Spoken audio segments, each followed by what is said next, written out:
Order, order. Jonathan Reynolds. I beg to move that Mr. Speaker do issue his warrant to the Clerk of the Crown to make out a new writ for the electing of a member to serve in this present Parliament for the borough constituency of Makerfield, in the room of Joshua Cameron Simons, who, since his election for the said borough constituency, has been appointed to the office of Steward and Bailiff of His Majesty's 3 Chiltern Hundreds of Stoke, Desborough and Burnham in the county of Buckingham. The question is that I do issue my warrant to the Clerk of the Crown to make out a new writ for electing of a member to serve in the present Parliament for the borough constituency of Makerfield, in the room of Joshua Cameron Simons, who since his election for the said borough constituency has been appointed to the office of Steward and Bailiff of His Majesty's 3 Chiltern Hundreds of Stoke, Desborough and Burnham in the county of Buckingham. As many of that opinion say aye. Aye. I think the ayes have it. The ayes have it. Order, order. I have a short statement to make. I would like to draw members' attention to the fact that the book for entering the private members' bill ballot is now open. It will be open until the House rises today and while the House is sitting tomorrow. On both days, the book will be available for members to sign in the no lobby until 6 p.m. It will then be taken to the Public Bill Office and remain open for signatures until the rise of the House. The ballot itself will be drawn at 9 a.m. this Thursday in Committee Room 16. Announcements setting out these and the arrangements and the dates when the 10-minute rule motions can be made and presentation of bills introduced is published under the order paper. We now come to questions. Secretary of State for Justice. I call Dr Al Pinkerton. Mr. Speaker, question number 1. Secretary of State. The government is reforming the family justice system to better support families and children. We're rolling out the child-focused model nationally, developing a cross-system family justice strategy and legislating for new child safety measures that ensure child welfare continues to be prioritised. I'm grateful for that response. My Surrey Heath constituent, Olivia, is an extraordinary survivor of sustained coercive control involving psychological, physical and financial abuse, a set of abuses that continued even after her separation from her partner because of child contact arrangements, which left her in persistent fear for both her safety and that of her child. So can I ask the Deputy Prime Minister what steps he is taking and the front bench team is taking to strengthen safeguarding in the family courts and to protect domestic abuse survivors from re-traumatisation, particularly where perpetrators use mechanisms such as child contact arrangements to continue their abuse? Well, the whole House will have sympathy for Olivia. The family courts must never be a place for perpetrators to continue their abuse. Repealing the presumption of parental involvement will ensure children's well-being continues to be the court's primary focus when considering contact, and under the child-focused model, independent domestic violence advisors can provide victims with specialist family support. The Justice Committee, Andy Slaughter. Thank you very much, Mr. Speaker. One of the successes of the family justice system is the family mediation voucher scheme. 2/3 of families who use that scheme avoid going to court. It takes a lot of pressure off the family courts. It started in 2021. It gets renewed every year, often at the end of the year or even when the next year has started, which creates huge uncertainty. Will the Secretary of State just say that he will make the scheme permanent from now onwards?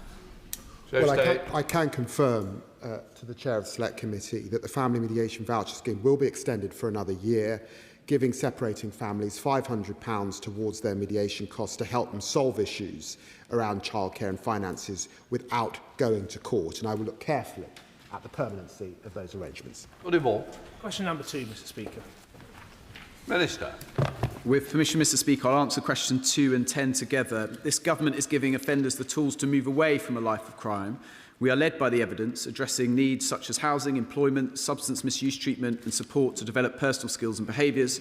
We're also investing £700 million in probation and expanding intensive supervision courts for prolific offenders.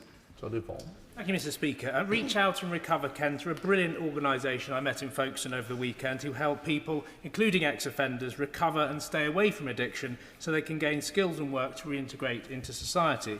But Ministry of Justice figures show that at the 6-month post-release point, the reoffending rate for adults is twice as high if they are unemployed compared to those in employment. So, Mr. Speaker, what is the government doing to ensure that more ex-offenders in my constituency get tailored and timely support, particularly around the issue of addiction, to get them back into work and to leave offending behind them once and for all? Well, my honourable friend is right to raise these issues and the good work that's happening in his constituency. As he knows, Lord Timpson is leading work about what happens when inmates are in custody. That means working with health services to ensure that our prisoners are getting the support they need, and also with the private sector employers to ensure that there are opportunities afterwards. And I will ask Lord Timpson to write to him with specifics about what is happening in his area. Thank you, Mr. Speaker. I had the honour of taking part as a volunteer in a restorative justice programme in Havering Prison in Cumbria a few years ago. Restorative justice gives victims the opportunity to share with offenders the real impact of their crimes and gives offenders the opportunity to take serious responsibility. And studies show that restorative justice reduces the reoffending rates by up to 28%. So what is the Minister doing to ensure that restorative justice programmes are delivered in every prison? Minister. Well, the honourable gentleman's absolutely right that there is a really important role for restorative justice in our criminal justice system. Just yesterday, we made an announcement as to the use of restorative justice in our youth courts and the appointment of Jacob Dunn as an expert advisor. Jacob Dunn may be known to many members of this House, is a great champion of restorative justice and someone who has experienced restorative justice. There is more to do in the adult estate. The government will be announcing measures with regards to rehab, which is a central cog of the restorative justice system, and we'll be making those announcements in due course. Just Brent Fuller, Liberal Democrat spokesperson. Thank you, Mr. Speaker. The government's talking a good game of reducing the cycle of reoffending, but meaningful prison education plays a key role in that objective. And recent analysis has found a significant decrease in the core education hours in public sector prisons. This has been seen most acutely in female prisons, where there's been a fall of 30%. What is the Minister doing to reverse this decline in education hours across all prisons, ending the postcode lottery that we're currently seeing, and ensuring their obligations to equality are met? Minister. She's absolutely right to raise the importance of education in our prisons. The scandal about education in our prisons is there are classrooms, there are workshops that are left empty day in, day out because the prison system remains not stable enough. And the capacity is going through the roof. So this government has been focused, rightly, on getting stability into the prison system. We will be making announcements as to investment into education. It's also about using the private sector and the third sector, not just government contracts. And again, Lord Timpson will be making announcements on that in due course. Deb Roberts. Thank you, Mr. Speaker. Number 3, please. Minister. With permission, Mr. Speaker, I will answer questions 3 and 4 together. This government is committed to halving violence against women and girls, and Baroness Harman will directly report to the Prime Minister and work across government to ensure that we deliver the urgent change that is needed. There are few who can match Baroness Harman's decades-long commitment to women and girls. She has consistently driven change, and I look forward to working closely with her in our new roles. Robertson. Thank you, Mr. Speaker. In March, the Prime Minister agreed to meet with survivors of abuse by Mohammed Fayed, the former owner of Harrods, Fulham Football Club and other businesses. Since then, or since before then and since then, almost 500 survivors have come forwards, and they have all been waiting for years and in many cases decades for justice. Can the Minister confirm whether the Prime Minister's advisor on women and girls will attend that meeting and what progress has been made on scheduling it? Minister. I thank my honourable friend for his continued leadership as co-chair of the all-party parliamentary group on survivors of Fayed and Harrods. I was in contact with Baroness Harman yesterday and will raise the possibility of her joining the Prime Minister's meeting with victim survivors. But I too would be humbled to meet with those who my honourable friend has been so powerfully advocating on behalf of, both in and outside this chamber. Thank you, Mr. Speaker. I welcome the announcement of a record £100 million expansion of GPS tagging for domestic abusers following a pilot by Greater London Authority which saw reoffending fall by up to 63%. The current plans, however, will only apply to the highest risk offenders, given that all domestic abuse is serious and many perpetrators escalate their violence upon release. I'm concerned this will allow abusers to slip through the net. Will the Minister therefore consider extending GPS tagging to all convicted offenders of domestic abuse, not just those deemed high risk? Minister. I thank my honourable friend for her consistent and proactive support for domestic abuse victims. Ensuring that it is perpetrators and not victims who are punished and restricted is key to the Domestic Abuse Perpetrators on Licence pilot, the DAPL pilot that will be rolled out nationally from September. Offenders are tagged on release and subjected to strict conditions like exclusion zones and curfews. DAPL allow probation to tag any and all offenders who are considered to be at risk of perpetrating domestic abuse, but I would be happy to meet with her about her concerns. Roger Gale. Thank you, Mr. Speaker. Further to her response to the Honourable Gentleman, the Member for Lichfield, and on the basis that justice delayed is justice denied, will she seek to use her good office with the Home Office to ensure that the Metropolitan Police expedites its investigations so that those hundreds of women who've suffered at the hands of Fayed can at last have the justice that they deserve? Minister. I thank the Right Honourable Member for his question. And he is absolutely right that justice delayed is justice denied, which is why this government is taking such proactive steps to try and reduce the delays that victims are seeing. And I would be happy to meet with him and other members who I know are hugely concerned about the impact that these cases have had on victims and survivors. Katie Lamb. Thank you, Mr. Speaker, and I welcome the Minister to her place. Almost the first thing that the Prime Minister's new advisor on women and girls did after she was appointed was to say on social media that Arooj Shah, the recently defeated leader of Oldham Council, should be given a peerage. This is despite the fact that Shah spent years trying to block a full inquiry into rape and grooming gangs in Oldham. What does the Minister think that says to victims and survivors, and how can they and the public trust her now? And I would also be interested to know whether the Minister agrees that Shah should be made a life peer. Minister. Baroness Harman's record speaks for itself. She has spent decades turning words into action, whether through landmark legislation, strengthening protections, or relentlessly pushing this issue up the political agenda, which should never be used for party political point scoring. It is this Prime Minister and this government who are determined to halve violence against women and girls. Our Vorg strategy sets out the plan to do so, and we are getting on the job with delivering it. Centre Minister Dr. Kieran Millen. Thank you, Mr. Speaker. Can I welcome the new Minister to her post? And for all the policies she might be glad to inherit, she's also inheriting a plan later this year to let out potentially thousands of the worst offenders against women and girls, including rapists and those responsible for sexual assault. And the government is refusing to be transparent about this, not answering FOIs and written questions about how many rapists and sexual assault offenders will be allowed out of prison earlier. Can this new Minister open a new leaf in this book and at least be transparent about how many rapists they're going to be letting out of prison later this year? Minister.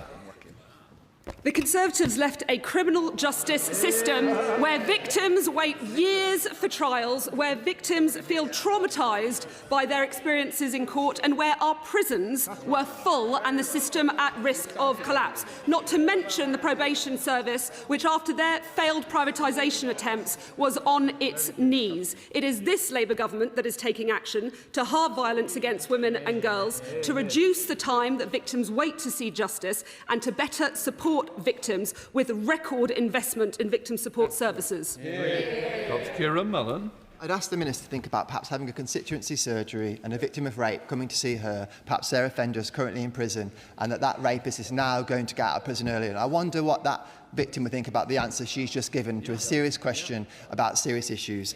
If she is refusing to tell the House, at the very least, will the Minister commit to writing to all the women and girls who currently have an offender in prison, perhaps due to go out 2 years from now, 3 years from now, that's going to get out this year, and at least doing the good grace of telling them, the victims, when that's going to happen? Minister. I meet with constituents every week, and victims will always be my priority. The honourable member comes to this House time and time again, listing horrific offences, but not once has he apologised for the damage that his party did to our justice system. Victims won't forget the mess that they created. Victims won't forgive their failures to take action. Victims will not be fooled by their claims to care now. And it is this Labour government that is committed to halving against violence against women, and this Labour government that has the plan to make it happen. Richard Quigley. Question number 5, Mr. Speaker. From bench, who wants it? Minister. Welcome. Thank you, Mr. Speaker.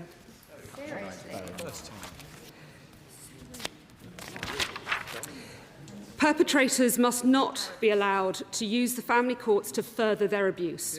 While the family courts already have a range of tools designed to protect victims, we are going further by rolling out the child-focused courts model nationally.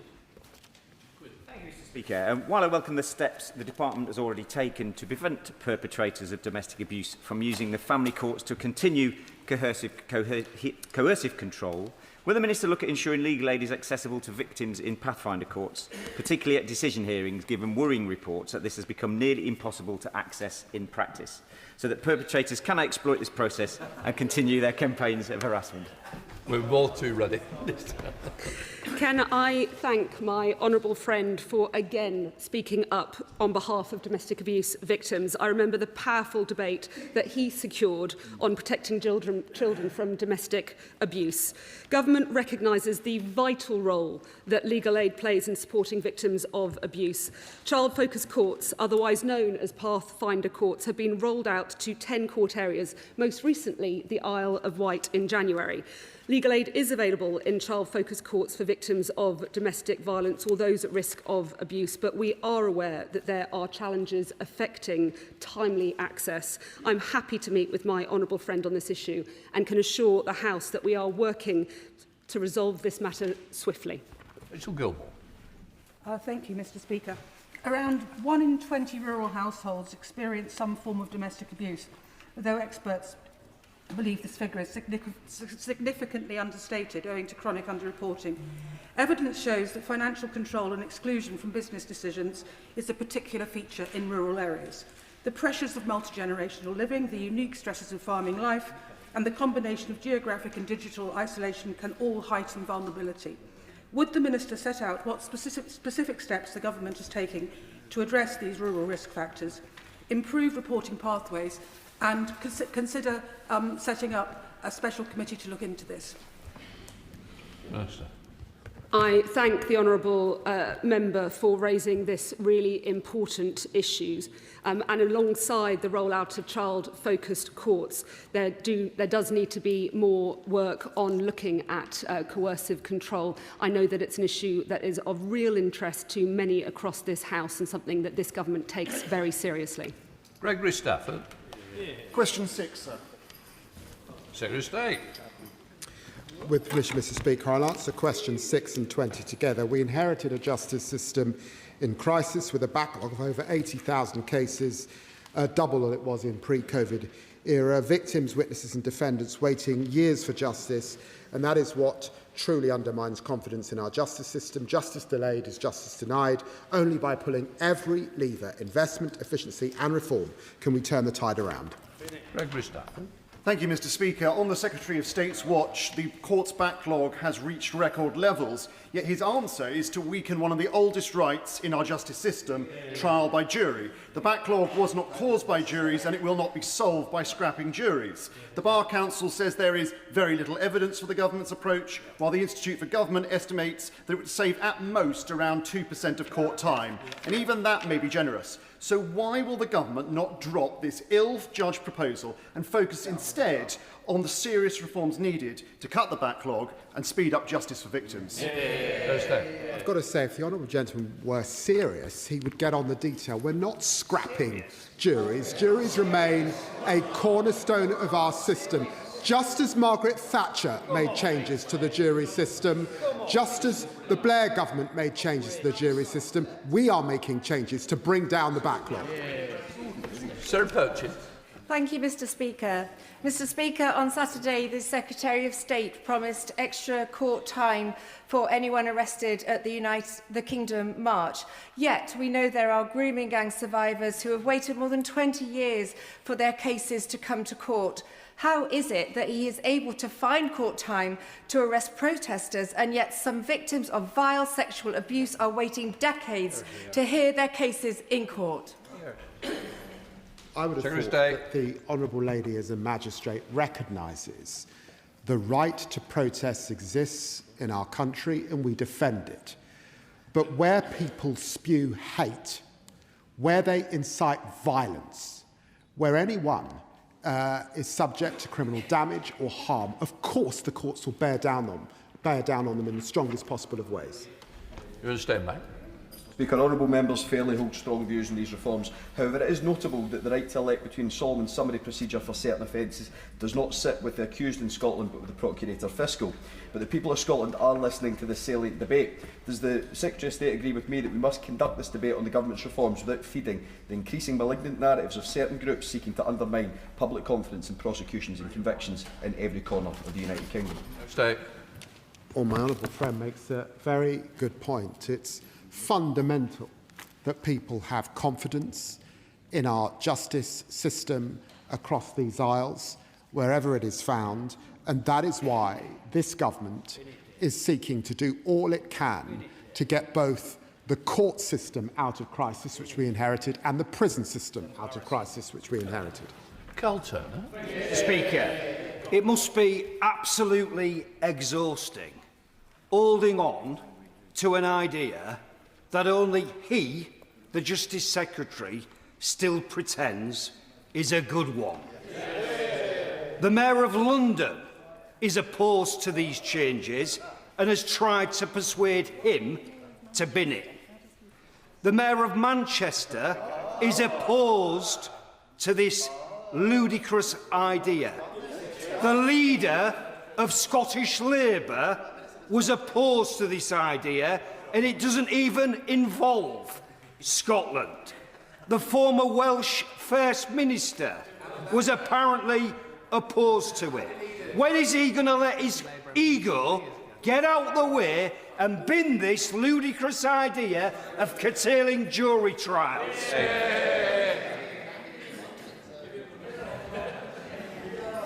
Not long now, Dave.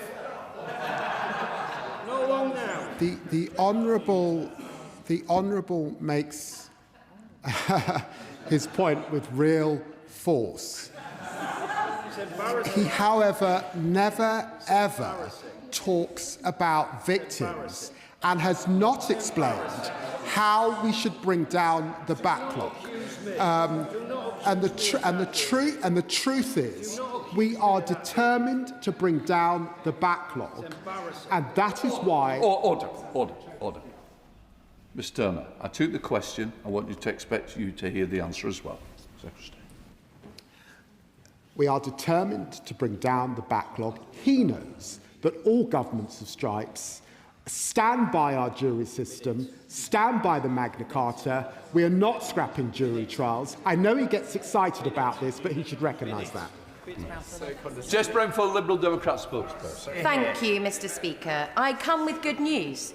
With increased funding from the government, uncapped sitting days and improved disposal rates, backlogs in the Crown Courts are falling. At the Old Bailey in 2025, the backlog fell by a quarter. In Chelmsford, it fell by 10%, and Maidstone saw a 5% reduction.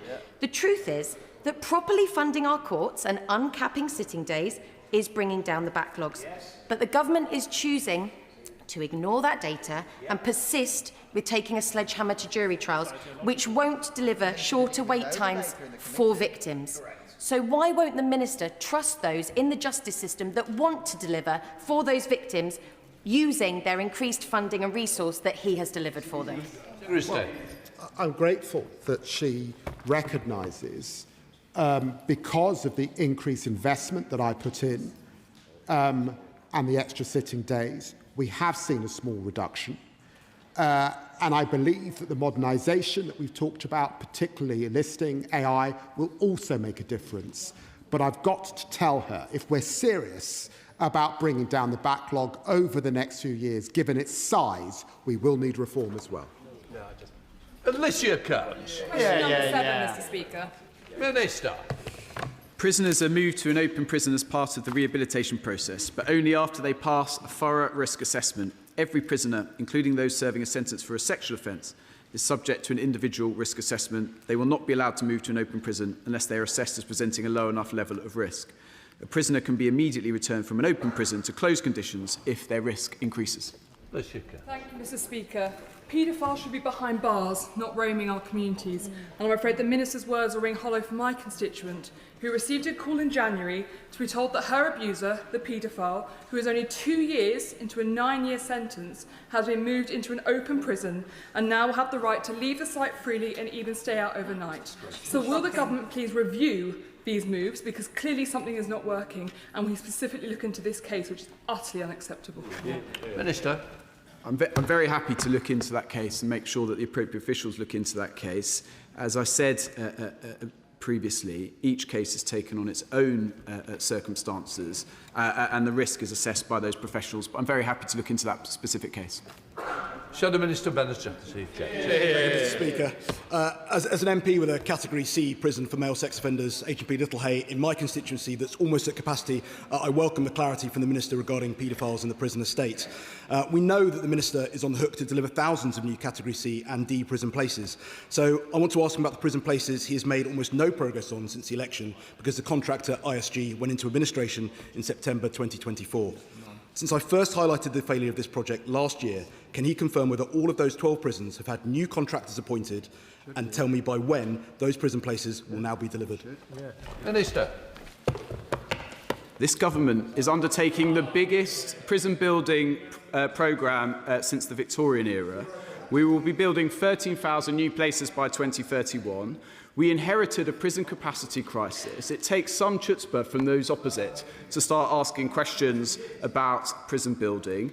We are committed to the prison building programme that we announced in 2024. We are confident, indeed, we will match that prison building programme, and we are fixing the mess that they created. Laura Kirk-Smith. Question 8, please, Mr. Speaker. So stay. Well, I'm delighted to be working with the Home Secretary and other Cabinet colleagues in delivering our ambitious goal to halve knife crime within a decade. In February, we published the Youth Knife Possession Guidance, which delivers tougher consequences for knife carriers. The Youth Justice White Paper, published just yesterday, sets out how the government will act to intervene earlier to stop children becoming involved in offending and to ensure those that do are dealt with swiftly and effectively. Thank you, Mr. Speaker, and I welcome the government's knife crime strategy with its ambitious goal to cut knife crime by half in a decade, and its recognition that serious violence is both a criminal justice issue and a social failure. I also want to commend Thames Valley Police for their hard work to tackle it in Aylesbury and the villages. We've seen some really good measures like the knife crime amnesty bins, which have had a positive effect. But as the Secretary of State, we know that the challenge of knife crime starts with root causes, including poverty and lack of opportunity for young people, and we still struggle with that in Aylesbury and the villages. So can the Minister outline, the Secretary of State outline what more he was doing to work across government to address these two? So stay. Well, I'm very grateful to my honourable friend. Can I agree that poverty, exclusion and the lack of opportunity are all root causes of crime? Our Youth Justice White Paper focuses on intervening earlier to address risks before they escalate, working across government to tackle the root causes and ensure every child has the support and opportunities that they need to thrive. Gregory Campbell. Speaker, can the Secretary of State establish the success or otherwise of previous administrations that introduced knife amnesties in order to try and achieve a reduction in knife crime, given the prevailing presence and increasing presence of knife crime in many large urban centres across the country? So stay. Well, he's right. There is a role for knife amnesties, and as it happens, I was out last week in Deptford looking at a knife amnesty programme. If he looks at the first item on my Instagram, he'll see me doing that. Justice Secretary Nick Timothy. Thank you, Mr. Speaker. Last year, 6,397 knife criminals were sent to prison. The average sentence was just over 8 months. As the government scrapped almost all sentences below a year, will the Justice Secretary say very clearly if he expects as many knife criminals to go to jail next year as they did last year? Yes, sir. I think. The outrage under the last government was watching knife crime go up year on year when he was sitting in the Home Office. And when you... I'm very... Order. Mr Timothy, you're going to come in on 2 questions. Can you not just at least wait half a minute before you jump in? It's a serious subject, and I'm pleased that just after 22 months in office, knife crime has seen falls in the last year, and we will continue with our knife crime strategy. Nick Timothy, second question. Thank you, Mr Speaker. What the Justice Secretary just said about the record of the last government was factually untrue and he should withdraw it. It is his policy, he didn't want to admit it, but it's his policy to send fewer knife criminals to jail. That's why he just said what he did. And buried in his white paper yesterday, it's on page 46, you can read it again, was his plan not just to go soft on young criminals, but make others, this is a quote, including vulnerable adults and young adults subject to a different process. That is wrong. So can the Justice Secretary rule out weaker sentences and targets to reduce imprisonment rates for any adult criminals? Justice Secretary. I've got to tell him, he left us with a prison capacity crisis, and the last government had success in reducing the amount of young people in prison. He knows it, the record is there, and I worked with Michael Gove and David Cameron as they set about on that mission. The strategy we published yesterday, of course, puts public protection first. There will always be young people that have to be in custody, but working with the most vulnerable, we are determined to reduce the amount of young people, particularly on remand. Patrick Hurley. Number 9, please, sir. Minister. The victim will deliver a new, strengthened victims' code. We've engaged with victims, support services and criminal justice professionals in a consultation that closed on the 30th of April, and we are now taking time to consider nearly 200 responses. We will issue a public response ahead of finalising the new code and bringing it into force. Patrick Hurley. Thank you, Mr Speaker. In my constituency, an acknowledged victim of a violent crime is being alleged to be contributorily negligent in the civil courts. This is re-traumatising and appears to be contrary to natural justice.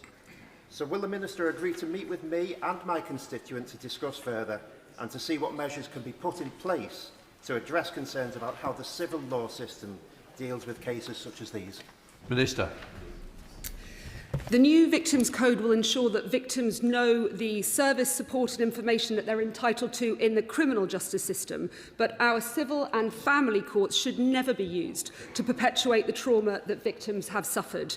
I would be happy to meet with my honourable friend or arrange a meeting with the relevant minister to better understand the case that he is raising and what his constituent is facing. Rishi Sunak. Thank you, Mr Speaker.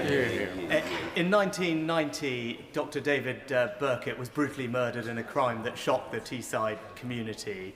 He was discovered by his young daughter, who is a constituent of mine. Despite the Deputy Prime Minister's very welcome opposition, the murderer was recently released.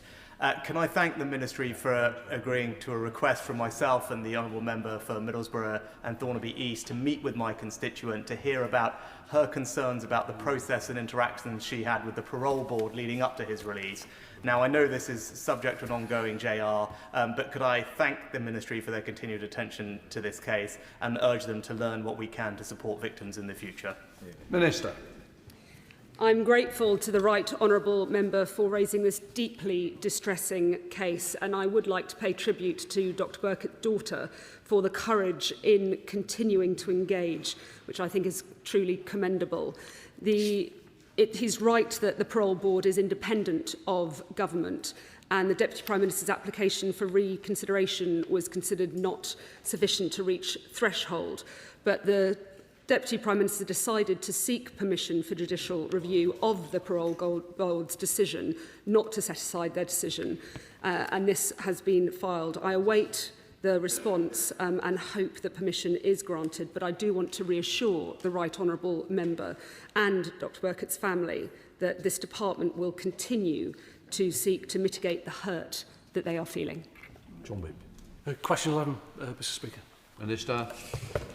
Mr Speaker, far too many care-experienced people end up in the criminal justice system. In November last year, the Deputy Prime Minister announced a review of the National Protocol for reducing the criminalisation of this cohort. Officials are actively working on this and we will publish a strengthened protocol later this year. John Whitby. Thank you, Mr Speaker. I refer to my register of interests. Children in care have often faced significant trauma, instability, neglect or abuse.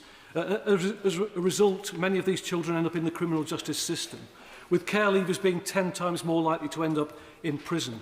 Counselling has been shown to help keep children in care out of prison, which obviously is better for the young people and saves the state money in the long term. Would the Minister therefore consider changing national protocol guidelines to ensure trauma counselling is provided to children in care who are identified as being at risk of engaging in criminality? Minister. My honourable friend is right to raise this important issue. The disproportionality of care leavers and children who've been in care in our criminal justice system is a national disgrace. And just yesterday, the Deputy Prime Minister met with the Minister responsible for children's social care to look at these issues in the round. As I said before, we are looking at strengthening that protocol and we'll be publishing that in due course. Thank you, Mr Speaker. Of course, the youngest children in care are babies. You might shock the House. There are 36 babies currently residing, no fault of their own, in mother and baby units around this country. And I just wonder, as part of the wider sentencing review, given that babies are taken away from their mothers on a case-by-case basis after 18 months, whether part of that review should be, apart from the most serious criminal cases, whether it's appropriate at all for mothers and babies to be in prison, particularly the babies. Minister. I thank the honourable member's question, and he's raised this issue indeed just yesterday in the Commons, a similar theme, and he's right to do so. I know that Lord Timpson has a particular focus on female offenders and women inmates in prison, and will be making an announcement in due course, but he's right to raise these issues, and they're very important ones. Mr Strathern. Thank you, Mr Speaker. Number 12. Secretary. Well, with permission, Mr Speaker, I'll answer questions 12 and 14 together. The Prime Minister asked me to lead work across government to improve outcomes for boys and men. This includes a specific focus on convening and coordinating the brilliant existing work across departments, including health and well-being, education and employment, and masculinities and connection. Furthermore, yesterday we set out a plan for youth justice reform, the first in many, many years. Mr Strathern. Thank you, Mr Speaker. The Anti-Slavery Commissioner recently called out the targeted online grooming of young men online by county lines gangs. This is far from an isolated targeting. We know from the manosphere to predatory gambling companies and get-rich-quick schemes, young men growing up in Britain today are all too often targeted by the worst corners of the internet. However, while Ofcom rightly has specific guidance for platforms about how to better protect women and girls from the specific harms they can be exposed to, no such parallel guidance currently exists for young men and boys growing up in Britain today, and we are all worse off as a result of that. We recently convened over 60 MPs to write to Ofcom and urge them to put this right. Would the Deputy Prime Minister like to join us today in calling on Ofcom to step up? It's in their gift. Let's get it done. Secretary of State knows what the question is. Well, it's an excellent question, and he's quite right. There are a lot of concerns about the online space and what it means for men and boys in a modern society. There's an important role for Ofcom. I'd encourage him to write to the Secretary of State Science, Innovation and Technology. And of course, I'll take a close interest, and I hope he gets a meeting with the Minister. Amanda Martin. Thank you, Mr Speaker. As the founding member of the Labour Group for Men and Boys, I welcome the government's focus and on prevention opportunity, because supporting men and boys, Mr Speaker, is not a zero-sum. It benefits women, girls, families and communities too. But in Portsmouth, too many boys and young men are struggling with education, mental health and pathways into work, while many older men tell me increasingly they feel isolated, overlooked and mistrustful of institution and politics. What discussions is the Secretary of State having with Cabinet colleagues about rebuilding purpose, trust and opportunity for men and boys across our communities, and will you work with me to turn this ambition to meaningful action for men and boys in Portsmouth? Well, very keen to work with my honourable friend on this issue, and I recognise that there are real issues in her constituency in this regard.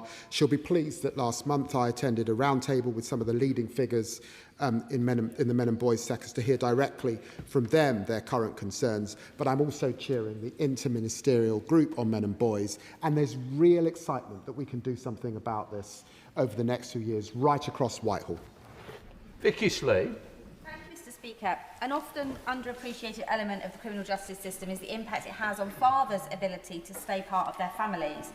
My friend, the Honourable Member for Henley and Thames, shared research conducted by the University of Plymouth about fathers separated from their children and the impact on family life.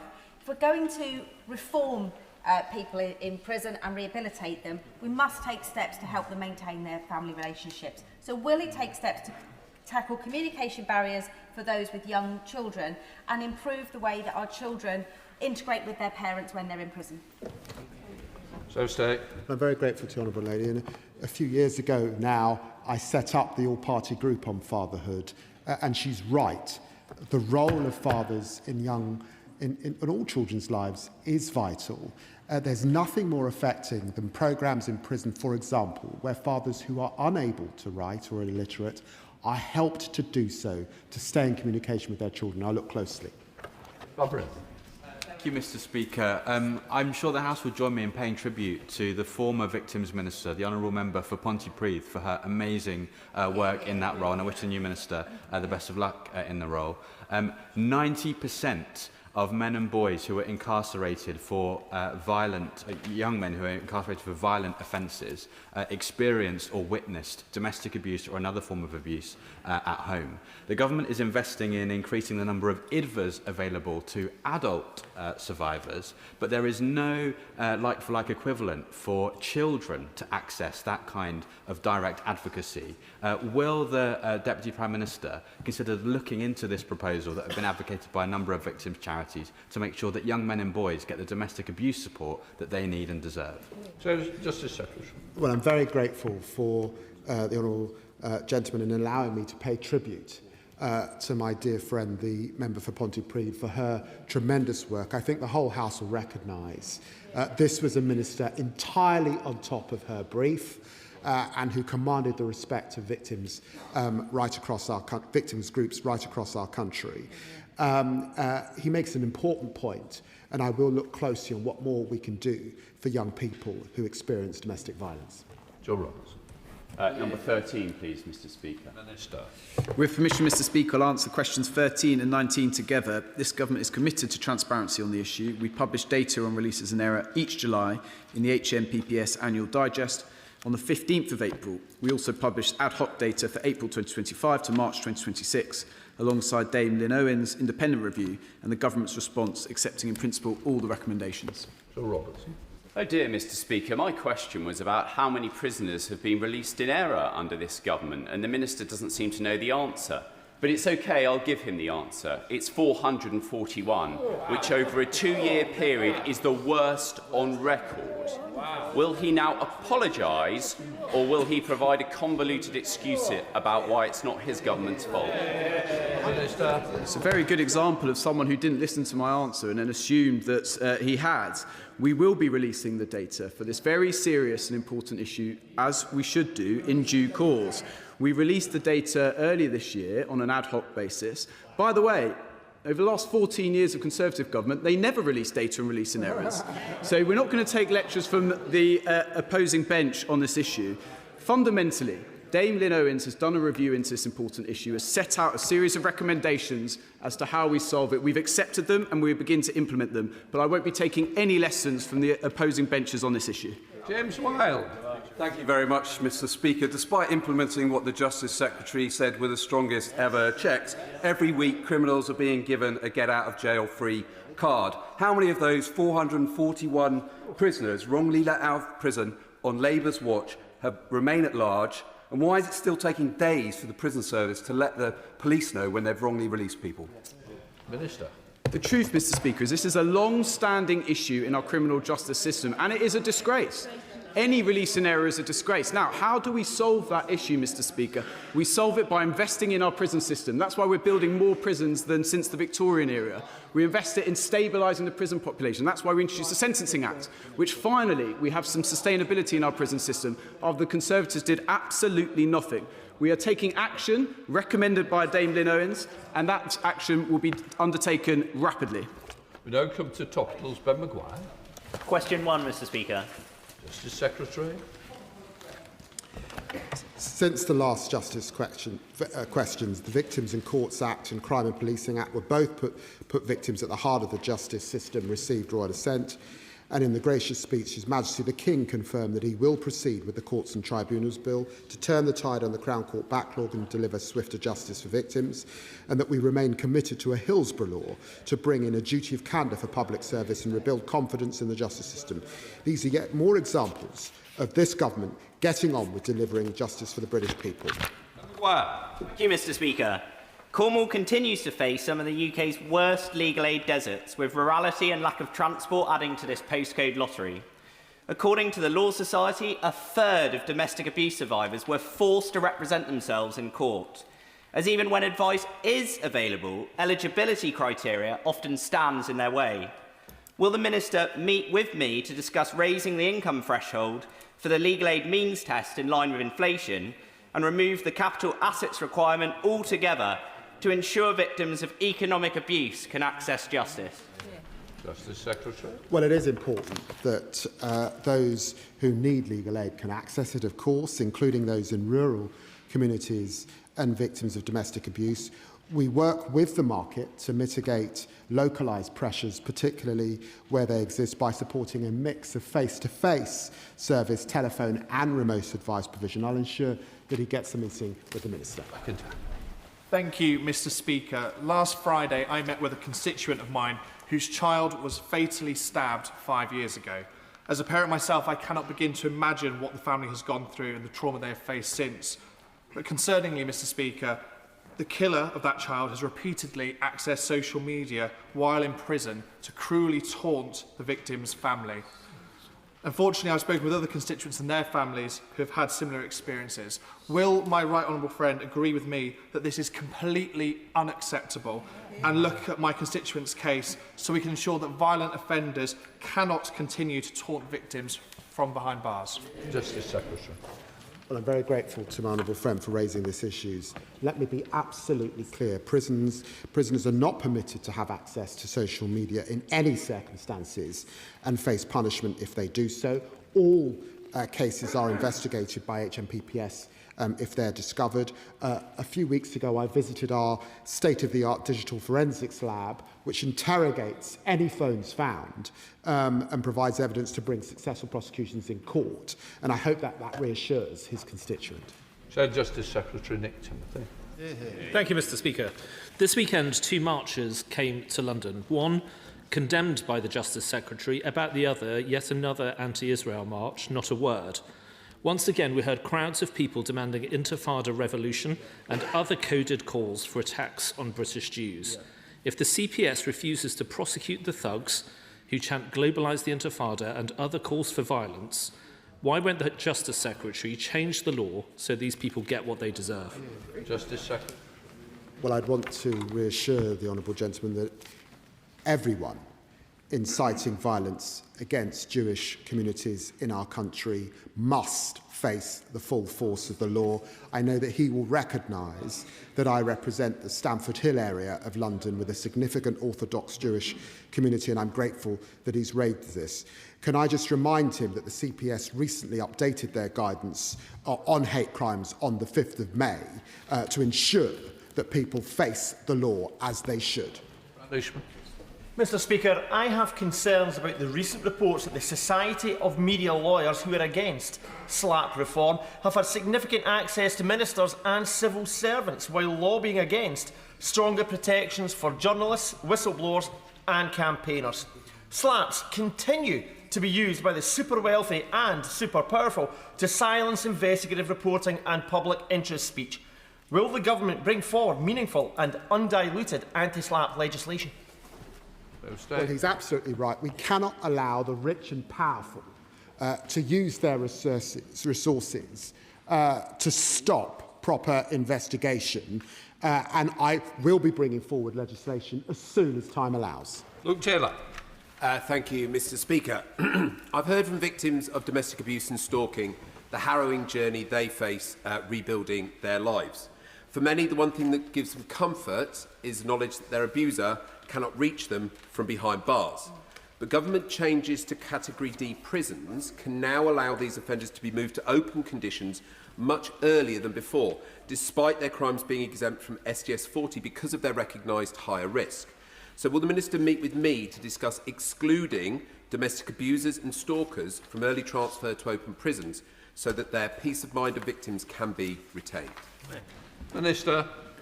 All prisoners, as I said earlier, including those convicted of domestic violence and stalking offences, will only be allowed to move to an open prison when they have been assessed and risk assessed. I'm very happy to organise a meeting for him with the relevant minister to discuss this particular case. Jill Scroppen. Thank you, Mr. Speaker. I welcome the Youth Justice White Paper and its focus on tackling the root causes of offending. Like many of my colleagues, I've seen tragic cases of vulnerable young people being clearly exploited by adults and drawn into crime.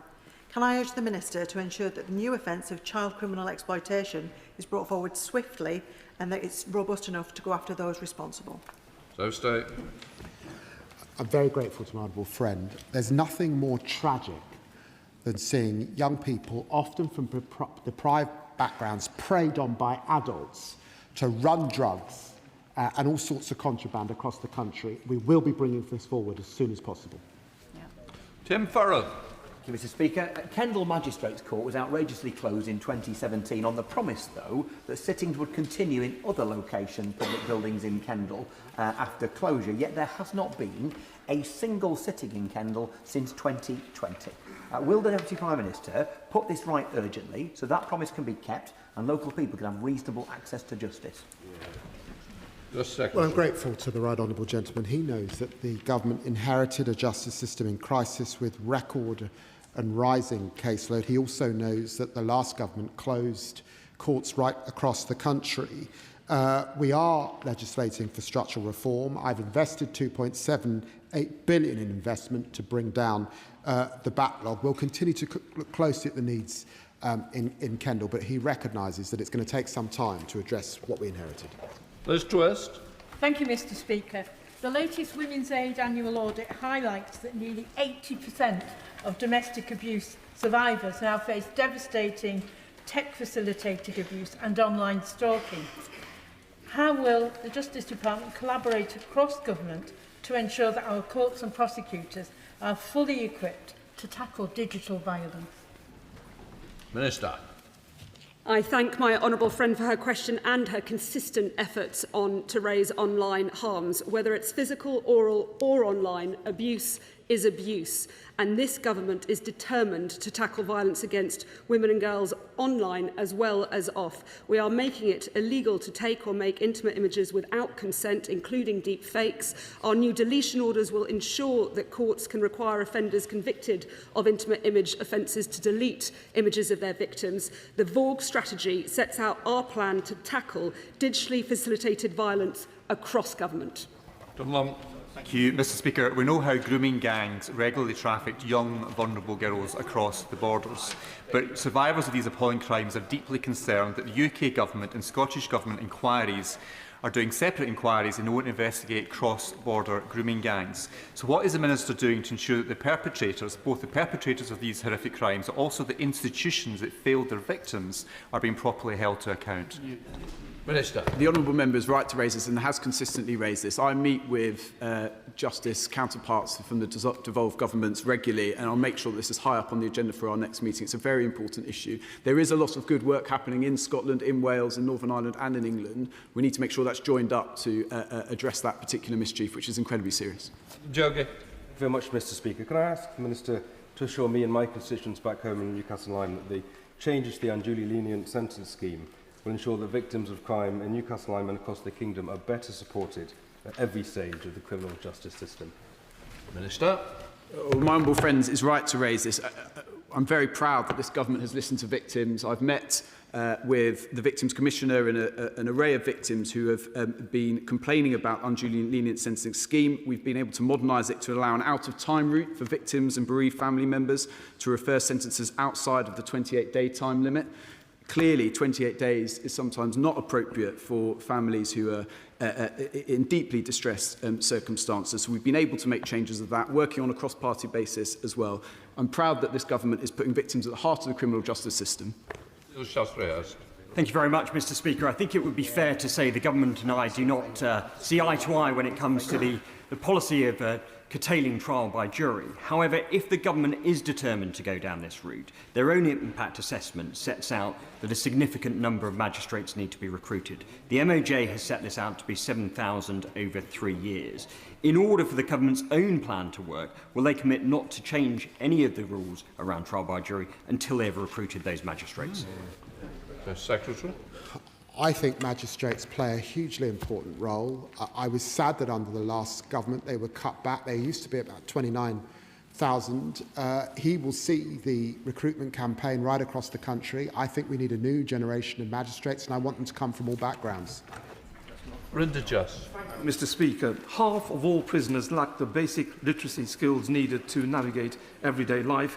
Only 1 in 3 secure employment within 6 months of release, and a third re-offend within a year. So rehabilitation, reducing re-offending and improving public safety must be at the heart of our criminal justice system.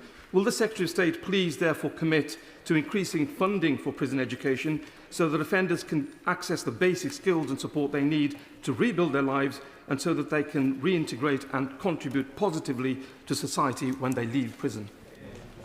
My honourable friend has been consistent in raising this important issue. We are committed to ensuring that there is a sufficient education provision for prisoners. I would gently stress, however, we can only provide that education if we are able to get prisoners into the classroom. So we need to stabilise the prison system, get order back into the prison system after the chaos that we inherited. But absolutely, this government is committed to ensuring that prisoners have education and work opportunities upon leaving. Thank you, Mr. Speaker. I represent a very rural area and we have to drive many miles to get to a court. With fuel prices so high at the moment, I wonder why ordinary citizens are reimbursed for jury service at the rate of only 31.4 pence per mile for their travel by car costs, and yet the standard HMRC approved rate is 45 pence per mile. It doesn't cover the cost of travel and penalises those who live in rural areas. Minister. Well, the honourable member, as a member of the Justice Select Committee, raises an important and very practical point. The government recognises the hugely important civic duty that jurors play day in, day out across the country. We always will keep remuneration and travel costs under review, and we've heard the question. Samantha Dibblett. Thank you, Mr. Speaker. I'm sure it's not missed anybody's radar that I recently launched a campaign for lifelong sex education, and as of last week I met with some parish councillors, one of which works within the probation service, and she thanked me for the campaign because of the amount of re-education they have to do, of young men in particular, when it comes to what is acceptable within sexual relationships. So I wonder if the Secretary of State would, and the relevant ministers would meet with me to talk about the importance of lifelong sex education in re-educating potential offenders re-offending. So State. Well, can I thank her for her campaign and her work in this area. It is important that prisoners and those on probation are re-educated, really, as to codes of conduct. And I'm very happy for her to arrange to have a meeting with the Prisons Minister. Adam Dance. Thank you, Mr. Speaker. Can the Secretary of State outline what steps he is taking through the criminal justice system to support victims of violence against women, particularly those that report historic cases of sexual violence, like several of my young constituents who face terrible communications, years of delays, and ultimately the CPS not progressing with the prosecution? Minister. Those of us who've spent years campaigning to address violence against women and girls know that we are building on the work of pioneers, and Baroness Harman was one of those pioneers. I'm looking forward to working closely with her across government to deliver our VOG strategy. As part of that, we will be delivering the new Victims Code, which will set out the service, support and information that victims are entitled to, and we're supporting victims with the largest ever investment of £550 million in victim support services. Sarah Coombs. Thank you, Mr. Speaker. In the past 6 months, the community in the Black Country was rocked by 2 horrific cases of Sikh women being raped in racially aggravated assaults. These 2 attacks shook the entire community to our core, but it recently came to light that a Reform Party election candidate celebrated these appalling attacks. He's thankfully now stood down after being elected just 2 weeks ago. Can the Minister say more about how women will be supported in these cases when not only were they victims of horrific sexual attacks, but there was racial hatred involved as well? Minister. Well, it is unsurprising that yet again we do not have any Reform MPs in the chamber. People will be shocked to hear about these cases of racially aggravated sexual violence, and any comments celebrating that are utterly repugnant. This government is determined to support victims of violence against women and girls, and we are committed to not only supporting the victims with the £550 for victim support, but we are also introducing independent legal advisors for adult rape victims. Dr. Adam. Mr. Speaker, can I ask the Minister what assessment he has made of the reports concerning communication between the former Foreign Secretary, Lord Cameron, and the ICC prosecutor, Karim Khan, regarding the court's investigation into war crimes in Gaza? And what steps is he taking to uphold the independence of the international judicial institutions that we set up? Minister. Well, clearly, some of those matters raised by the honourable member are perhaps matters for the Foreign Secretary rather than the Justice Secretary. As he said, we clearly always respect international law and the principles of the rule of law more generally. Shankar. Thank you, Mr. Speaker. Sexual assaults and harassment on trains have risen more than a third over the last 10 years, yet too many trains and stations still lack adequate CCTV. This evidence gap lets criminals evade justice and fails victims.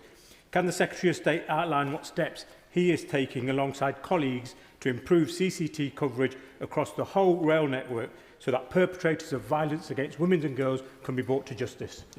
Minister. My honourable friend and neighbour share a keen interest in rail as we represent a city at the centre of the largest cluster of rail companies in Europe.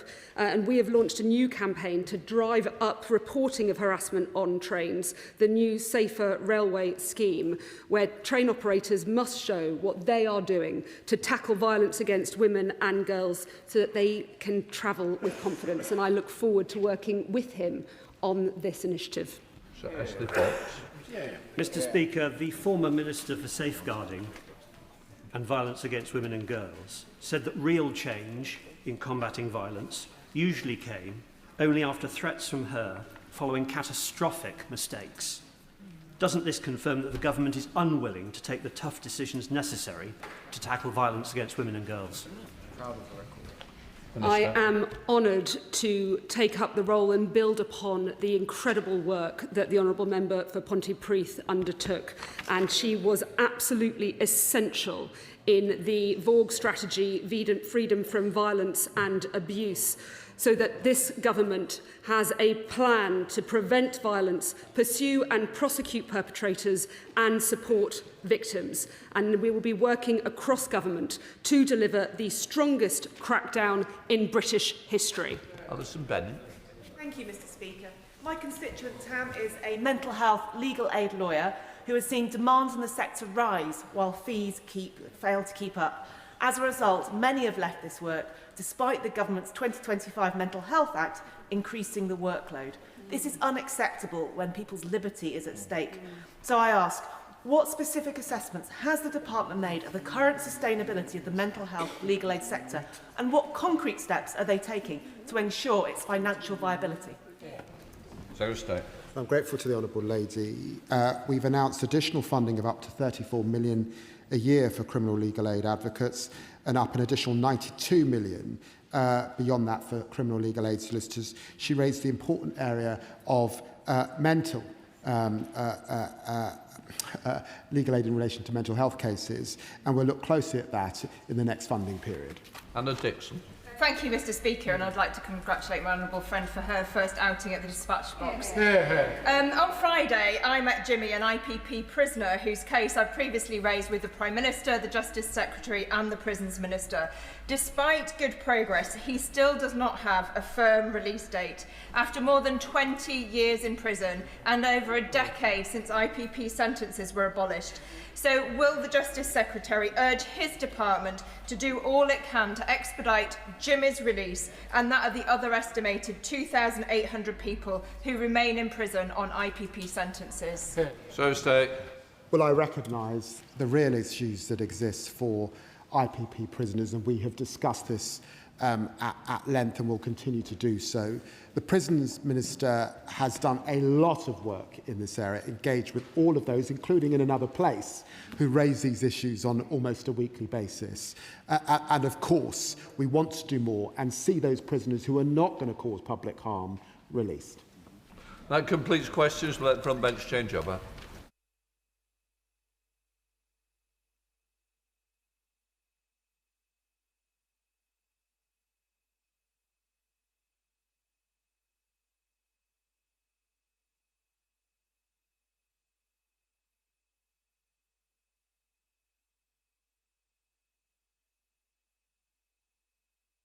We now come to the urgent question. Sir Jeremy Wright. Thank you, Mr. Speaker. To ask the Chancellor of the Duchy of Lancaster if he will make a statement on the government's approach to redacting or withholding documents within scope of the humble address agreed by this House on the 4th of February this year.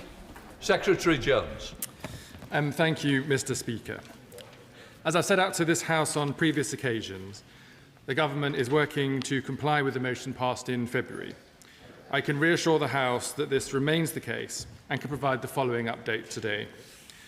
The government confirmed before prorogation that it had referred over 300 documents to the Intelligence and Security Committee, which at the time represented all of the documents in scope of the motion, where the government believed that publication would be prejudicial to UK national security or international relations. The government has repeatedly assessed all of the documents it has collected to make sure that all of those that need to be referred to the ISC are referred to the committee. As part of this quality control process, the government identified a small number of further documents that it felt should be reviewed by the ISC and immediately submitted these documents to the committee. As Friday's statement from the committee set out, it has now considered all of these documents. As I have previously said to the House, the government will be publishing a second tranche of material.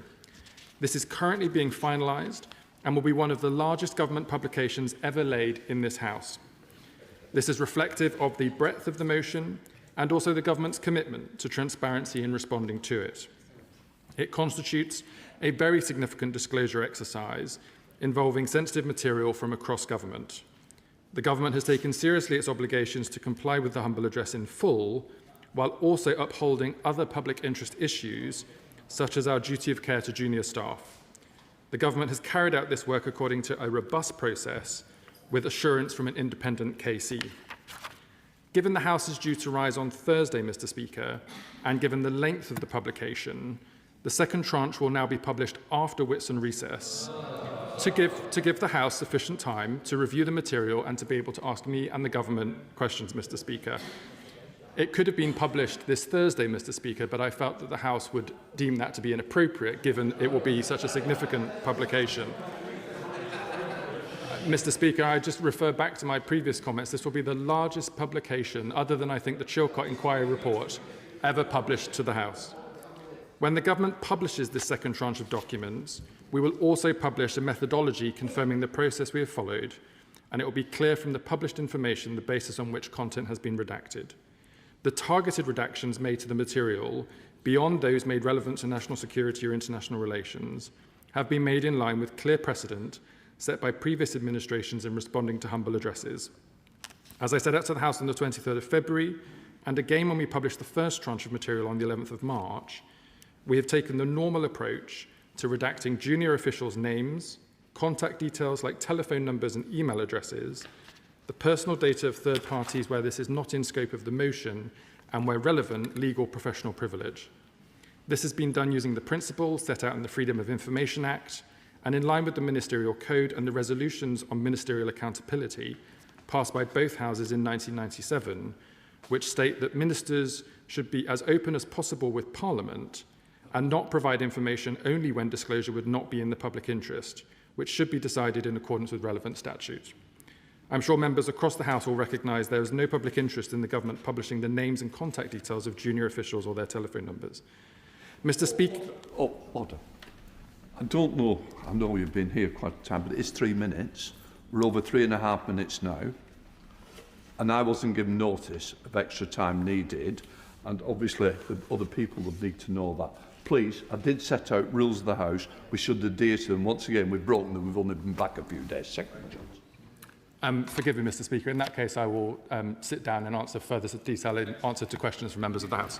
The next part. Sir Jeremy Wright. Thank you very much, Mr. Speaker, and thank you for granting this urgent question. Thank you to the Minister for what he has said. But as you and the House know, the Intelligence and Security Committee has been considering redactions to documents on the grounds that, if unredacted, those documents may prejudice national security or international relations. But it has become apparent to us that the government also intends to redact documents for other reasons, not specifically permitted in the humble address, or in some cases, to withhold those documents altogether. Now, as the Minister says, the government did issue a list of further grounds on which it intended to redact, along with the first tranche of documents that it published, including, as he says, email addresses and phone numbers and what's described as personal data, though there is, of course, no mechanism for the House to confirm that those redactions are limited to only what is necessary. But I want to ask the Minister about material that the government intends to withhold for yet further reasons, for example, due to commercial confidentiality or to protect the monarch. The government also intends to withhold some documents related to vetting in their entirety. Now, Mr. Speaker, I make it clear that my committee has considerable sympathy with the substantive arguments the government may make for withholding information beyond that currently justified in the humble address. There are, for example, valid concerns about the disclosure of information given in a vetting process, inhibiting future subjects of vetting or those who are asked about them from being as open and forthcoming as they need to be for vetting to be effective. But we cannot accept that the government is entitled to ignore or to unilaterally alter the terms of the humble address. So does the Minister accept that if the government wants to argue that the humble address is too broad as drafted and needs to be refined, it must come to this House and make that argument and get the House's consent for any alteration? Does he further accept that without doing so, when the next set of documents is published with information withheld, then the government will not succeed in persuading this House or the wider world that this matter is closed? And finally, does he accept that if the government takes it upon itself to redact or withhold information contrary to the terms of the humble address it agreed to be bound by in February, that would be an issue not just of process, but of parliamentary sovereignty?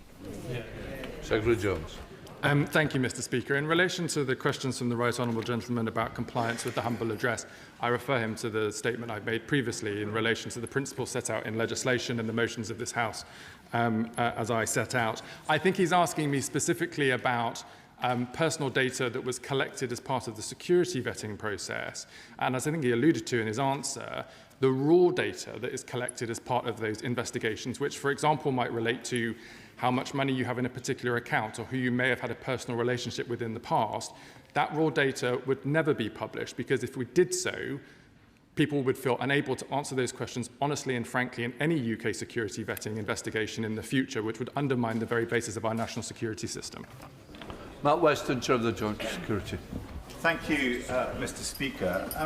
I have certain concerns just really around the amount of WhatsApp and other channels that have been used for very informal but important communications between officials and ministers, a practice that seems to have started very actively under the Johnson government and continued thereafter.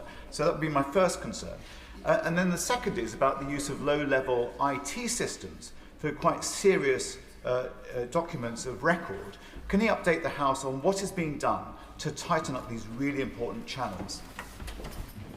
Secretary General. Can I thank my honourable friend? I agree with his concerns and similar concerns that have been raised by the Intelligence and Security Committee, both on the extensive use of what we call non-corporate communications channels, but also in respect to information that should have been on a higher level of classification that was shared at official sensitive. I've already announced to the House there's going to be a review that will begin imminently on the use of non-corporate communications channels, and I'll be taking further action to make sure that sensitive information is shared at the appropriate classification. Senator Minister Neil O'Brien. Mr. Speaker, the House gave the government a very clear instruction that the only documents that could be redacted were those which might prejudice UK national security or international relations, and all of those documents were to be referred to the ISC. So for my incredibly respected and right honourable friend to say that the government has applied redactions to the documents sent to the ISC beyond the scope agreed by the House, and has also withheld documents entirely from the ISC, is an extremely serious matter that completely undermines what this House agreed. There may be legitimate reasons the government doesn't want to place certain things in the public domain, but if the humble address motion doesn't allow for redaction on those grounds, the government can't just unilaterally decide to ignore the will of this House. And sadly, this pattern of backsliding fits a pattern of behaviour. The Prime Minister's Chief of Staff had to resign over the Mandelson scandal, but now he's apparently back, advising the Prime Minister already. We forced the government to hold an inquiry into the grooming gangs, and then they sabotaged it and they dragged their feet for a whole year. We said it needs to be harder to get ILR, Home Secretary said she'd do it, Labour backbenchers didn't like it, and so now it's not in the King's Speech. Again and again, as soon as attention moves elsewhere, they start backsliding. So we now expect the government to discuss its approach to the humble address constructively, and would welcome such discussions. So I ask the Minister, now that the government's had reviewed all the documents, the IC has reviewed the documents, when is the government going to release all the rest of the Mandelson files? The Minister says after Whitsun. When after Whitsun? Will the government return to the House to ask permission for the redactions that they clearly wish to make, which go beyond the scope of the humble address? And would the Minister brief opposition members on Privy Council terms about these broader redactions that the government clearly wishes to make? Mr. Speaker, members opposite voted for a cover-up when they voted against referring the Prime Minister to the Privilege Committee over this. They don't like it, but it's true. This House and the people of this country deserve better than yet another cover-up. Secretary Jones. Mr. Speaker, I take these matters very seriously, as I'm sure members across the House would recognise. I will not, though, for one instance, countenance the idea that there is, as loud as you may want to shout it, a cover-up. If there was any suggestion of a cover-up, Mr. Speaker, I would not be standing at this dispatch box to defend the process. I would resign. That has not been the case, and I would suggest to the honourable gentleman that he might want to focus on the substance of the matter at hand. On the questions that he's put before me, I've answered them in the statement and in my answer to the co-chair of the Intelligence and Security Committee, and I refer him to my previous answers. Dear Member Thornbury, Chair of the Foreign Affairs Select. Speaker, I rise to support the ISC in their carefully considered concerns, and I am disappointed at the answer that the government has given. It seems to me that one of the questions in relation to the Mandelson appointment is why it is when the UK SV document had 2 red boxes ticked, which included this man should not be appointed, that somehow or other that was translated into he should be appointed. And it is very important that the public know and understand that we are learning from the mistakes that were clearly made, and we cannot know that that lessons have been learned unless they are checked. And the committees in this House, my committee and the ISC, are trying our best to get to the truth of this, and we are having obstacles put in our way. It's for that reason I believe that with proper redactions, it should be that the ISC are allowed to look at this file to understand why it was that mitigations could be put in place in order to make us safe when it came to the appointment of Peter Mandelson. Secretary Jones.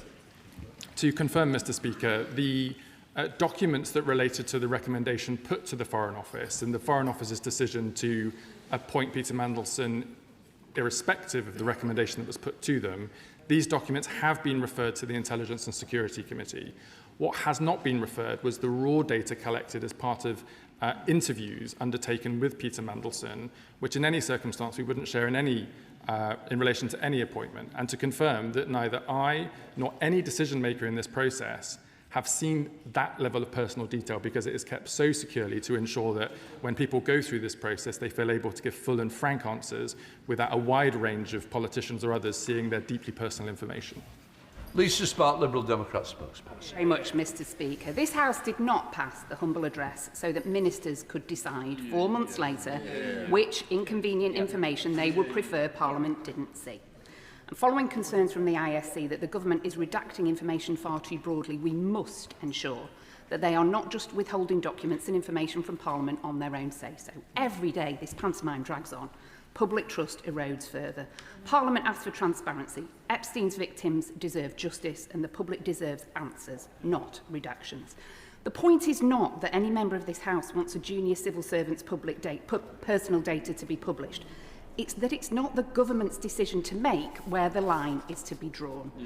Mr. Speaker, given that documents on Andrew Mountbatten Windsor's trade envoy role are also due to be laid before this House shortly, will the Minister confirm that he will personally ensure that those will be produced without redaction too? Hear, hear. On the first part of the Honourable Lady's question around the assumptions of the government withholding information that it shouldn't, I'm just afraid, Mr. Speaker, that is incorrect. This is the most extensive disclosure of information, I think, ever in relation to a humble address. The sheer depth of the document when it's published will illustrate to the point that the government has gone to great lengths to ensure that it's complying with the humble address.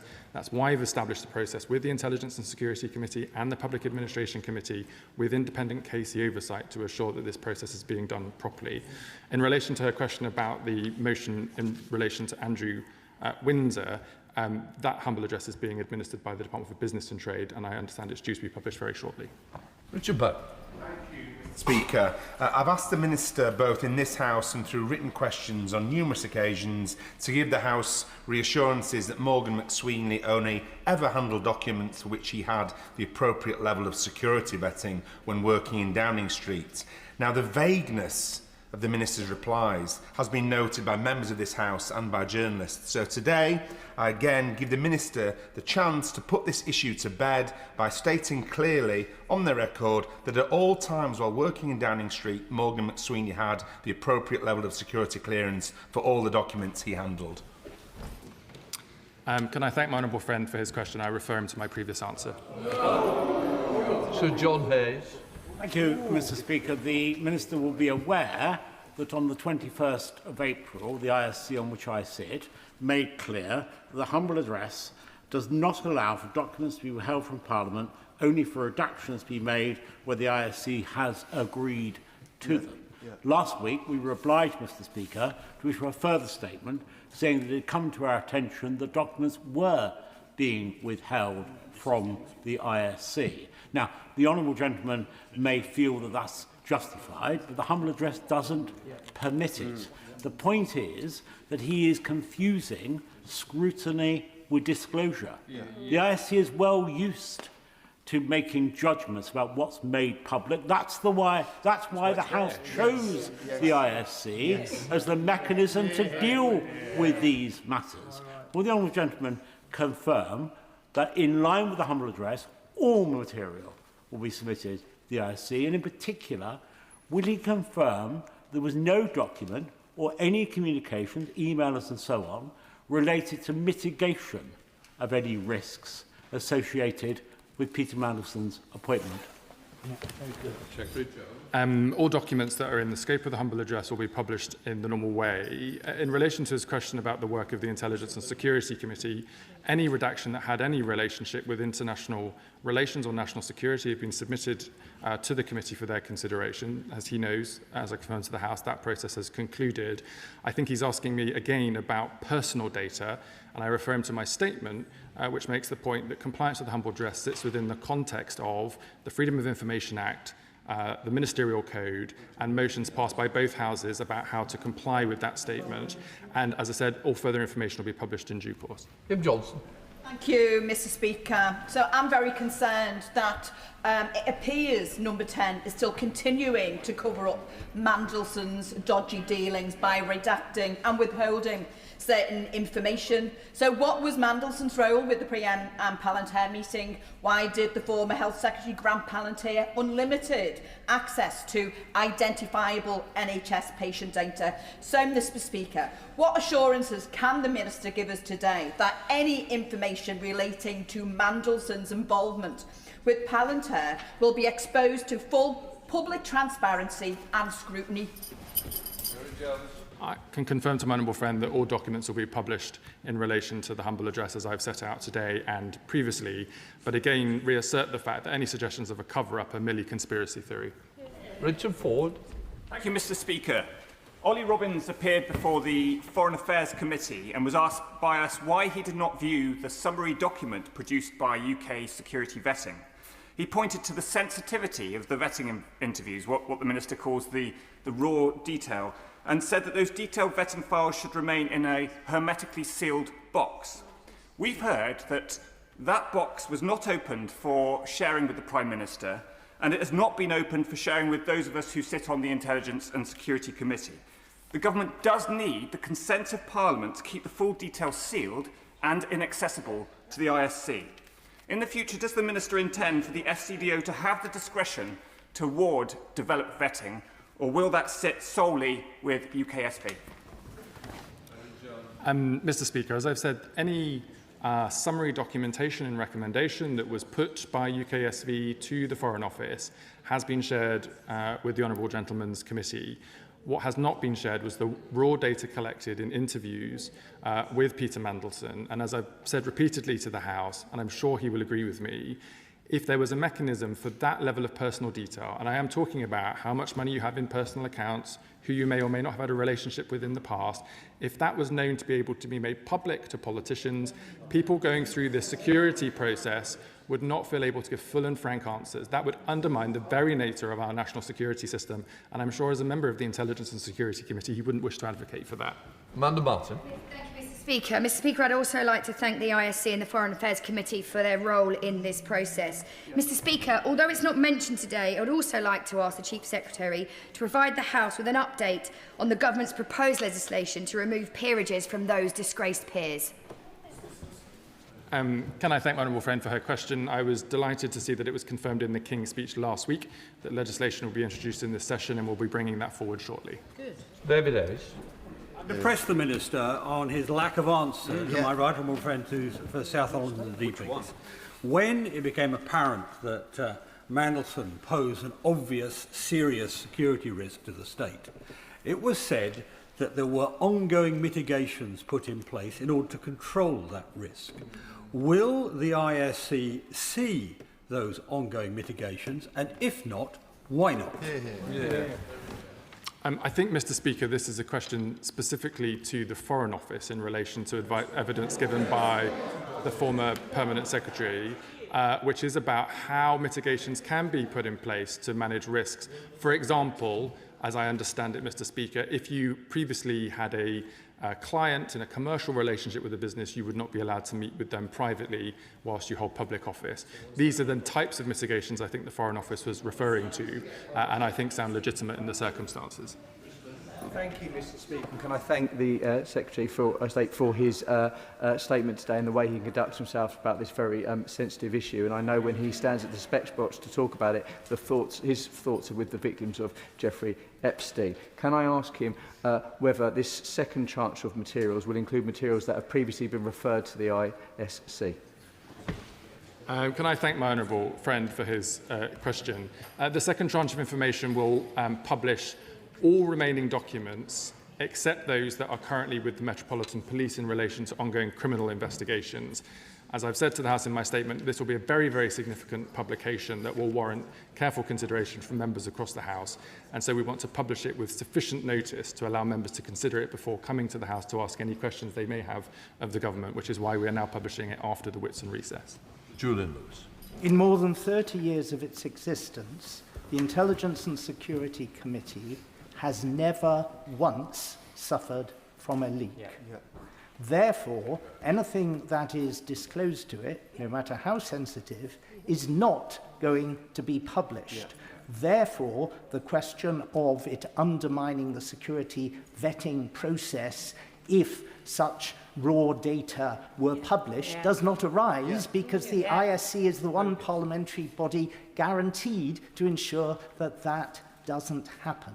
So can he stop obfuscating on that aspect, and can he confirm that irrespective of the question of the raw data, what will definitely be made available to the ISC if it hasn't been already are the annotations and the documents that show how an initial failure to pass vetting for Lord Mandelson became a decision to approve him and state that he had been successful in getting through the process. I can confirm, Mr. Speaker, that all documents that need to be referred to the Intelligence and Security Committee have now been referred to it, and that process has concluded, which is why we can move to publication after the recess. Dave Dugan. Mr. Speaker, the Minister must accept that there is no more august committee in this place than the ISC. He must further accept that it is the least partisan organ of this Parliament. And it is against that incomprehensible reality that Number 10 and the peddlers of chaos within Number 10 have sought to confound the ISC by withholding information and deviating unilaterally from the terms of the humble address. So will he just say very clearly he's given himself and Number 10 till after Whitsun recess? When after Whitsun recess will he release the next tranche of documents? Just to reassert, Mr. Speaker, I really don't think members are advocating that the raw information collected as part of national security screening interviews with people who are becoming public servants ought to be shared with Parliament. The summary of those recommendations and the advice put to departments should and have been, and I think that is the appropriate way to handle that. He asked me specifically about when the document will be published after Whitsun recess, and we stand ready to do so as soon as we're able to secure the time in the House. Sir Junius.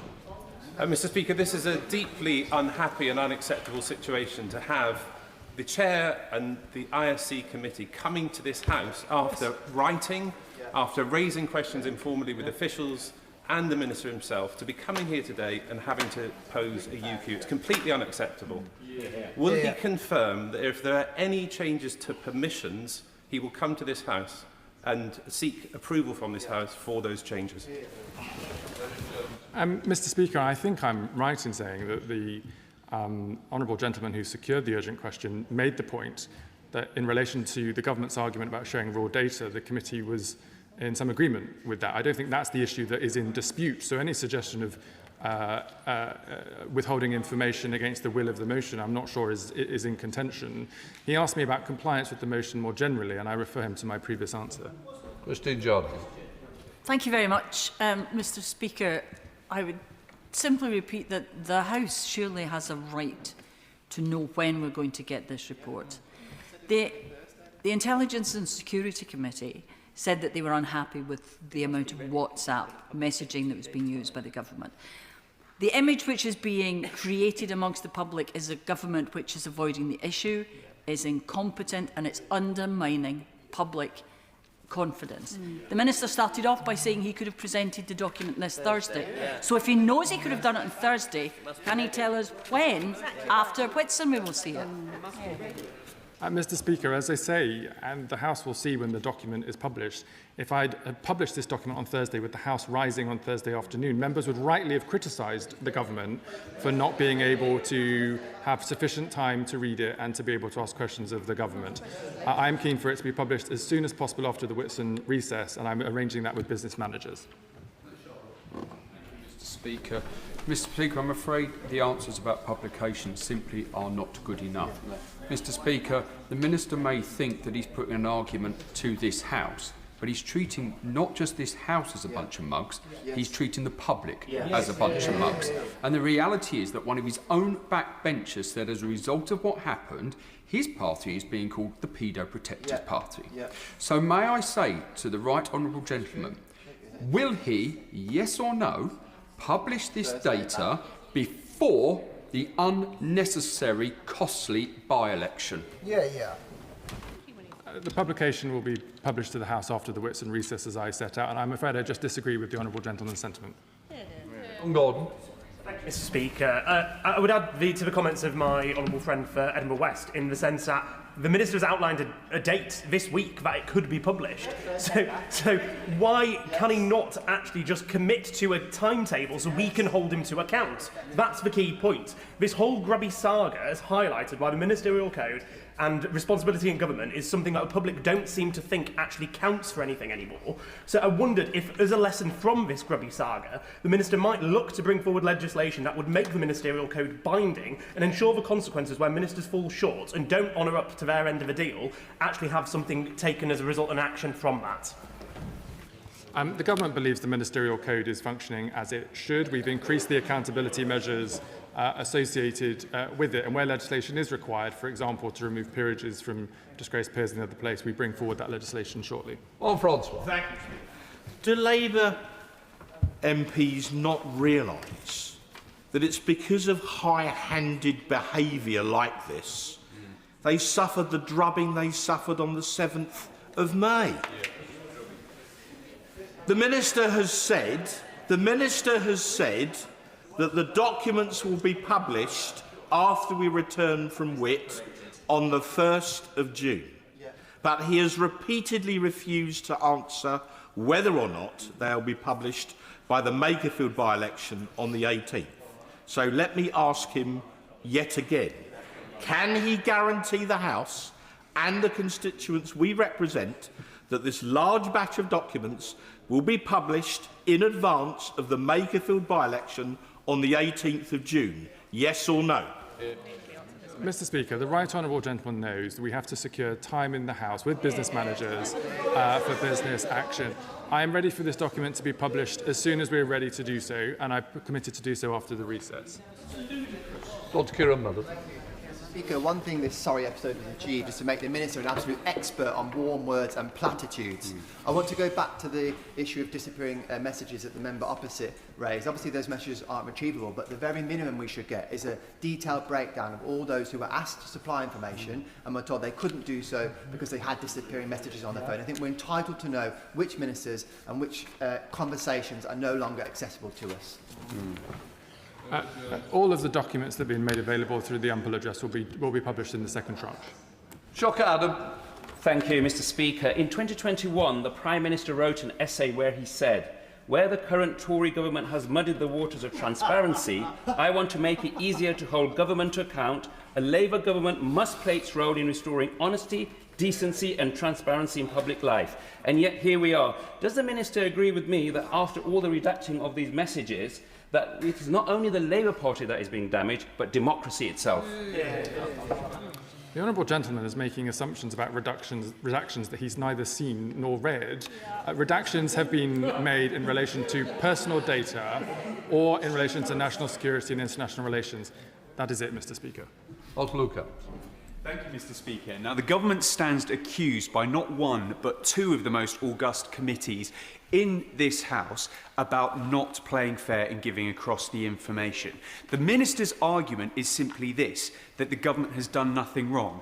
Why, therefore, would both of these committees come to this House and lay those accusations?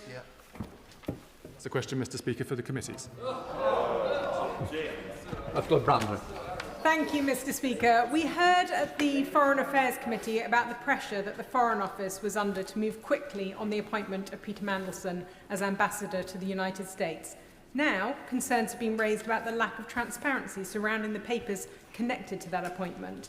If the government has nothing to hide, why is it now changing the terms and scope of the humble address, withholding and redacting documents from the Intelligence and Security Committee? And so will he confirm that he will ensure that the UKSV summary document will be shared with the ISC committee? Mr. Speaker, the government isn't trying to amend the terms or the scope of the humble address. It's just a factually incorrect statement, Mr. Speaker. She asked me about documents that can be shared with the Intelligence and Security Committee in relation to UKSV's recommendations and the decisions made by the Foreign Office. I can confirm those documents have been shared. Jim Sherman. Thank you, Mr. Speaker. Can I thank the Minister for his statement today? Constituents have contacted me regarding the overreach of government bodies and the refusal to stay within the parameters as displayed just in the last few days in the legal judgment funded by the Police Ombudsman claim of RUC collusion in Northern Ireland were found to also exceed legal powers. Ever mindful of that, again today, we have a statement. Constituents are highlighting overreach that sees refusal to be accountable to the public. Rebuilding trust is absolutely vital.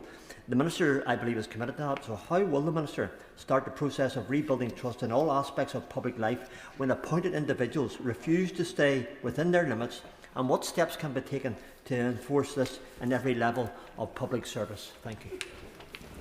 Mr Speaker, I share the sentiment of the Honourable Member in relation to trust with the public. That's why the Government has initiated the Ethics and Integrity Commission, updated the Ministerial Code, it's bringing forward legislation on the removal of peerages from disgraced peers in the other place, and is undertaking what is probably the most wide-ranging set of work in relation to ethics and standards in public life for many decades. Thank you, Bat. Thank you, Mr Speaker. When this Parliament passed the humble address, it was very clear that the House did not trust the government to do this. So that's why we wanted the ISC to do this. It is very clear that there are redactions that are happening beyond the will of that humble motion, the will of Parliament. And if that is the case, does the Minister accept that he has to come to the House to ask for permission? And if they don't do that, he needs to tell us why he won't be doing it. Well, nailed it. Mr Speaker, I refer to my opening statement in relation to compliance with the humble address and the right for government to withhold information subject to public interest duties, for example, the names and contact details of junior officials. In relation to the humble address and the work of the Intelligence and Security Committee, all redactions that are in relation to national security or international relations have been submitted to the committee and agreed in line with the humble address. Thanks. Thank you, Mr Speaker. Given the scale and significance of the Mandelson files due to be released, why does the Minister not accept that the review of those files over wits and recess would be a good use of everyone's time, with questions to the Ministers being put after the 1st of June when we return? Is it because Ministers are intent to limit scrutiny by this House? Because that's exactly how it looks like to me, and it looks like that to my constituents. And Mr Speaker, he's wrong. The intent is to increase scrutiny, not to decrease it. So Ashley Fox. Mr Speaker, does the Chief Secretary recognise just how damning it is of the government's lack of regard for transparency and accountability that the ISC finds itself in the position of having to publicly condemn its actions? The question about the committee statement is for the committee, Mr Speaker. As I've set out, we've complied fully with the humble address and the work of the Intelligence and Security Committee. Oh my word. Let's work our way around. Sir David Davies. Thank you, Mr Speaker. Given that it applies directly to the Minister, can I draw the House's attention to the motion brought by the now Prime Minister on the 4th of December 2018 following non-compliance with a previous humble address, in which it starts that this House finds ministers in contempt for their failure to comply with the requirements of the motion for return passed on the 13th of November 2018. It should be noted that that motion was passed by this House. We've just debated an area where the government may potentially be in contempt of the House. Indeed, the obfuscation we've heard looks like that. It's important to the House, and indeed the government knows of the precedent in this area, and I give notice, Mr Speaker, that if after we've received the next tranche of documents, the humble address has not been met in full, or indeed that we haven't been told the truth, the whole truth, and nothing but the truth, I will seek to bring such a motion in the future. But let me just try and deal with this one. Look, what I don't want to is continue the debate, so this might be a bit of advice for others that's trying to catch my eye. A very experienced member, like Sir David, won't leave it here. I know he will pursue it through many other avenues that will be available to him, and I suggest that it will be coming back at some point. And just to say to the House, I've also had a letter from the ISC, and at some point I will also need to respond to that. So it isn't quite the end as we see yet. I'm coming round. Dr. Kieran Mullen. Same experience as my colleague to the left. The Minister has said that the documents are ready to publish, and that the only issue is securing government time to do that on the first day back on the 1st of June. What advice can the Speaker provide us and the whole House as to what other mechanisms are available to make sure there is time on that day if the government are unwilling to allocate the time for the measure? It's not a matter for me, it's a matter for the government, thankfully. What I would say is that it is, as I understand it, a very large amount of documents. There is another question that has been mentioned, is the ability to print such an amount to make it available to the House. What I would say is I've been advised that it will be coming as soon as possible, hopefully, and I don't want to speak for the Minister, but rest assured it won't be left. But I think it is important that we do have time to go through it. It may have been good reading for the Whitsun, others may be campaigning. So let us say that I am keeping a very close eye on that, but I do understand there is a big issue about printing something this high in the amount of document. So it's not quite as straightforward as just presenting it. It is just that. Mark Francois. Thank you, sir. Further again to that point of order, Mr. Speaker. The Minister's excuse for not guaranteeing that the documents will be available by the 18th of June is that he would need to secure parliamentary time.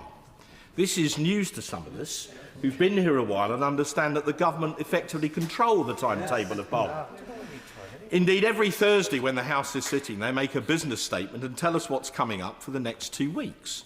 So, Mr. Speaker, are you aware of anything in standing orders or Erskine May that would prevent them from making a business statement on Thursday and naming a day for publication after the Whitsun recess? We love speculation. I didn't quite hear the Minister say, or worried about the by-election. I would say, and I know the Secretary of State, that he would also want to ensure this House is informed ASAP. I will be looking to ensure that happens as well. So please, let us calm down, let's not speculate too much, and let us see, and hopefully Whitsun might bring some generosity to some of the members. I think they need the sunshine a little bit more. Right, that now completes point of order.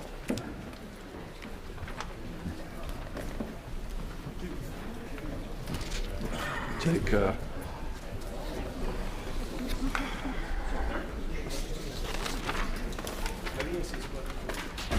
Order. Nominations closed at 1 o'clock this afternoon for candidates, yesterday afternoon, for candidate for the post of Chair of the Backbench Committee. One nomination has been received. A ballot will therefore not be held. I congratulate Bob Blackman on his re-election as Chair of the Backbench Committee. Well done, Bob. Please. Mr. Speaker, can I thank the House for the confidence you've shown in me, and I will endeavour to ensure that backbenchers get the opportunity to debate issues that they wish to debate in this chamber and in Westminster Hall as much as possible. Can I use your good offices to prevail on the government whips, the opposition whips and indeed the Liberal whips to ensure they nominate their members of the committee as fast as possible, preferably by tomorrow, so the committee can get up and working as in the new session to formulate those debates as soon as the government allows time. Yeah. I cannot endorse more than what the members absolutely said. Sooner we get the committee working, sooner we get the debates coming through.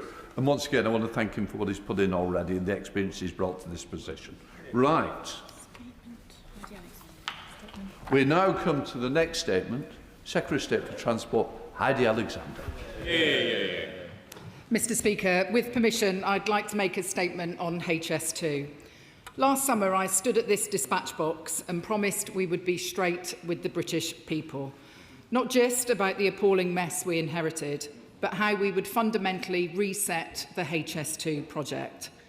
Today, I am publishing the latest parliamentary report and the Lovegrove report, an assessment of what past failings in the delivery of HS2 means for the civil service and wider public sector. This was a Cabinet Secretary investigation commissioned by the Prime Minister last year. I would also like to take this opportunity to update honourable members on the latest stage of the HS2 reset. But, Mr. Speaker, if I may, let me remind the House of the litany of failure we inherited in July 2024. Costs soared by £37 billion under the previous government alone. Billions of taxpayers' money was sunk into Phase 2 work for the sections north of Birmingham before they were abruptly cancelled. Huge contracts were handed out without improvement in price, despite the Oakervee Review's recommendation to negotiate a better position. Instead of signalling the country's ambition, HS2 became a symbol of this country's decline. And after more than 5 years of construction and over £40 billion spent, the country was no closer to having an operational HS2 railway than when construction first began.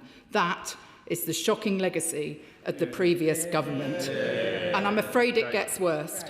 I can today confirm the previous government spent most of HS2's budget without laying a single metre of its track. Today is about ending that era of neglect. New CEO Mark Wilde and Chair Mike Brown have an almost impossible task on their hands. As Mark put it to me recently, it's like changing the engine of an aeroplane mid-flight. However, the new leadership team at HS2 is turning things around. 6 major construction milestones were reached earlier than planned in the past year. The organisation is more focused on the things that matter, with 300 back office roles removed. HS2 Limited is reviewing its supply chain contracts and the incentives within them to ensure we finish the job at the lowest reasonable cost. And it is managing those contractors properly now to make sure supplier performance is up to scratch. Finally, we're seeing improved oversight, with HS2's leadership now receiving real-time updates, helping to prevent delays and keep construction to time. But there's no getting away from the fact, Mr. Speaker, that the vast majority of HS2's previous budget was blown on completing around a third of the entire project. And over the past year, Mark Wilde and HS2 Limited have worked closely with me and my department to assess the remaining work to be done. They have now provided me with updated costs and timescales, which I can share with the House. It gives me no pleasure to say the expected cost of completing HS2 is now between £87.7 billion and £102.7 billion priced in 2025. 2/3 of this increase is down to past misunderstanding of the work required, underestimation and inefficiency, issues within the control of HS2 Limited, some of its suppliers and previous governments. The remaining third is linked to inflation, which was not factored into previous cost estimates regularly enough. On timings, I said last year that I see no route by which trains could be running by 2033. We now expect first services to run from Old Oak Common to Birmingham Curzon Street between May 2036 and October 2039. And where the previous government could not say when the full HS2 scheme between Euston and Handsacre Junction would be delivered, I now expect that will happen between May 2040 and December 2043. Lessons have been learned from the Stewart Review, meaning HS2's cost and schedules are now built on more solid foundations, with credible estimates published as ranges to ensure they better stand the test of time.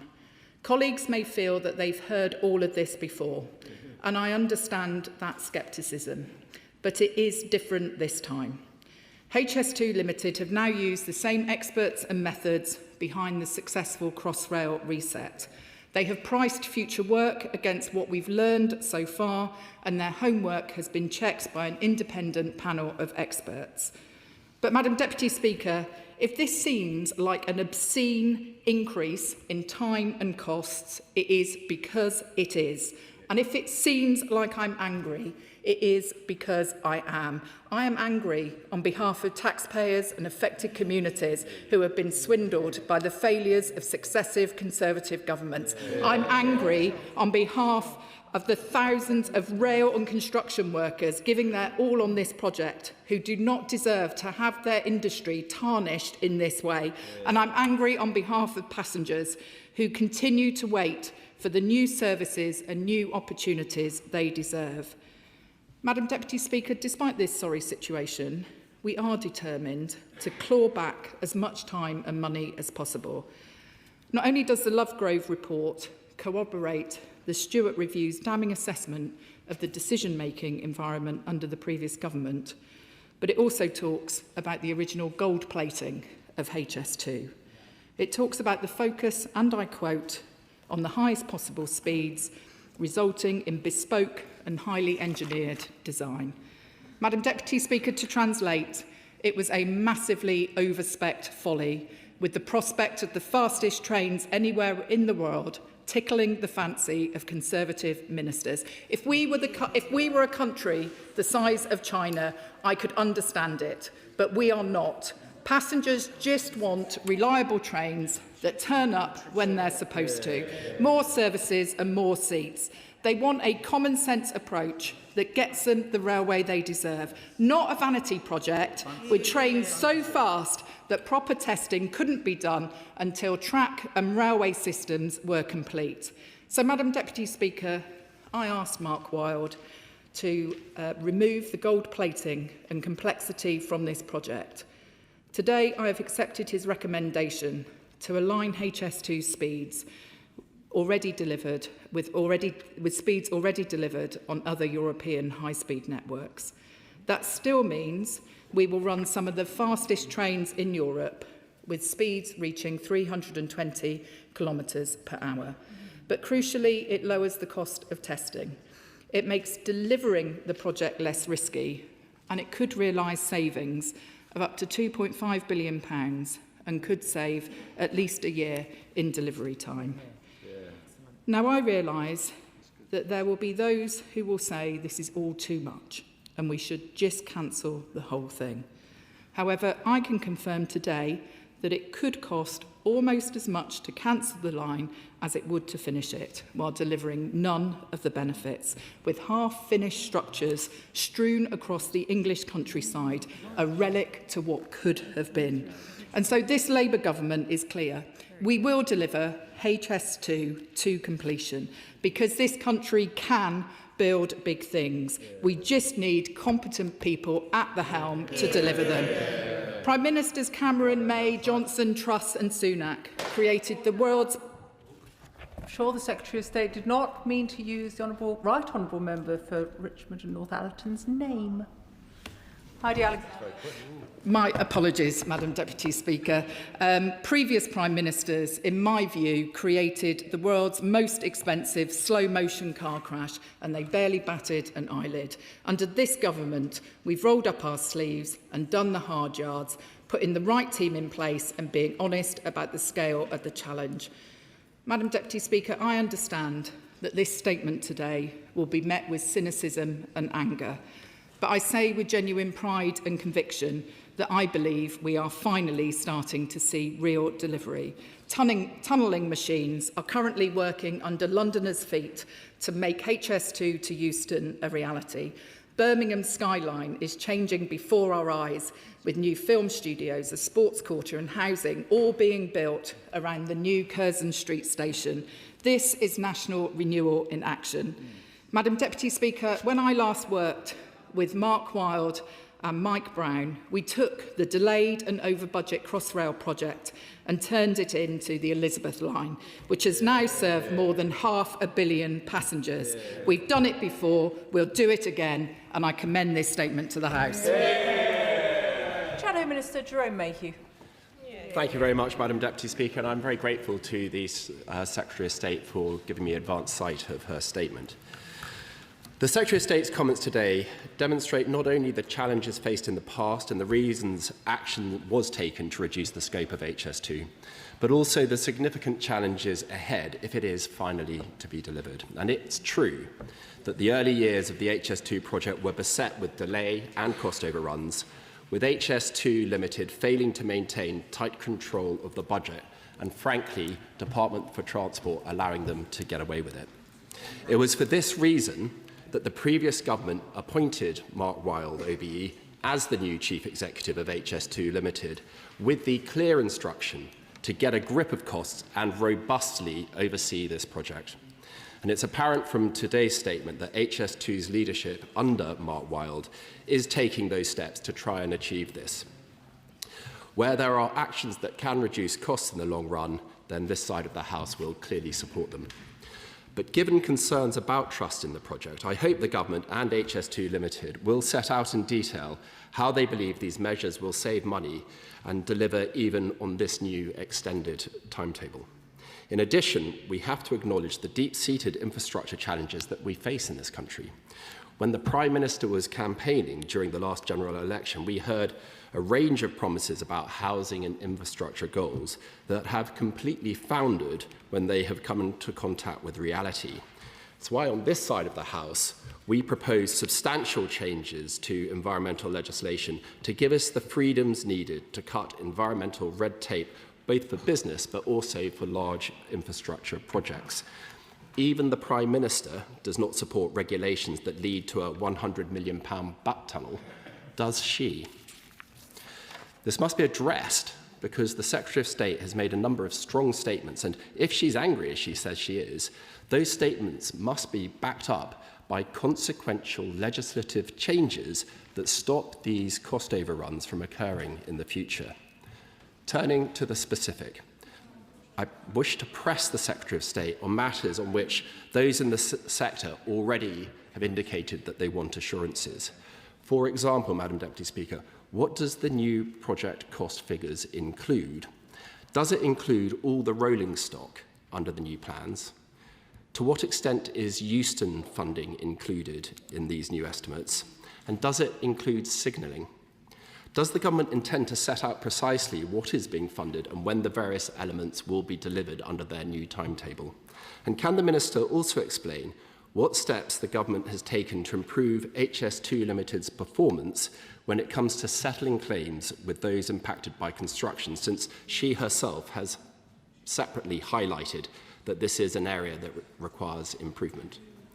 Of course, HS2 doesn't operate in a vacuum.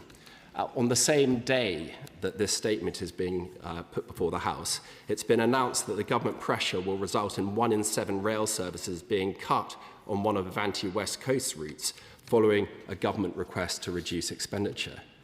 And given the comments made about the project, is it appropriate that the services on the West Coast will offer fewer services to passengers?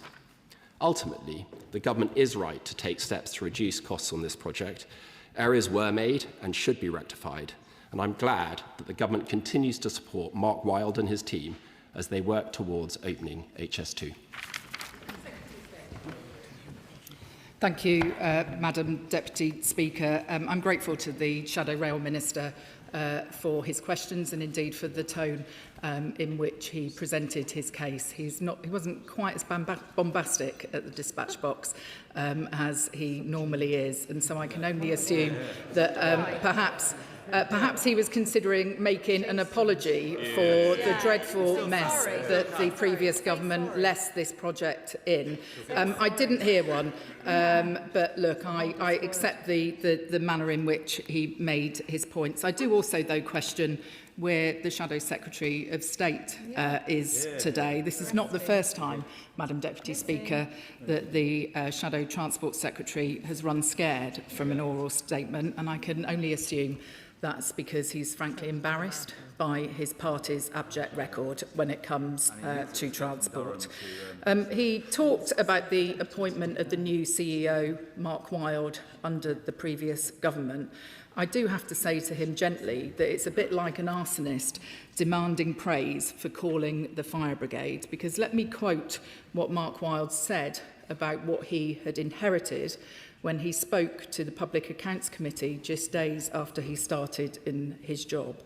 We are in a completely unacceptable position. We have to acknowledge that HS2 has failed in its mission to control costs. Madam Deputy Speaker, the Honourable Gentleman asked me a number of specific questions and I will answer them directly. He asks how reducing the speed to 320 kilometres per hour will save money and ensure delivery. To be clear, Madam Deputy Speaker, this will mean that trains on HS2 are running as fast as bullet trains in Japan.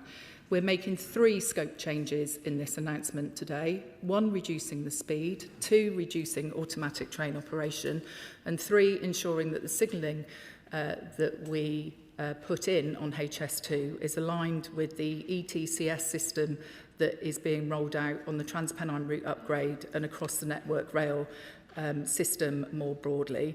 We will depend on proven technologies. We are not taking a punt on world firsts. I think that is the way to reduce risk in the delivery of this programme and potentially reduce cost as well by up to £2.5 billion. He asked me about bat tunnels. Well, I can tell him we are building no more bat tunnels on HS2 and that this government has changed legislation through the Planning and Infrastructure Act, which could mean a different approach to protected species in future. And I gently say to him, who was overseeing this project when HS2 took the decision to proceed with the bat tunnel? It wasn't this government, it was his government, and we've taken actions to ensure that regulations in future do not get in the way of building the homes and infrastructure that this country needs. He asked me specific questions about whether the revised cost ranges include a number of different areas, and I can confirm that on Euston that there is provision within this range for the delivery of Euston, although we've also gone out to market to attract private investment, given that in the 10-year infrastructure strategy we set out our ambition to deliver the new HS2 station through a public-private partnership. The signalling costs are also included in these cost ranges. He asked me rightly about what action HS2 is taking to improve its performance when it comes to settling claims on land and property. I know that there are very many honourable members in this House whose constituents will have experienced frustrations in this regard. And in the letter I recently wrote to the chair of HS2 setting out his priorities for the year, I was clear that I wanted greater attention on this area. And finally, he asked me about some of the minor changes that Avanti West Coast have made recently to their summer timetable. They came to me with a proposition to better optimise their service pattern to meet the demand in the summer months, when actually if we can save money because we're not moving trains around the country with half-empty carriages, as a responsible government, I think it's reasonable for us to look at that. What I would also say to him in the timetable that was introduced on Sunday is that we've seen significant enhancements, including additional seats on London North Western services between London and Birmingham. We're seeing the most regular Mid-Cornwall Metro service in 60 years. And so where his government failed to invest in Britain's rail network, this government is doing exactly the opposite and making sure that people across the country have got the trains that they need and that they deserve.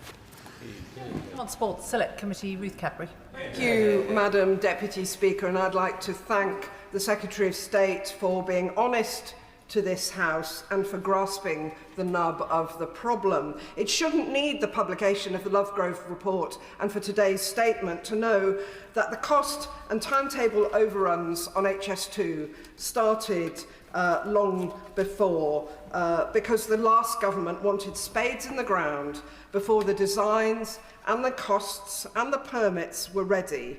And then they cancelled the project, half the project. So we have the Aston to Old Oak Common project. I'm so glad that the government picked up that and is moving ahead on the Euston element as well. But because we had the Stewart review and the Ogilvy report to tell us what went wrong too. I'm not going to my question is not actually going to be on HS2 because we've got the Rail Minister and HS2 Chief Exec coming to us tomorrow. But elements that that I believe are picked up in the Lovegrove report. What is the Secretary of State doing now to ensure that from now on essential transport projects, starting with the Lower Thames Crossing and the Northern Powerhouse rail project, don't go the same way? Will she assure me that she won't put on the high-vis and the hard hats for the photo opportunities until all of the detail, all of the permits and all of the cost budgets are in place first? Thank you, Madam Deputy Speaker. My honourable friend, the Chair of the Select Committee, is right that the problems of HS2 were born many years ago. And the fact that the civil engineering is 4 years delayed isn't a product of decisions by this government or the current management of HS2, but it is, as she says, about overly optimistic cost estimates, construction starting before designs were mature, insufficiently controlled delivery, poor contractual arrangements, gold plating, constant changes in policy and scope. So she's entirely right on that. She asked me a direct question about what lessons we are learning when it comes to the delivery of future transport infrastructure. If I take Northern Powerhouse Rail, we've worked closely with local leaders to agree scope in advance, to agree priorities and sequencing so that we know what elements of the overall programme will be delivered first. We've set an overall budget cap for that, and we're also securing local contributions to ensure that we can maximise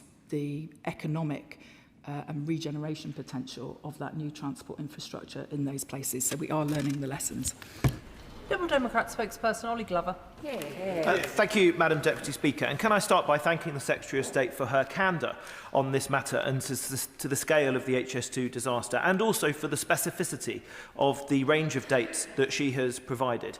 And certainly we on these benches agree with her intent. We need to make the most of this shambles, and it would indeed be better to do something of what has been built rather than scrap it and hope that that resets the past. It's also good news that the Secretary of State has outlined commitment to proven technology rather than the innovations of the future, warp drive and whatever else was being talked about before. And particularly use of ETCS as signalling is welcome for that.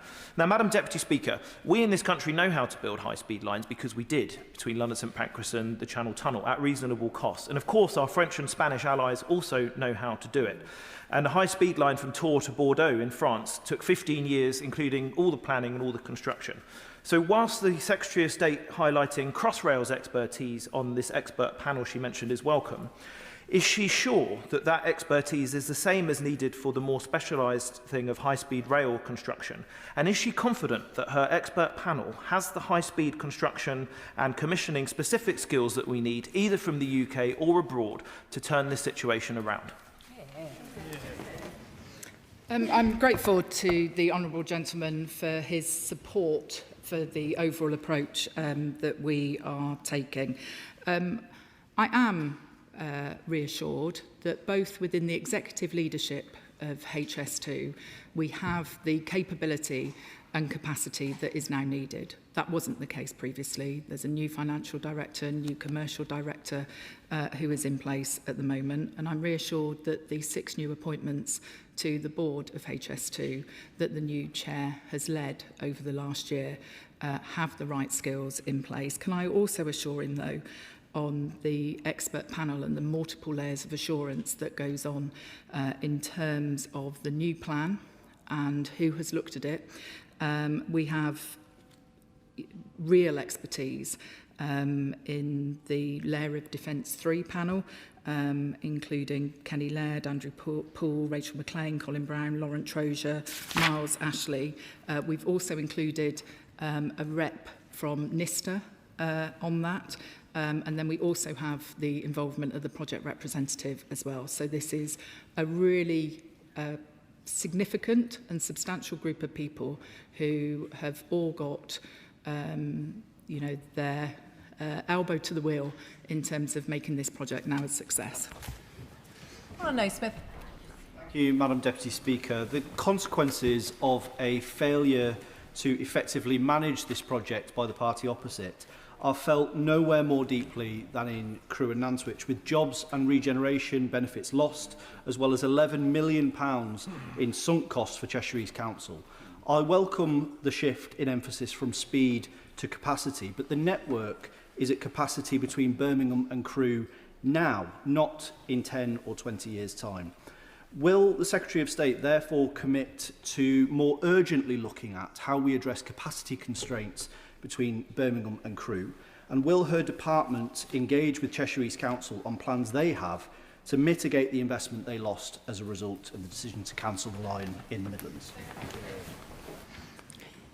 My honourable friend has been a great advocate for his constituents, and I totally agree that the focus now, as it should have been all along, is about delivering more seats and trains that run on time.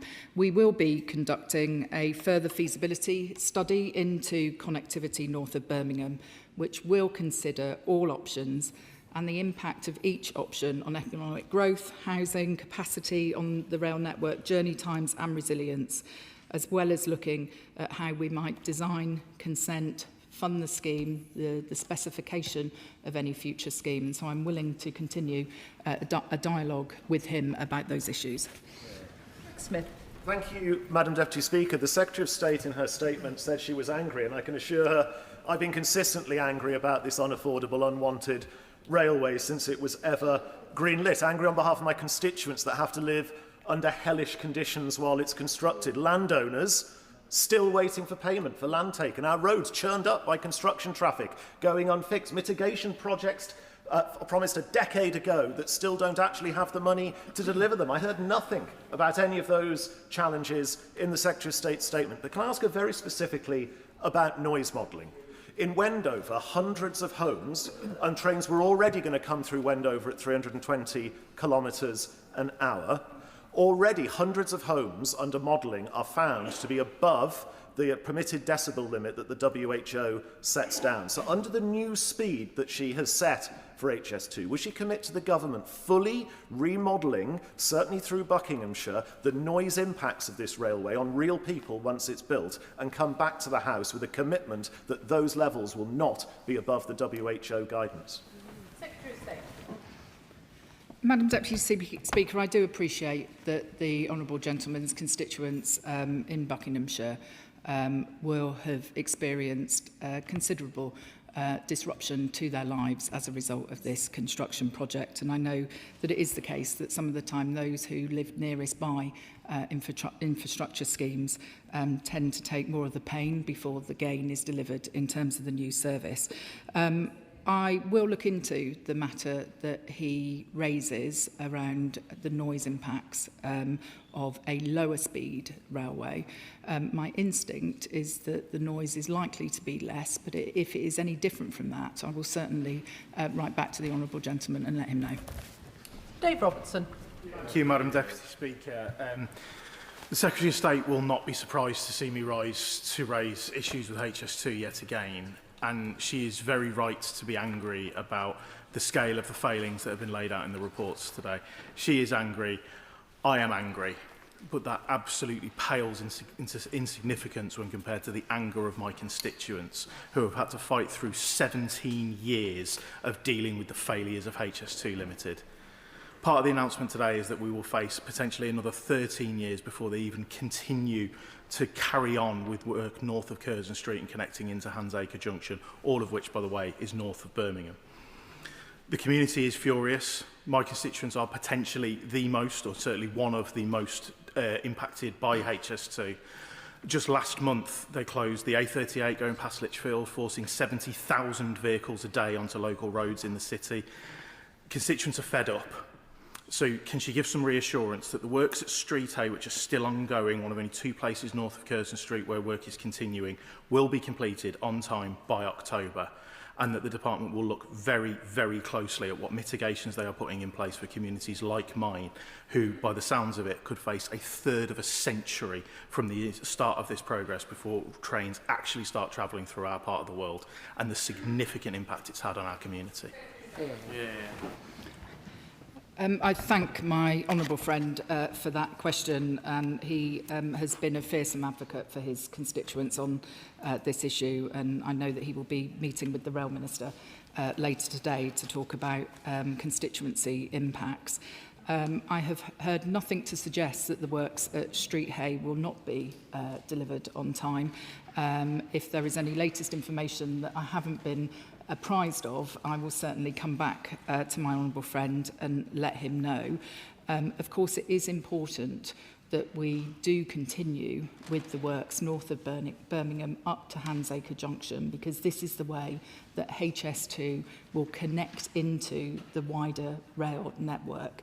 And whilst in the short term this will this project will improve connections between London and Birmingham.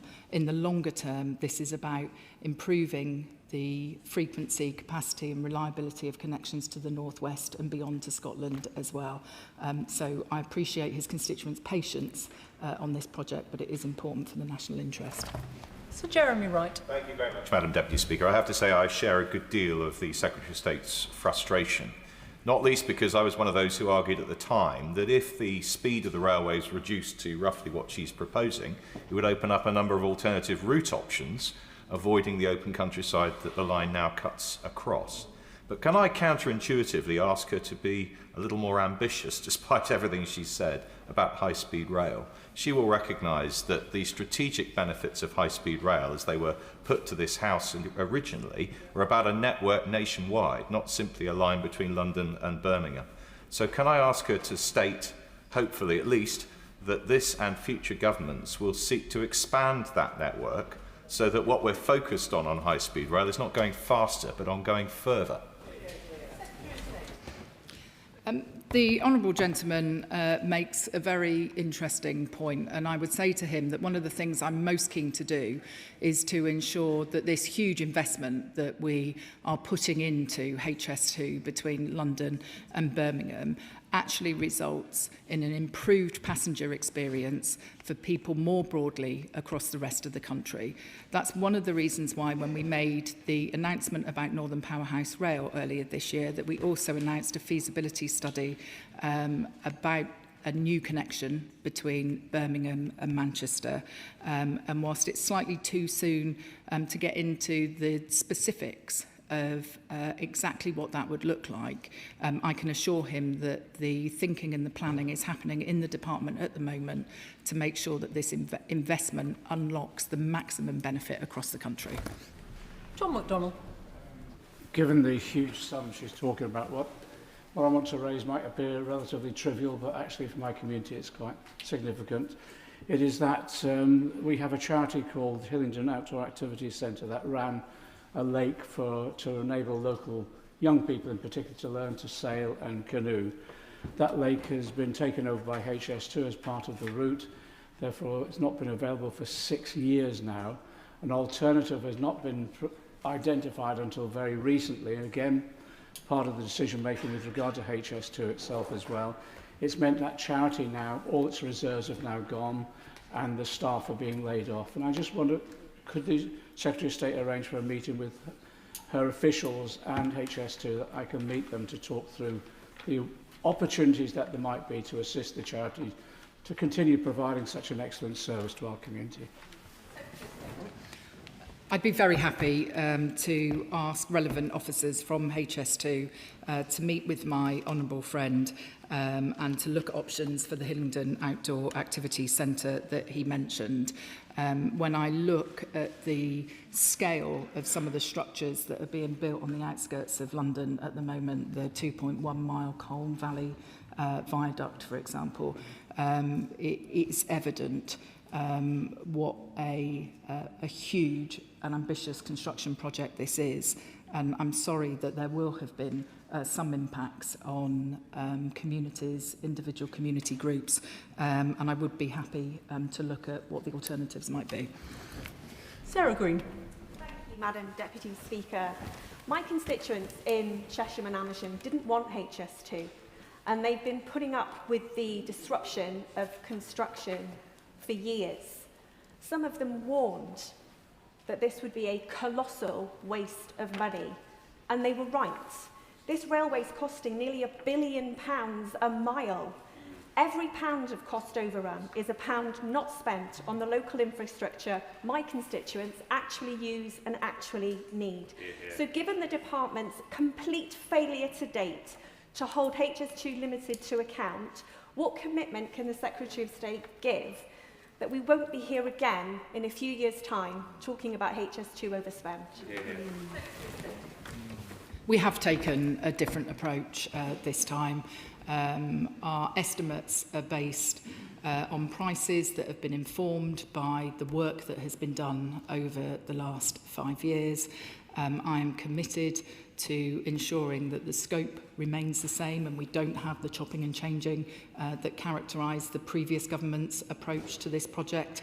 But I would also say to her, whilst recognising there will be some impacts in her constituency, that this is a great engineering feat that we are involved in delivering. The first new terminus station that this country has built in 125 years. New stations at Birmingham Interchange, Old Oak Common, Euston. And so whilst I'm always happy to talk to her about the local impacts, I think in terms of the improvements to the rail network that HS2 can provide, it is very significant, and I think this government is entirely right to be committed to delivering this project to its completion. Toby Perkins. Well, thank you very much, Madam Deputy Speaker. As the Member of Parliament for Chesterfield, my constituents at one time hoped they might be beneficiaries of HS2. That seems so many years ago. But I share the Secretary of State's fury at the incompetence that's got us to this stage. We wouldn't have supported a programme like this if we'd known it was only going to be a line to Birmingham. It should be going, as any serious country would, to have high-speed rail up to Manchester and up to Leeds at the very least. I'm very glad that she's laid out today how she's going to try and get a grip of this. But can I add to what we've heard from the honourable gentleman from Kenilworth and Southam to say once the government has managed to demonstrate that under this government we have got a grip of the costs and the times, can we start to be more ambitious about reopening discussions around extending it beyond Birmingham up to Manchester and to Leeds? As I said to the honourable gentleman from Kenilworth, as part of the announcement that we made about Northern Powerhouse Rail a couple of months ago, we did commit to doing a feasibility study on what a future link between Birmingham and Manchester could look like. We've not taken any decisions about the route or the specification, the speed at which that new line might need to be built to facilitate. But I do recognise that there are significant capacity constraints north of Birmingham, and I am keen that we find a way to ensure that as we set up Great British Railways, renationalise our railways, that HS2 becomes the spine of the Great British Railways network and unlocks capacity, frequency, reliability improvements elsewhere in the country. Joy Morrissey. Thank you, Madam Deputy Speaker. If the Minister in a year's time, a few months' time, decides to scrap HS2, you will have my full support. She will have my full support.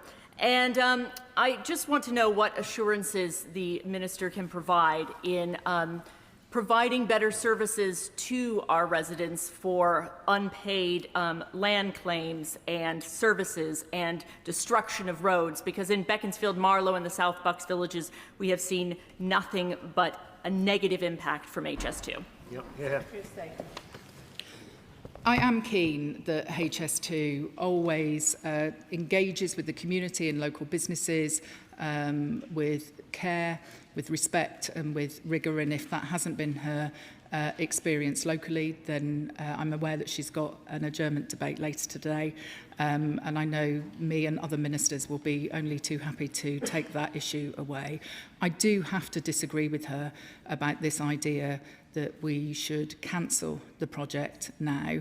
The Chief Executive of HS2, in his letter to my department's Permanent Secretary, made very clear that cancelling this project and doing the necessary remediation could cost almost as much as completing the line, and we would have those half-completed structures strewn around the English countryside. I'm sure that's not something that her constituents would wish to see, and that is why it is right to reset this project and complete HS2 as I've set out today.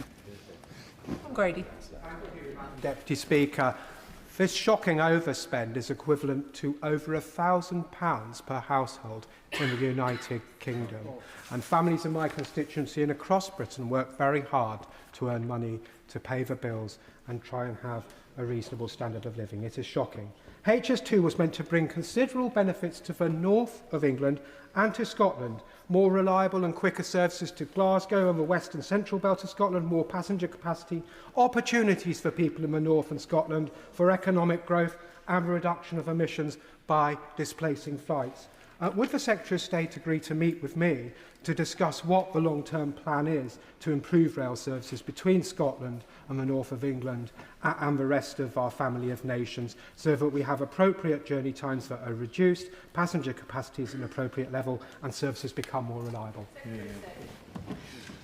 My honourable friend is right. This is shocking, and the truth of the matter is that this government is picking up the bill for the mess created by the previous government. I would be very happy to meet with my honourable friend to discuss the ways in which we can improve capacity, frequency, reliability of services between England and his constituents in Glasgow, and I look forward to discussing that in more detail with him soon.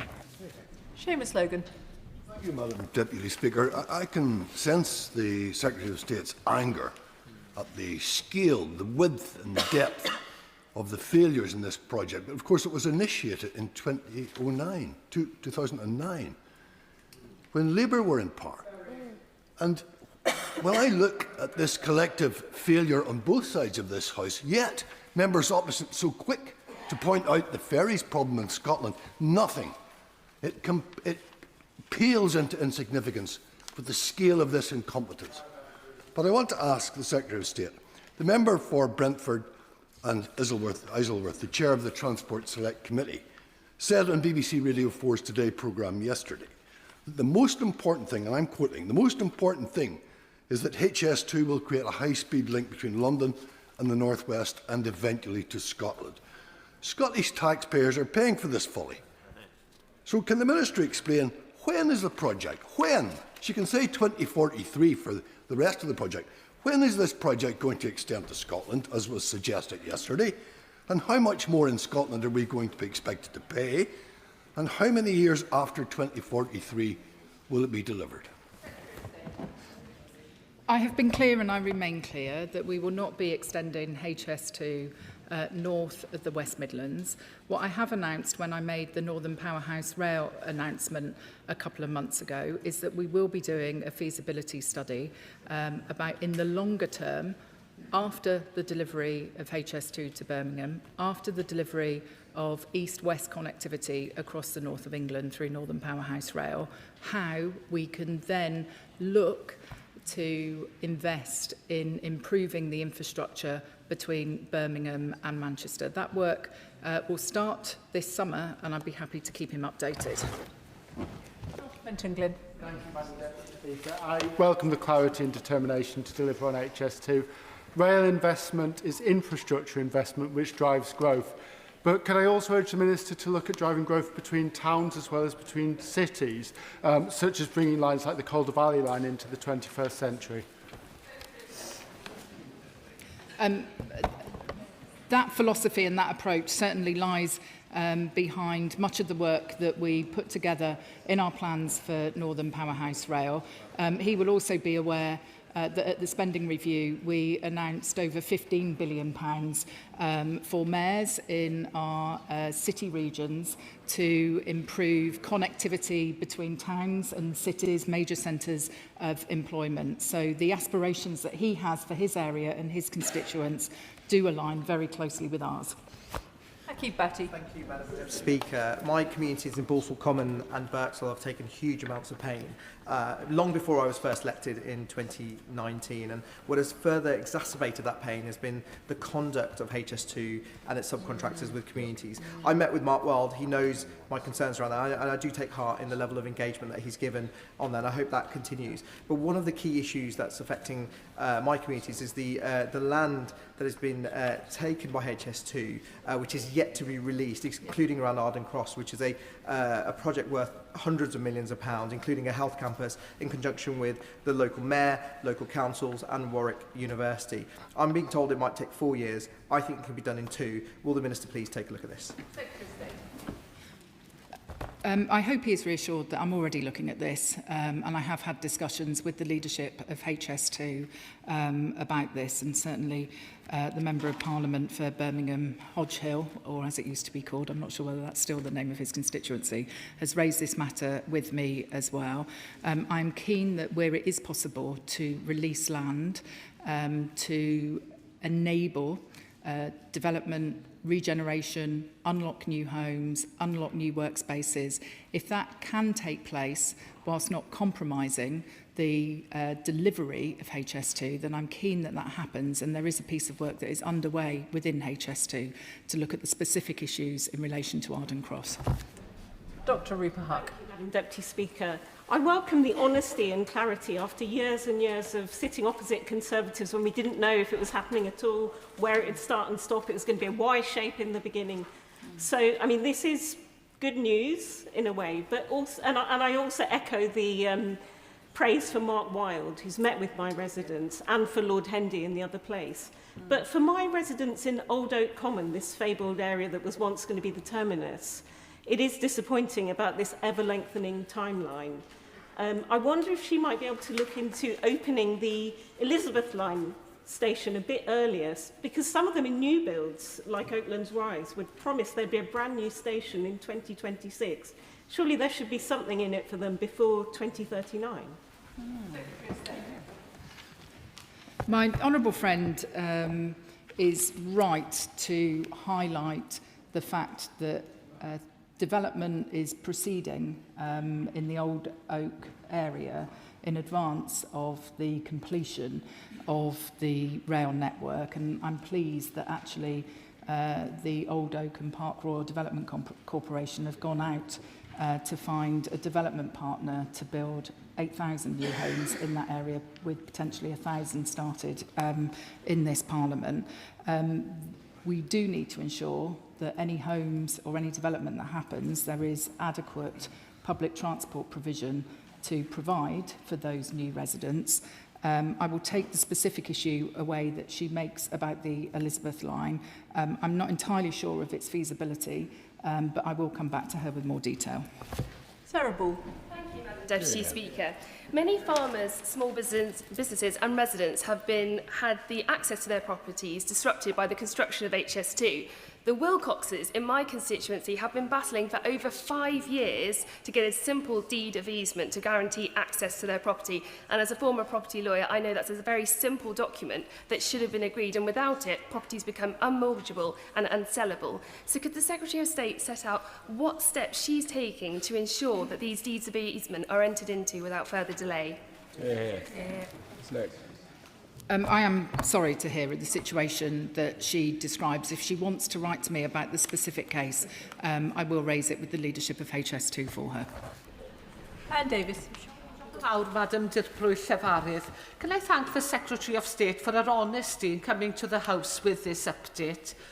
Wales is of course footing the bill for HS2, a project based entirely in England, now costing up to £103 billion. While in Scotland and Northern Ireland have their fair share of Barnett consequentials, Wales has nothing. And people in Wales have had enough of being treated as second-class citizens. They recently elected a Senedd with a majority of members within it committed to ending this injustice. So will the Secretary of State respect the wishes of the people of Wales and be open to talks with the Welsh Government on reclassifying HS2 so that Wales no longer pays for it, or at least has its fair share of the Barnett consequentials? Madam Deputy Speaker, it's not true to say that Wales is getting nothing. At the spending review last year, we announced £445 million in direct funding to modernise and upgrade Welsh Rail. And only a couple of months ago, in February, the UK government, with the former Welsh government, announced a long-term pipeline of rail enhancements that could total up to £14 billion. I would be happy to discuss rail enhancements with the new leadership of the Senedd, and I look forward to having a constructive working relationship with the First Minister and his Cabinet. Martin Vickers. Thank you, Madam Deputy Speaker. Having chaired the all-party rail group for the last 9 of 10 years, I've seen a procession of ministers and officials come along and give reassurances such as we've heard from the Secretary of State today, and it's hard to believe that her successors will not be coming to the House in the distant future talking about further resets of the project. But could I ask her in particular, can she give an assurance that this, the spending on HS2 will not affect the announcement she made a few weeks ago about improving other rail services in the north? And I know she'd be disappointed if I didn't mention the campaign by myself and the Father of the House to improve services to northern Lincolnshire. Answer that. The honourable gentleman would expect me to have comprehensive discussions with my colleagues in the Treasury before announcing rail enhancements. That's entirely what we have done over the last couple of months, whether that was about Northern Powerhouse Rail when we set out those really ambitious plans at the start of the year, or indeed whether it's about the anticipated profile of expenditure that will be required over the next 10 years. So I can assure him that anything that I've announced today doesn't change what I announced in January on Northern Powerhouse Rail. Madam Deputy Speaker, before I was elected to this place, I was a member of the independent panel for the Community and Environment Fund and the Business and Local Economy Fund for HS2, which was responsible for dispersing funding to communities disrupted by the building of a Whacking Great railway line. One of the reasons communities rightly and understandably get grumpy when large-scale infrastructure projects affect their communities is when there's no obvious benefit to them, when a railway line goes through but there's no station for them to benefit from. What assurance can the Secretary of State give the House that she's looking at some of the things that can be learned positively from what's happened with HS2, particularly looking at how we strengthen and make clearer the link between community benefit and large-scale infrastructure projects where the immediate benefit isn't obvious to those communities? I think one of the failings with HS2 has been to focus on the speed of the line and the 4 stations, when actually one of the major benefits of HS2 is to free up capacity on the existing West Coast main line between London and Birmingham to enable better regional services, to enable more freight, for example, to transfer from lorries on the road and get that onto the rail network. For too long, this project has been about speed and it's not been about seats and reliability. And I think through this reset, we are changing that and we are determined to ensure, as I said earlier, that this is the spine of the Great British Rail network that we will deliver as we renationalise the railways. Tom Gordon. Thank you, Madam Deputy Speaker. I thank the Secretary of State for her statement. It's outrageous to hear the waste and money thrown away by successive Conservative governments. Even now, the eye-watering level of money required to reset HS2 grates on people up in Yorkshire and the north, where the northern legs were cancelled and comparatively we get less funding per head for transport than counterparts in the south. So does the Secretary of State agree with me that a small amount of money saved from reducing the scope and speed would be better spent on schemes like Northern Powerhouse Rail, reinstating the York Area Capacity Scheme, estimated at only around £150 million, that would unlock the bottleneck at York Station and deliver benefit across the north? I can't spend this money twice. I have taken the decision to reduce the speed of HS2 to 320 kilometres per hour. We believe that could save up to £2.5 billion and result in delivery a year earlier. Given how long people have been waiting for this new railway, I think that's the responsible thing to do so that people can get on these trains sooner than they otherwise would. I understand he's a fearsome advocate for those rail improvements in his constituency, and I'm sure we'll talk about those more when we get to the next transport questions. Shockout Adam. Thank you, Madam Deputy Speaker. The truth of the matter is that despite spending taxpayers over £103 billion of taxpayers' money, my son has laid more rail track from his Lego set than the previous government has done from the HS2 programme. But seriously, there's considerations and concerns from whistleblowers who have alleged that costs were deliberately hidden from Parliament, documents were shredded, and staff who spoke out were sacked. So before another penny is spent of the British taxpayer, How will the Minister ensure in the future there are accountable binding mechanisms to stop contractors and executives from misleading this House again? He is right to raise these very important issues, and we will always take any whistleblowing complaints with the utmost seriousness. Can I also reassure him when it comes to fraud, that as part of the reset that HS2 is going through, it is strengthening its counter-fraud capability, its internal controls and processes, because when you're spending this amount of taxpayers' money, you should treat it as if it was your own, and the care and attention that you would apply to your own money. And so we're taking all necessary steps to make sure that we strengthen the controls within the organisation to ensure value for money for the taxpayer. Tim Farron. Thank you, Madam Deputy Speaker, and I thank the Secretary of State for reeling out a list of very depressing dates in the far future, which leads all but the youngest of us to contemplate our mortality. And what is also depressing is the serious lack of investment in rail infrastructure in the northwest, north of Manchester. It's an ongoing issue. Now, I get that HS2 has sucked up money, energy and attention, but I wonder whether the Secretary of State might seek to put this right by being creative with the use of the existing main line. For instance, would she work with Network Rail, myself, Westmorland Furness Council, to advance the cause of reopening stations like Shap and T-Bay, ensuring massively improved public transport links for rural North Westmorland? State. If the Honourable Gentleman, the Right Honourable Gentleman, would like to write to me about the case for reopening Shap and T-Bay, I would gladly consider it. We are reopening some rail stations across the north of England.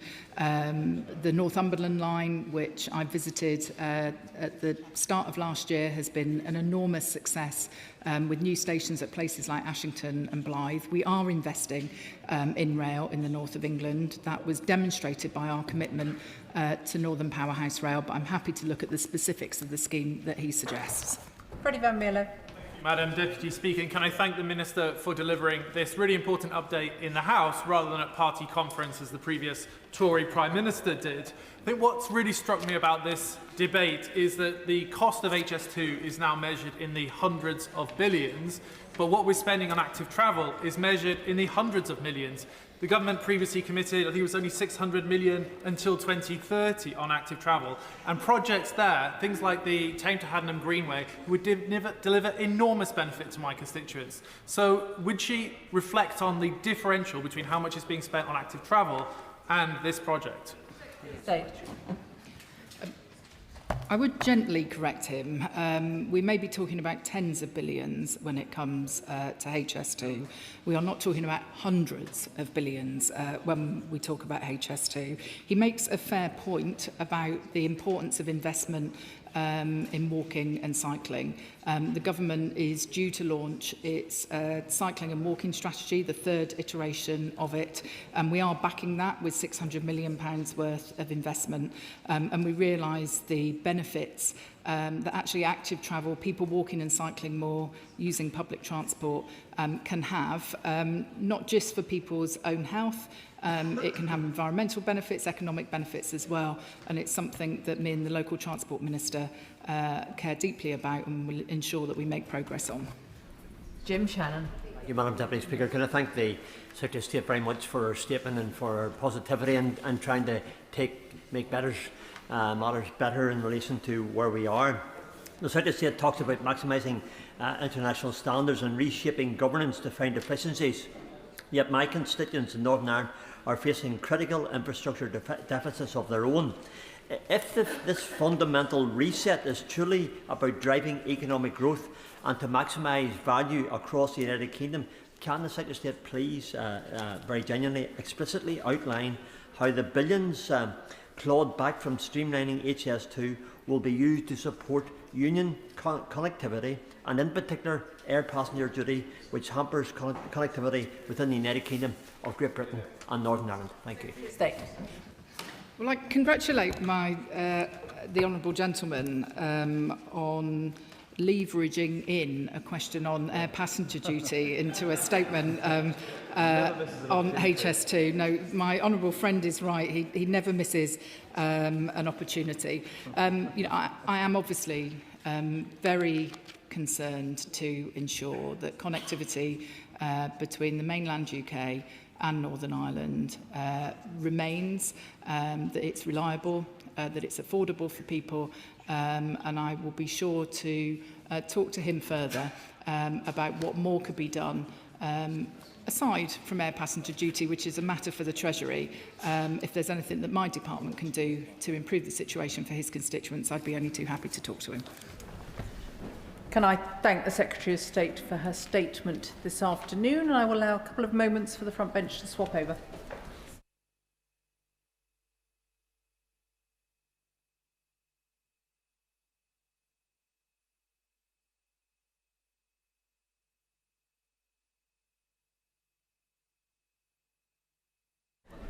The clerk will now proceed to read the orders of the day.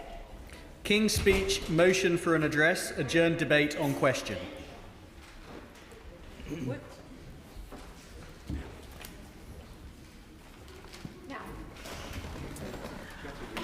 I inform the House that Mr Speaker has selected Amendment I in the name of the Leader of the Opposition.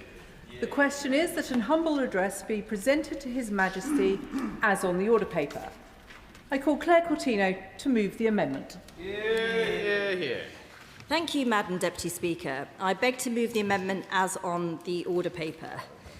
And in fact, this may be our last meeting across this dispatch box, because the Secretary of State is once again on manoeuvres. So considering he's gunning for a promotion, let's review his record, shall we? He promised in the election that he would cut everybody's energy bills by £300. And what's he delivered? Energy bills up by £200 thanks to his plans. He said he would protect pensioners, but weeks into office he axed the winter fuel payment, a policy that many of them have cited as their worst political decision in power. He promised that Great British Energy would lead to, and I quote, a mind-blowing reduction in bills. And yet 2 years in, it hasn't taken a penny off household bills, but it has given a six-figure salary to one of his mates. And now we learn that Great British Energy has been putting solar panels made by Chinese slave labour on British primary schools, something he promised this House he would not do. So what's next? Oh, that's right. He said he could control the price of wind. But his botched wind auction signed us up to the highest prices in a decade, way more than the cost of electricity that he inherited. Promise after broken promise. Bills up, pensioners betrayed, six-figure salaries for his mates, and eye-watering contracts for wind developers. And now, to top it all off, a so-called energy independence bill, which would shut down the North Sea. The greatest act of industrial self-harm in a generation.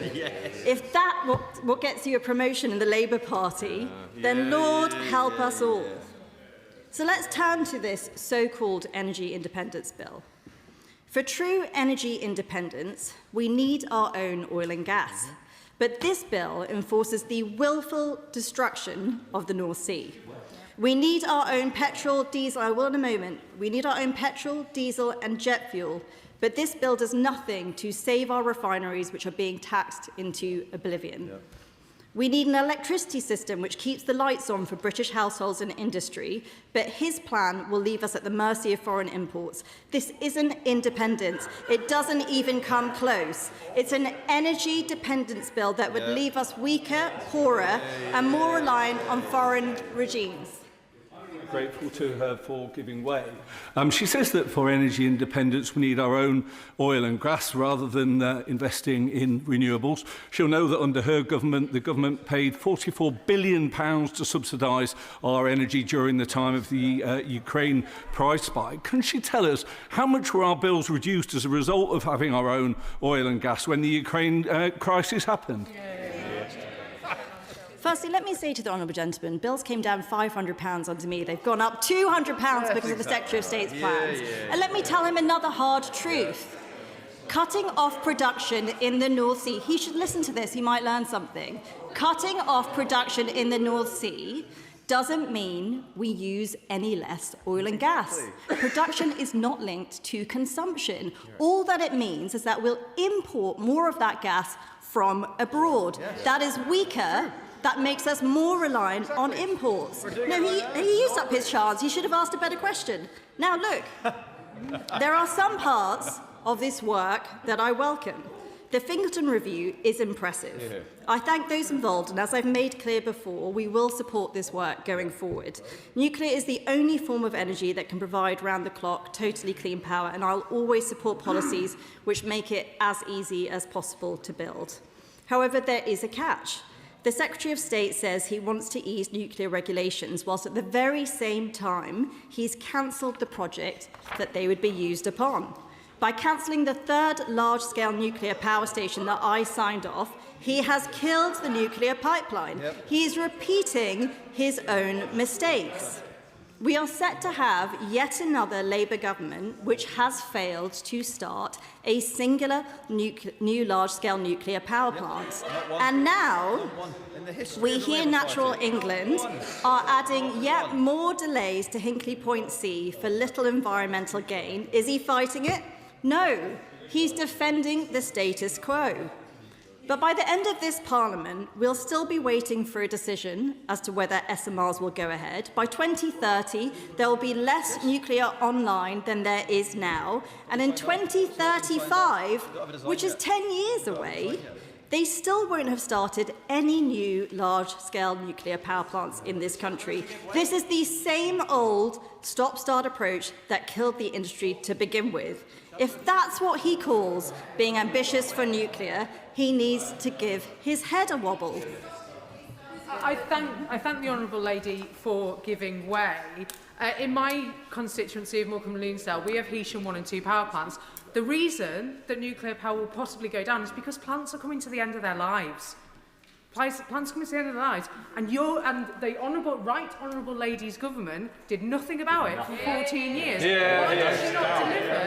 Why did she not deliver, Madam Deputy Speaker, when she was in government? Well, look, let me tell the honourable lady. Under the last Labour government, which the Energy Secretary was part of, not a single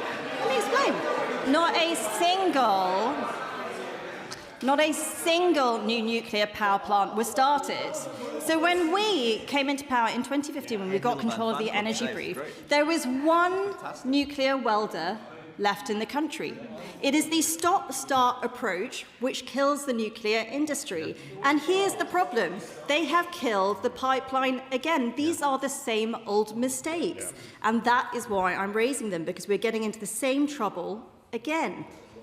Now, Madam Deputy Speaker, he says they weren't mistakes. It wasn't a mistake not to start a single new nuclear power plant. That's what he thinks, on the record. Now, Madam Deputy Speaker, on to the North Sea. Andy Burnham, who is hoping to be Labour leader, talked yesterday about reindustrialisation. But meanwhile today, the Secretary of State is asking his backbenchers to vote to shut down the North Sea. Yep. This is the single greatest act of industrial self-harm we have seen in a generation. Only a complete wacko would respond to a supply shortage by shutting down their own oil and gas industry. We are in the absurd position of the Labour Chancellor thanking Canada and Norway for increasing their oil and gas production while her own government is shutting British production down. And why? So we can be more reliant on higher emission gas from Qatar or the US. So we can send billions of pounds to Norway to import gas from the very same basin that we could be drilling ourselves. Yep. And they're calling this energy independence. Crazy. Have they lost their minds? Yes. I'll happily give way on that point. Very grateful to the right honourable lady. She talks of absurd positions. I did a little bit of research before the speech today. I went back to the 21st of May 2024, just before the last general election. And in this House, in her capacity then as the Secretary of State, she said that she believed in net zero and that we will get there in 2050 and with the public on our side. Her position now is that she doesn't believe in net zero, doesn't believe it's desirable or achievable. Is that not absurd? Madam Deputy Speaker, people change their minds when they look at facts. hiding for this. I'm not hiding for this. It takes actually thinking for yourself, though. I think the honourable gentleman needs to look at the overall record of things I said in government. The key thing, the first thing I said when I went into position is we cannot impoverish ourselves in the name of net zero. Exactly right. You know, I started a true costing of renewables in department because we didn't have a proper costing of energy. Yep. Who cancelled that work? The Secretary of State. I backed the North Sea. I signed off Rosebank. I legislated to protect those North Sea licences. Who is turning all of that around? The Secretary of State. And we all know the real reason that he's doing it. He's shutting down British oil and gas to show climate leadership. Yep. He put that in the King's speech. Yeah. Let's be crystal clear, though. What he's saying is that he's willing to turn his back on British industry, even though we won't need any less. We'll just rely on higher emission imports from abroad. Yeah. Because he cares more about the climate bureaucrats than the jobs of British workers. That is what climate leadership means to him. But the question I would ask is, where exactly is this meant to be leading us to? Bankruptcy? Where does it end? Cheering as the lights go out, as the last factory in Britain closes.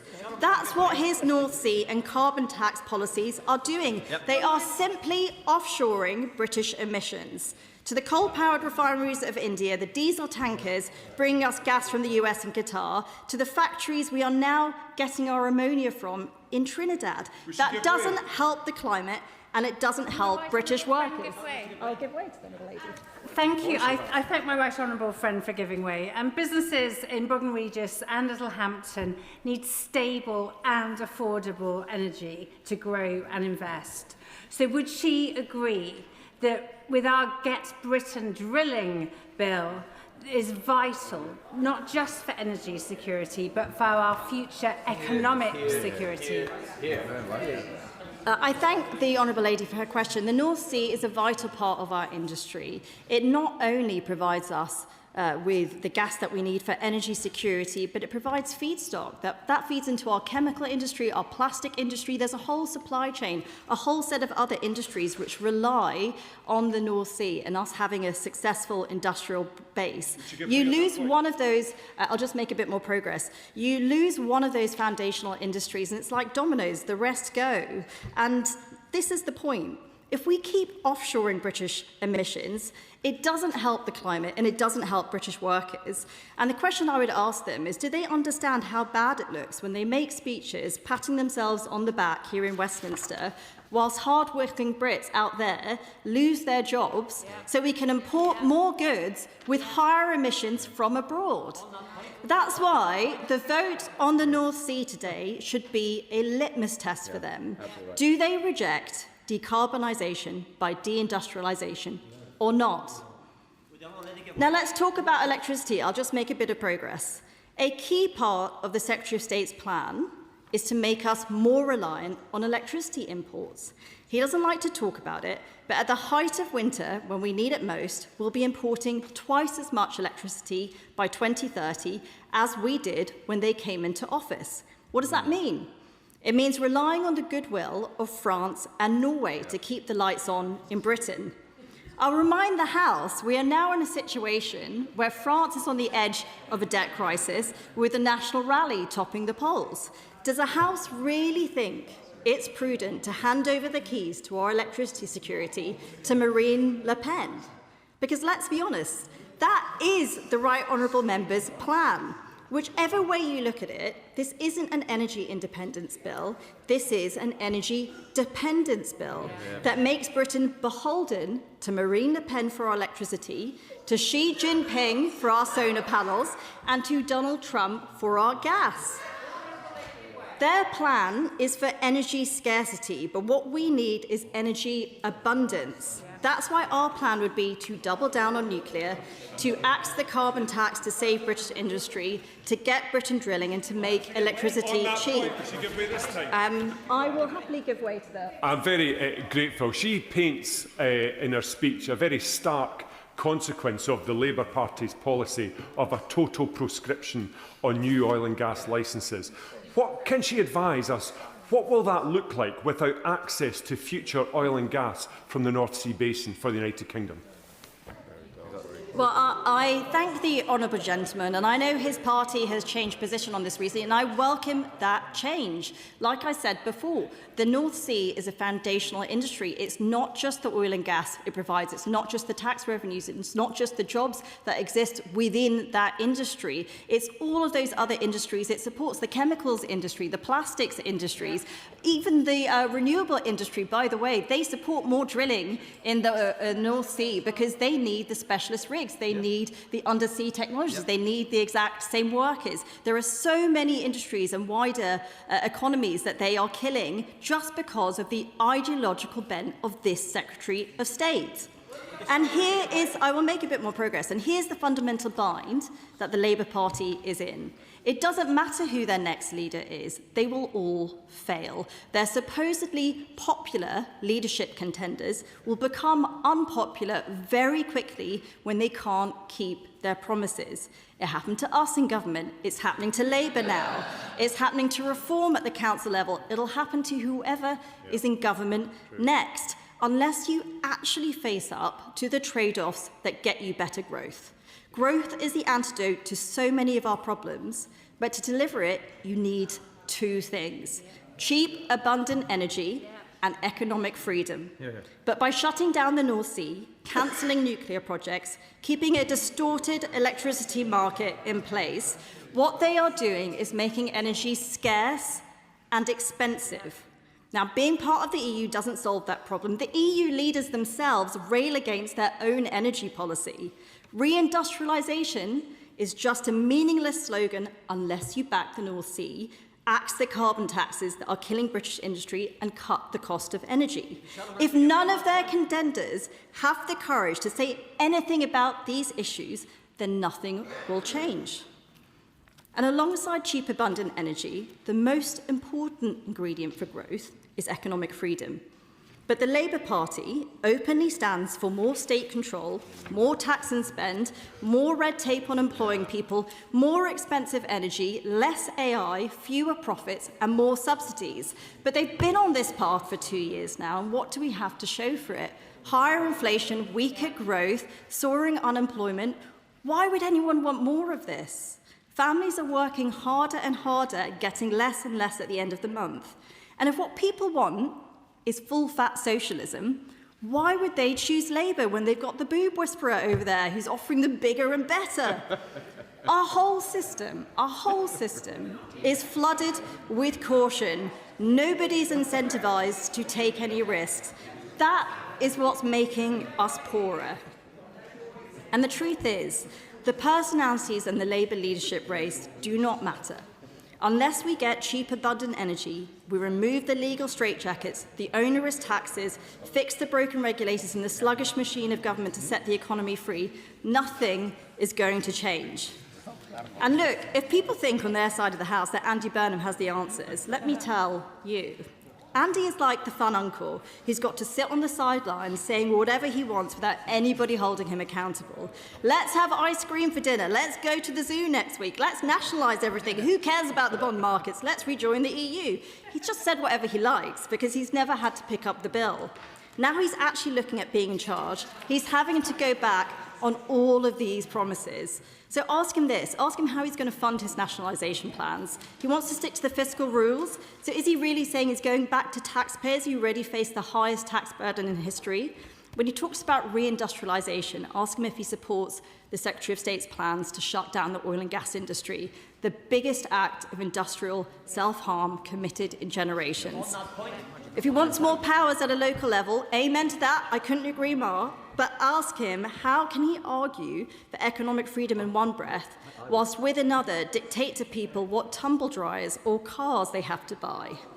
If they really care about growth and reindustrialisation, they would axe carbon taxes, get Britain drilling, double down on nuclear and make electricity cheap. In short, they would put the national interest ahead of the Secretary of State's ideology and vote with us tonight. The original question was that a humble address be presented to His Majesty. as on the order paper, since when an amendment I has been proposed, as on the order paper, the question is that the amendment be made, and I call the Secretary of State, Ed Miliband. Thank you, Madam Deputy Speaker. It's a privilege to speak in support of this gracious speech. Madam Deputy Speaker, this debate takes place in the shadow of the second fossil fuel shock in 4 years. Families and businesses across the country deeply concerned about the impact of the Iran war on the cost of living. A war this country did not start, a war this government chose not to join, but which is having significant effects here at home. Just like when Russia invaded Ukraine in 2022 and energy bills rocketed and the British people and firms paid the price. And the argument, Madam Deputy Speaker, at the heart of this gracious speech is there is one overriding lesson of these two crises, that while we remain exposed to the fossil fuel roller coaster, we are deeply vulnerable as a country. Our sovereignty, our security and the British people's living standards undermined by this dependence and exposure. Because, Madam Deputy Speaker, for a simple reason, we do not control the price of oil and gas, which is set on international markets. And there is an answer, and this is different from what it was like in the 1970s, when we had fossil fuel shocks. There is an answer staring us in the face. Energy independence through clean homegrown power we control. Clean homegrown energy that comes from our own wind, sun and nuclear resources, that cannot be disrupted by foreign wars, that cannot be controlled by the whims of petrostates and dictators. That means our national security and energy security cannot be held hostage. And, Madam Deputy Speaker, one commentator put it incredibly well, I think, in 2023 after Russia invaded Ukraine, and I quote, "Moving to home-based clean power mitigates risks to bill payers now, I won't for a moment, now and in the future," and I quote again, "protects consumers from volatility in international fossil fuel markets." I agree with that commentator. It was the Right Honourable Lady, the Shadow Energy Secretary, Hansard, the 16th of November 2023. I agree with her, Madam Deputy Speaker. The problem is she no longer agrees with herself. Where the evidence says we need more renewables, not less, she opposes them. Where the evidence says electrify as much as we can, she says abandon support for people to get heat pumps. Where the evidence says electric vehicles can protect consumers, she opposes action for their take-up. Not because the facts have changed, not because the evidence has changed, but because she's jumped on the anti-clean energy, anti-net zero bandwagon. Now, Madam, I won't give way for a minute. Now, Madam Deputy Speaker, I'm very happy to give way to her so she can tell the House whether she agrees with herself. Very happily ask the Secretary of State the question. Well, no, there you go. You said you'd happily give way. Doesn't look so happy now. In the department, I started work on the true costing of renewables because the department does not have an accurate cost of energy. It does not have an accurate costing of Clean Power 2030. Why has he not published one? It wasn't worth giving way, Madam Deputy Speaker, after all. She can't answer the question. I won't give way, no. What a sorry... Well, I will later on. What a sorry state of affairs. She cannot even agree with herself. And there was a gaping contradiction. There was a gaping contradiction at the heart of her speech just now. Because for all the verbiage, or everything she said, she has no answer to the crisis before us. Because even she can't seriously believe what she is putting forward. The idea that new exploration licences for oil and gas will solve our energy security challenges, it's obviously nonsense. According to the National Energy System Operator, new licences will make no material difference to capacity and therefore security of supply. And nor will new drilling, take a single penny off bills. And don't take my word for it. When asked if new oil and gas would cut bills, she said new licences, and again I quote, wouldn't necessarily bring energy bills down. That's not what we're saying. So she comes to the House. I won't give way for a minute. So she comes to the House. Our House with a plan which will not take a penny off bills, which will not give us energy security. I'm not going to give way again, no.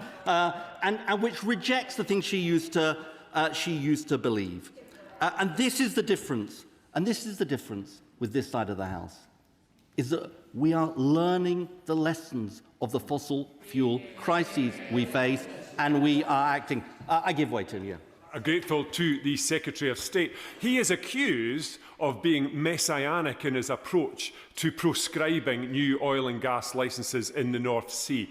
Would he explain to the House today, if it can be demonstrated that UK consumption of oil and gas is not falling at a rate that is equal to or faster than the rate of production in the United Kingdom, will he release his screeching U-turn, handbrake turn on new oil and gas licences in the North Sea?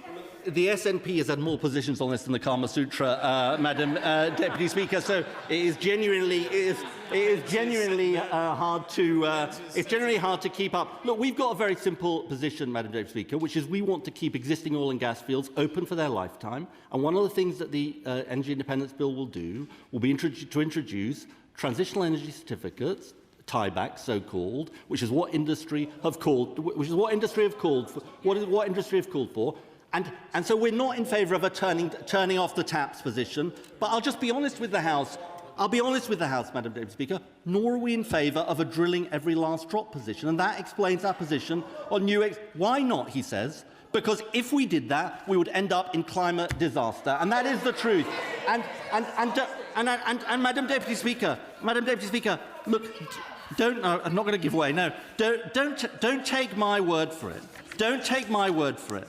Right? This is what the Energy Transitions Commission, which includes energy companies, says. Any national strategy which assumes that all fossil fuel reserves must be exploited is incompatible with limiting global warming to safe levels. And the truth is that new licences are totally marginal to the North Sea, as I said. I'm going to make some progress. And I will give way. For nearly 2 years, Madam Deputy Speaker, we've been moving at speed on our mission to make Britain a clean energy superpower. And we came to office amidst the legacy of the irrational onshore wind ban, the fiasco of the AR5 auction with no offshore wind secured, and years of dither and delay in nuclear. And she did amuse me, the Right Honourable Lady on nuclear. I'll come to that in a second. And they left us exposed, Madam Deputy Speaker. 14 years of neglect, and we are clearing up their mess. And in less than 2 years, opposed every step of the way by the party opposite, we've secured enough clean energy for the equivalent of 23 million homes through 2 record-breaking renewables auctions. But the lesson of these 2 fossil fuel crises is we need to go further and faster. That'll make a bit more progress. That's why we've already brought forward our next renewables auction and taken steps to fast-track the rollout of renewables on public land. But renewables are only part of the story. And I want to come to nuclear, because this is going to be fun. I have to say, those drafting the opposition amendment obviously have a real sense of humour, Madam Deputy Speaker. Here's the truth about their record. They promised Sizewell C FID in the last Parliament and didn't deliver. They promised SMRs and never delivered. They promised fusion and never delivered.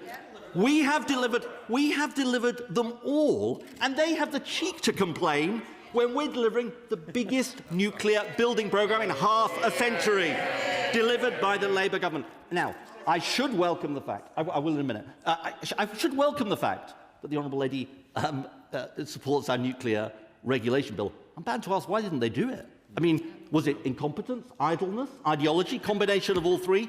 But I do, my friend, the Honourable Member for West Aberdeenshire and Kincardine, he always has a great quote that you can read out. This is what he said following the last general election. After 14 years of Conservative government, he said, we are now in a position where it's more difficult to build critical infrastructure than it was when we came to power. It is a Labour government clearing up their mess, Madam Deputy Speaker. I'm going to give way. I'm very grateful to the Secretary of State for giving way. Including in that list of achievements is the £12 billion deal signed last year in September to bring new nuclear to Hartlepool, making Hartlepool one of the biggest clean energy economies in this country. Does he agree, as we secure energy security, we must also secure economic security for those parts of the country left behind?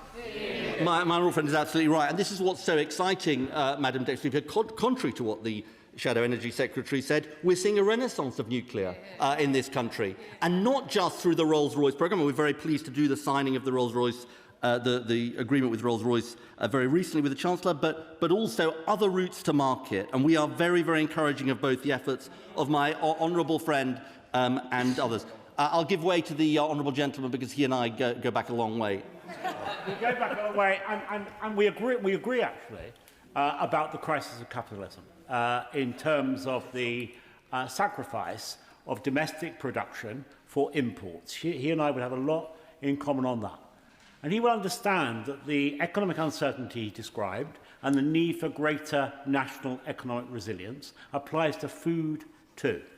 So accepting that we should put solar on buildings, we should have offshore wind, surely he understands that by putting solar plants at scale on the most productive farmland needed to deliver food security, his argument about economic resilience falls flat. So will he just look again at that? There is a middle way. We do go back a long way. Let's, for heaven's sake, compromise.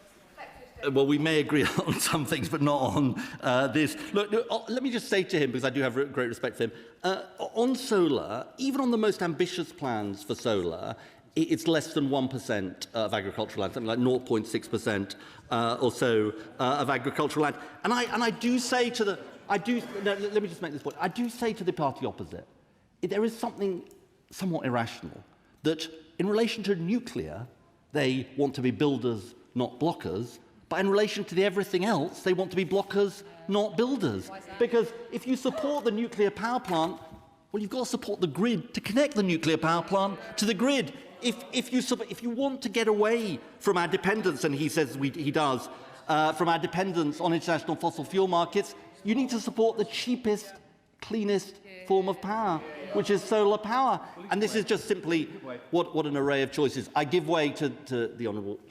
As one who wants to see nuclear power in Northern Ireland, but unfortunately that's down to the Northern Ireland Assembly, and it looks like there might be obstacles to that. But I do wish to see and welcome the Secretary of State's commitment in relation to the tidal, the battery storage and green hydrogen. The Secretary of State has always been very keen to ensure that Northern Ireland can also be part of this growth that's coming from here.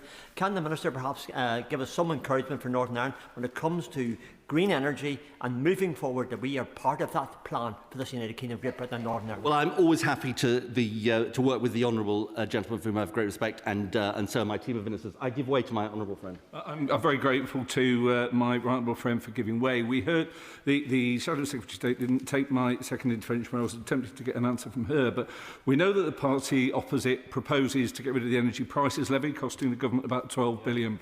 We know that it wants to get rid of VAT, costing about £5 or £6 billion, and we know it has a plan for oil or gas which might be here in 4 or 10 years' time, which is owned by somebody else, and it believes it will use the collection of these different policies to reduce people's energy prices. Has my right honourable friend seen any credibility to the plans from the party opposite that he can share with us? We haven't heard it from them. Well, my honourable friend makes a point incredibly. My honourable friend makes a point incredibly well, and I do want to say something about the renewables, and then I will move on. The right honourable lady at the time of the AR7 auction said we should cancel the auction.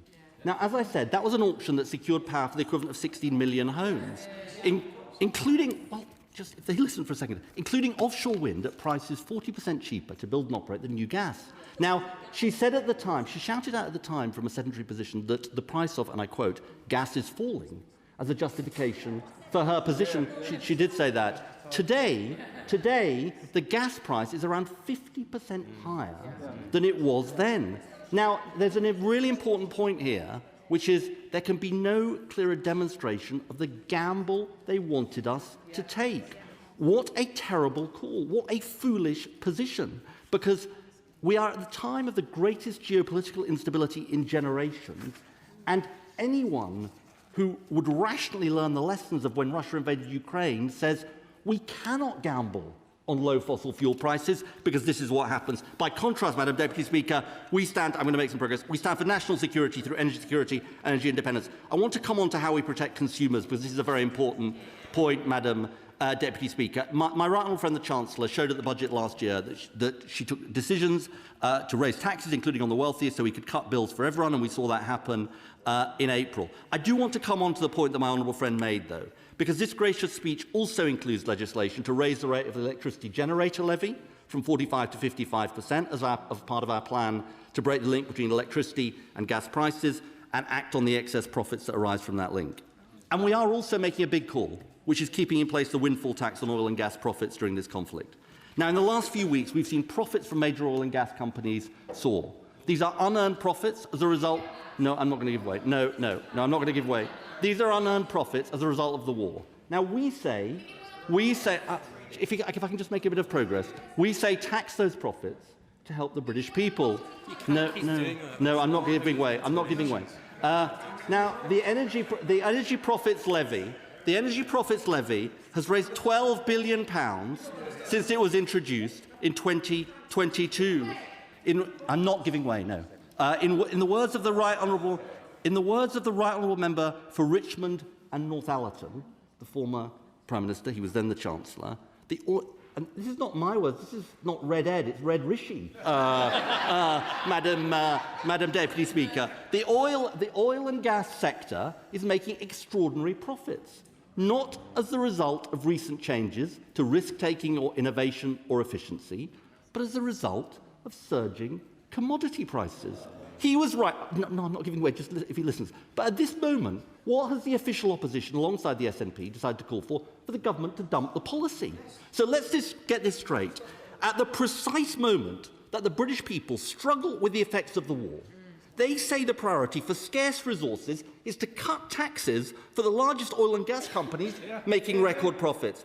And let's be clear, Madam Deputy Speaker, no amount of false accounting or fuzzy maths can hide the fact that the idea that cutting these taxes at this moment of windfall profits will improve revenue. I will give way to the Honourable.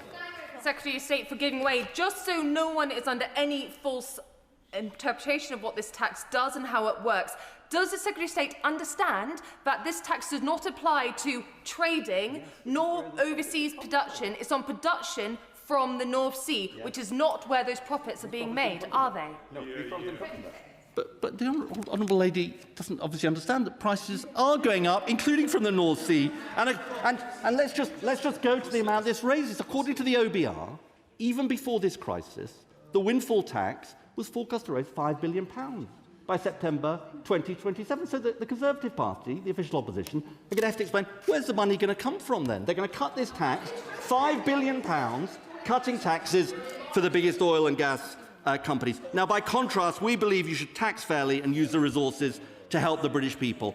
And I do want to. I'm not going to wait. I need to finish soon. So, on the energy independence bill, we're going to help legislate to deliver the biggest investment in home upgrades in British history through our 15 billion warm homes plan. And as part of this, we'll act to help private renters. And this is important because this is about how do we make sure that in the drive to clean power, we help everybody in our society. And it's a scandal, Madam Deputy Speaker, that 1.6 million children living in private rented homes are suffering from cold, damp or mould, according to Citizens' Advice. We say it's time to act. Now, minimum energy efficiency standards for renters was promised by the previous government, then scrapped, and the Energy Independence Bill will legislate for them, cutting bills for renters, lifting 400,000 families out of fuel poverty by 2030. And as part of this, and it goes to the question, he's no longer there, that the honourable gentleman asked me, we also believe that this drive for energy independence can deliver for workers and communities. We're already seeing the jobs clean energy is creating across the country. 11,000 more workers in nuclear, according to the industry's estimates.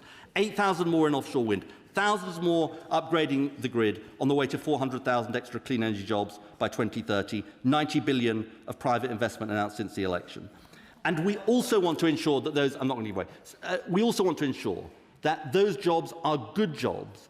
And so we will amend employment legislation as part of the EIB to enable us to bring the rights of offshore renewables workers in line with those working in oil and gas. And I do also say that it's by driving forward in clean energy that we can have the best chance of a fair transition in the North Sea. 70,000 jobs were lost in less than a decade under the last government. We're determined to lead the world in industries such as offshore wind, hydrogen and carbon capture, and we will continue to use the North Sea and oil and gas for decades to come by keeping existing fields open for their lifetime. That's why the Energy Independence Bill will legislate to introduce transitional energy certificates, as welcomed by industry, Madam Deputy Speaker.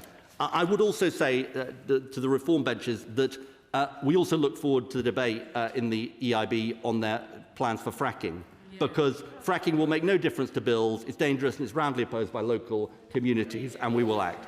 Let me close by saying this, Madam Deputy Speaker. This is the approach to energy security. I will give way, yeah. I thank the Secretary of State for giving way. Part of my constituency is in Lancashire, where we did see fracking testing and we suffered earth tremors because of that.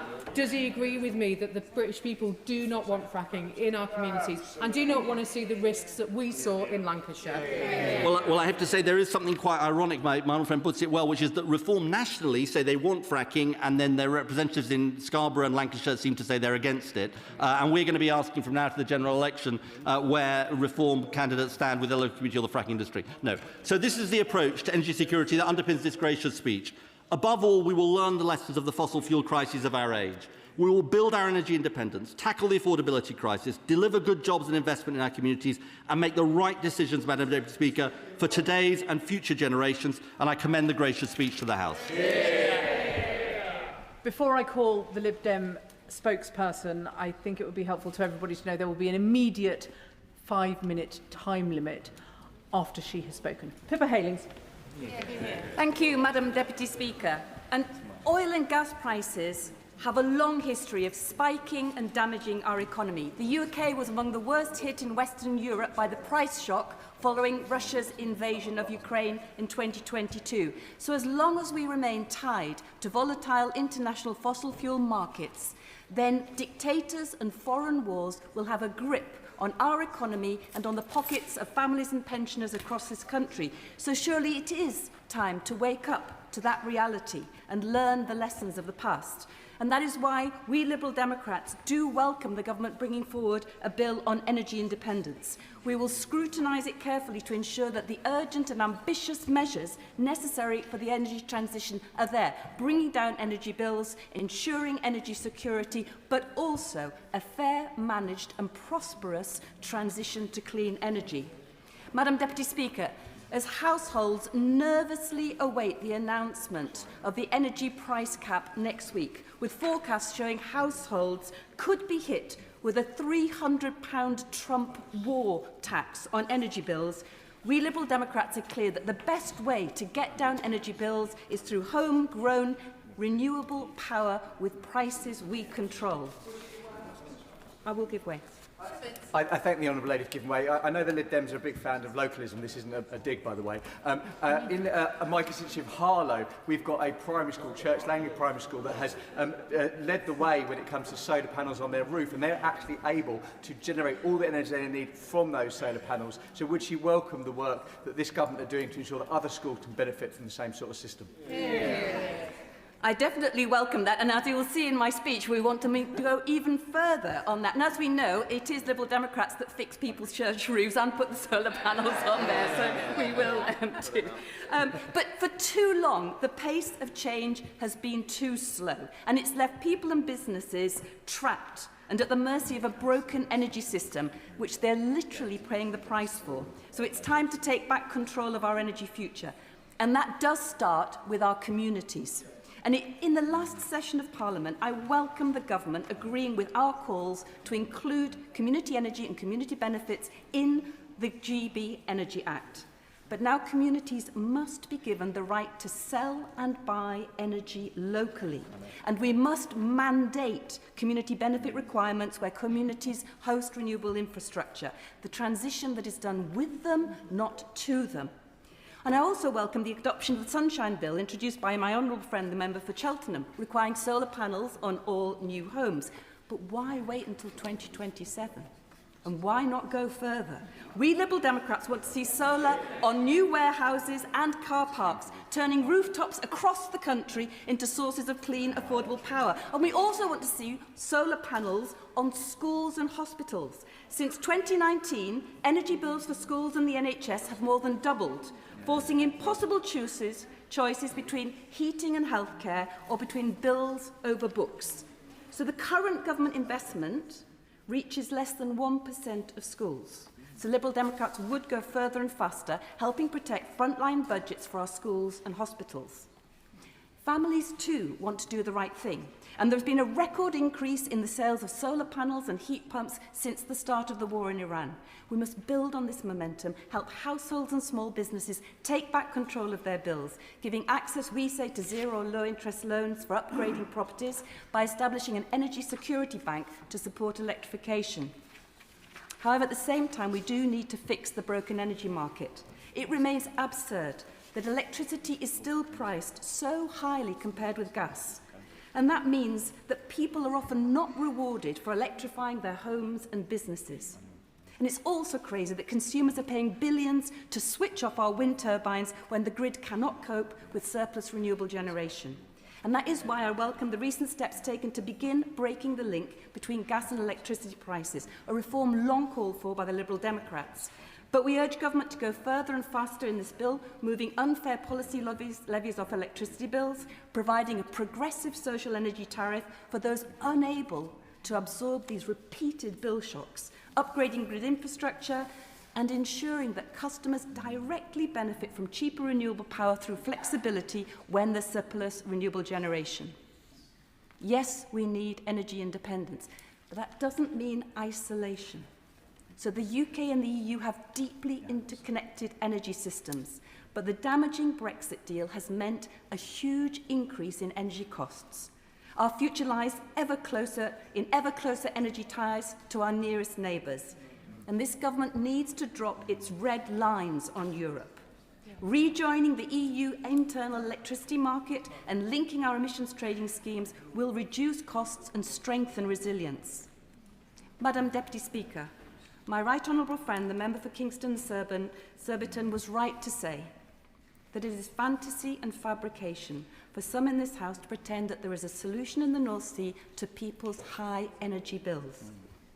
Even when North Sea production was at its peak nearly 30 years ago, the UK was still exposed to global price shocks because we have been price takers. Nor is the answer fracking, as some are calling for, destroying our countryside and polluting our waterways.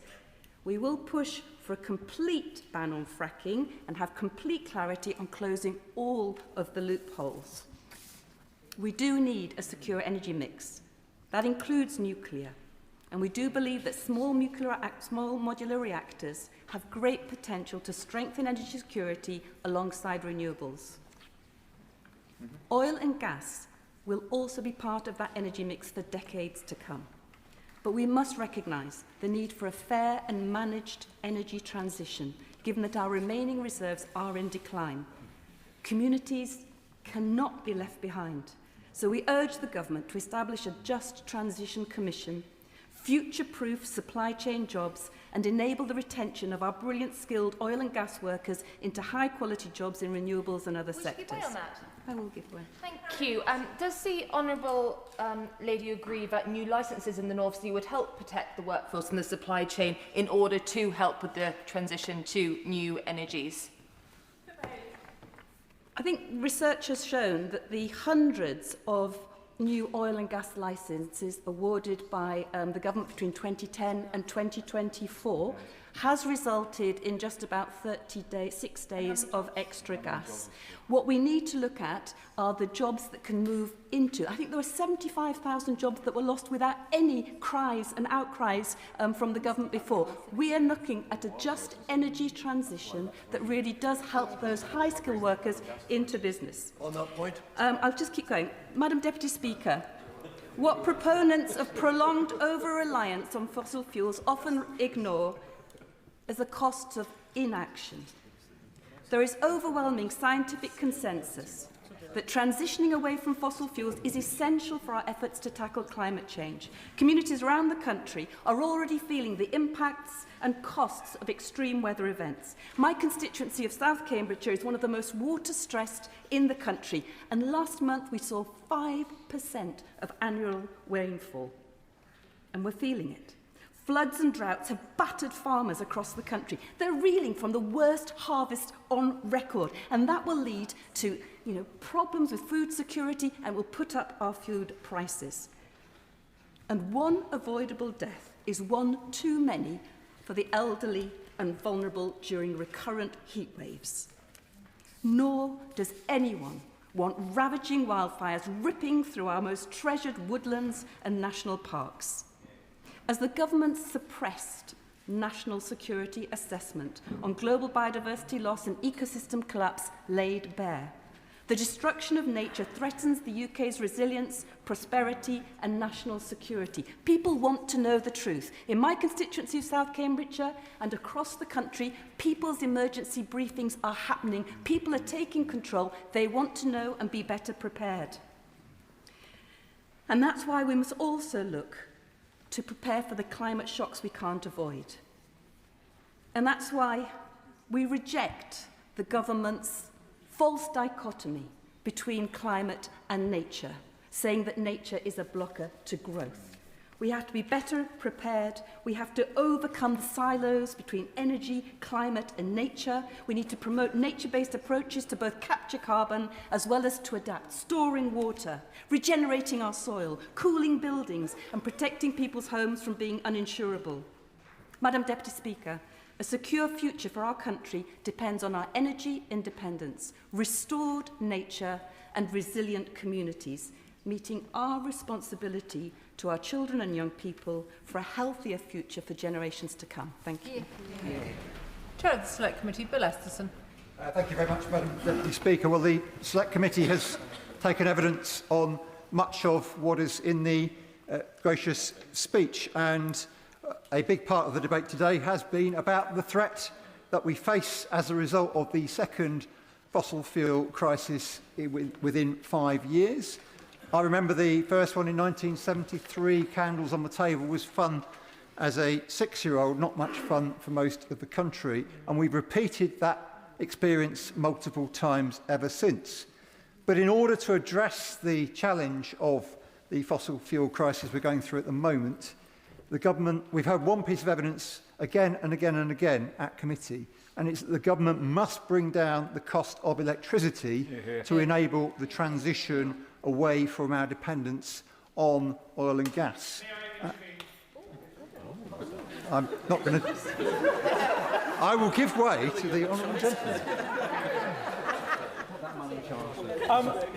Would my honourable friend, to support your argument about the price of electricity, the renewable energies is largely generated in Scotland, North Wales, southwest England. We have the highest level of fuel poverty. We have no mains gas, and the suffering caused to those rural areas is remarkable. And I think until that is impacted or improved, we're not in a position to move to an electricity-based economy. Thank you. I'm grateful to him. Of course, the government was very supportive of heating oil with measures that were announced recently for precisely some of the reasons he's set out. But we have to address this threat, and we have to transition for reasons of energy security and for reasons of cost and bringing bills down as well. Anybody who's going to the pump now, anybody who's looking at what their bills are likely to be, I think Martin Lewis was predicting the latest increase in the price cap just today, can see what is coming for domestic and business consumers. And in terms of energy security, Ukraine has learned the hard way and shown us all through the Russian attacks on its oil and gas installations. We've seen the same in the Middle East with the war with Iran. And decentralising and moving away from a dependence on oil and gas is key when it comes to protecting energy generation. And the economic arguments are very, very strong. The Right Honourable Lady was talking about growth earlier. And I just say to her that just look at what the OBR is saying. The OBR makes the point that the costs of not addressing climate change are significantly more than the costs of making the transition. The Climate Change Committee predicts that if we don't act, we will see a fall in GDP of 7% by 2050. And if we really want to be scared, listen to the actuaries.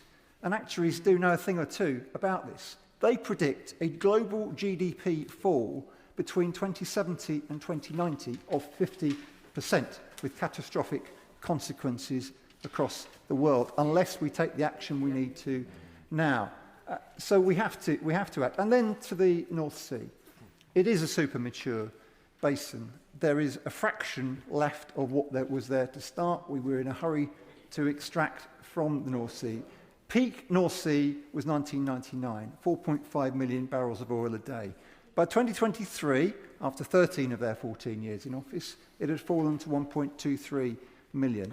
That is a quarter of its peak production, and it will halve again by 2030. And as NISO says, new licences won't make a material difference to capacity or production. Jackdaw would only provide 2% of UK demand if it is given consent, and Rosebank would only account for 7% of production by 2030 of 2030 levels. It doesn't stop the decline; it only slows it. I will give way. Thank the honourable member for giving way at last. I finally got to my feet. And I'm surprised that I wasn't allowed to intervene earlier, because I agree with much of what's being said, especially from the Secretary of State when it comes to renewables and acorn. But I have a question for the honourable member. Would he agree that granting a licence for jackdaw would be much more environmentally friendly than importing LPG from Qatar or from the USA? Here, here, here. Well, it's as I previously had said, the amount is very, very small compared to the needs of the UK. I think there are. He might not be so disappointed in what I say next.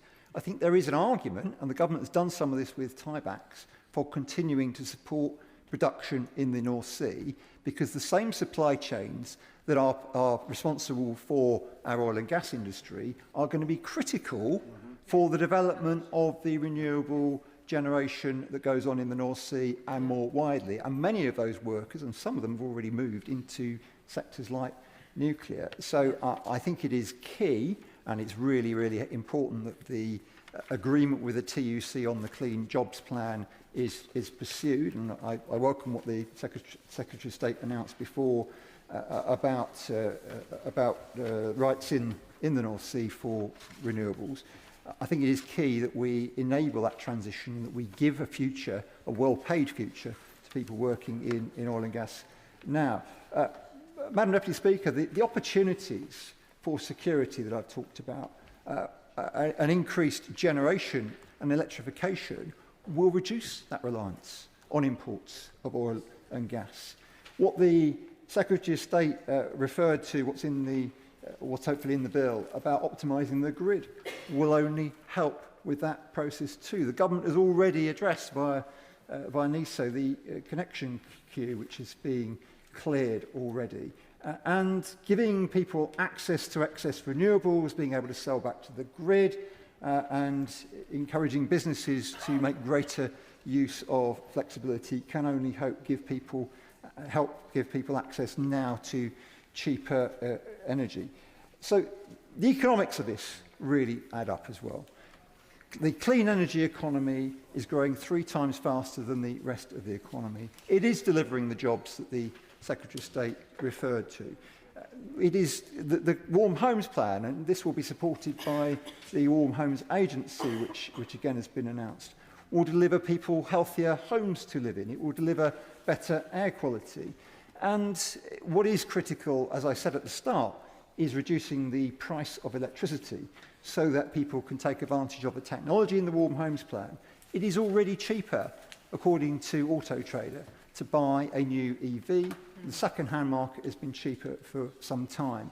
And enabling more people to drive electric can only help in that transition and in the reduction in our reliance on oil and gas. So, Madam Deputy Speaker, the government has to have the confidence to deliver this agenda. It has to have the confidence that it is right that energy independence comes through the move away from oil and gas and towards renewables. And it has to make the case to people that they will benefit from the investment in their homes, in their transport, and more widely. And I very much support and look forward to debating in detail the Energy Independence Bill. Well done. It's a pleasure to follow the Honourable Member for Sefton Central, who speaks with great authority and it talks a lot of good sense. I have to say to the benches opposite that changing the Prime Minister will solve nothing. We tried that 4 times, didn't do us any good at all. So this King's speech should have been an opportunity for fundamental reform. And does the government have the courage to do that? And what we suspect on these benches is that it does not. The fact is that for too many years we've concentrated on wealth redistribution rather than wealth creation. and we're getting poorer and poorer and less able to do the things in the public sector that we want to do. But let me start with a more consensual point and welcome the government, and I see the Minister sitting there and I've talked to him about it, welcome the government's commitment to the nuclear fusion site at West Burton, Gainsborough, only 2 miles from the town I represent. Fantastic, cutting-edge technology. Only this morning I received a letter from the Chief Executive. At the heart of step fusion is a world-leading technical effort. So those people who say Britain is broken should look at the thousands of jobs we're creating, the millions of pounds worth of investment. And he thanks us. He says the UK is recognised globally for its lead in fusion regulation, having set a proportionate approach comparable to industrial processes through the 2023 Energy Act. So there we are, consensual, working together, cutting-edge technology. We've heard a bit about solar farms. I visited over 30 villages in my constituency, an open churches festival this week, and I went to a village at Fillingham. I saw on Fillingham Airdrome solar panels being built. Nobody seemed to care. Brown site, 100, 200 acres, but 16,000 acres around Gainsborough, prime agricultural land. I hear what my honourable friend says for South Holland and the Deepings. So just have a moderate approach. You know, I can climb the hill in the Wells from my cottage, I can look across the North Sea, I can see that we're world leaders in offshore wind. Fair enough, popular. But 16,000 acres of prime agricultural land. All the profits going to entrepreneurs in London and large landowners. Yeah, I give way to the chairman of the Select Committee. I'm grateful to him what he said before, and I always find his contributions interesting. The Select Committee heard from the Country Land and Business Owners Association on the subject of solar panels on agricultural land. And their evidence to us was clear that it doesn't have the impact that is feared, and that actually it is often beneficial to farmers in providing an alternative revenue stream without affecting their ability to grow crops. £100,000 a year for owning 100 acres. Yeah. Very good, wonderful incentive. But can you grow? We are the breadbasket of England. Can you grow wheat and barley? Anyway, I don't want to go on about it. We know the arguments. Now, British nationalising British Steel. No, we don't take an ideological view of this. I represent a constituency where hundreds of my constituents work in British Steel.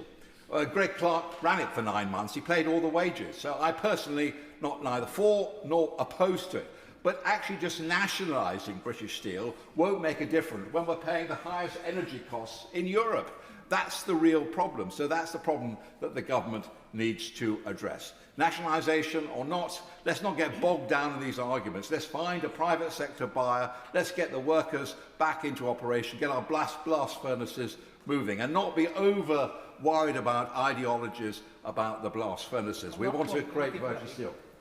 I thank my right honourable friend for giving way, and he's making an excellent point in respect of British Steel, where hundreds of my constituents also work. Would he agree that in the short-term nationalisation may be the way forward, but longer-term we need to get private sector investment into the industry, and the way to achieve that is to reduce energy costs, and that is absolutely critical, not just for steel, but for so many of our heavy industries. Yeah, my honourable friend is so well respected in the area for the fantastic amount of work he's done in Scunthorpe, constantly holding the government to account, working with the government.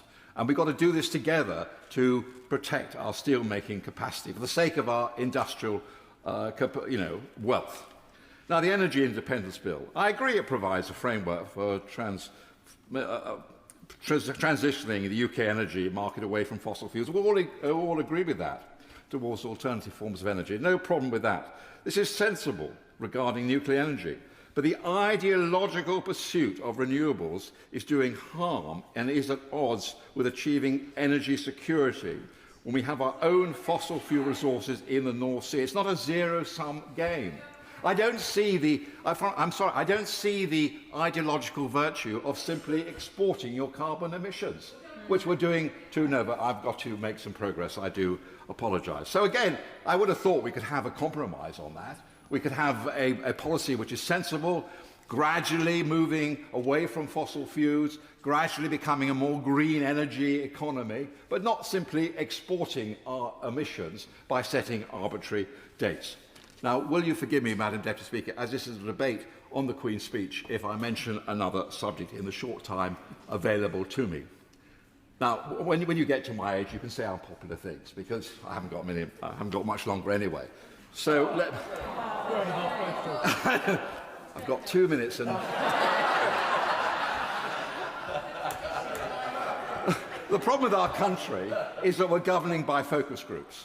And what do focus groups want? They want less tax and of course, they want better public services. Their debt is already 100% of GDP. Within 50 years, because of the triple lock and other benefit increases, it'll be 170%. Now, of course, the old vote, but they all have children and grandchildren. We do have a responsibility to younger people in our country. They know the present system is unsustainable.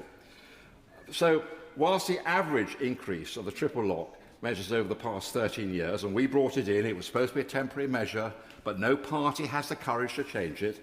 The average increase over 13 years has been around 40%. Pensions have gone up over 60%, nearly £20 billion of annual additional costs so far.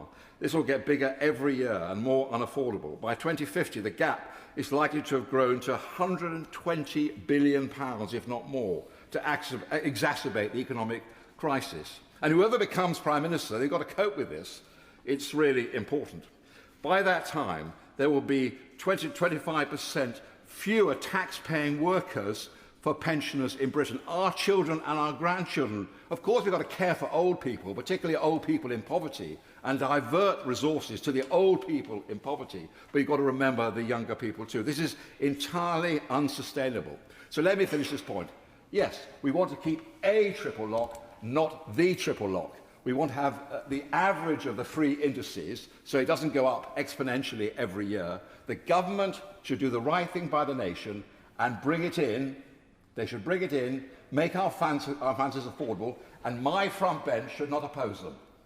We should govern in the national interest. We should make our finances sustainable, and then we can really help the people most in need. Thank you. Toby Perkins. Very much indeed, Madam Deputy Speaker. His Majesty's gracious speech set out a forward legislative programme for the government with plans to build our national security, our economic security and energy security. And I welcome this agenda. It's consistent with the manifesto that I and my honourable friends were elected on, and I urge all members of the government to exhibit a relentless focus and urgency on delivery of that programme to ensure that that ambition is matched by its impact. Now, we were elected in 2024 on a mandate of change for national renewal after 14 years of decline under the Tories. And there is a great deal that I could focus on in terms of those achievements if I had more time. But specifically on the National Health Service, on migration, where we saw the recent very positive announcements on the minimum wage increase, on workers and on renters' rights, this is a government that is delivering against that agenda. And we also saw that despite the prophets of doom on the benches opposite, the most recent figures show once again unemployment continuing to fall and the fastest growth in the G7 in the last quarter. So many of the fundamentals are going in the right direction.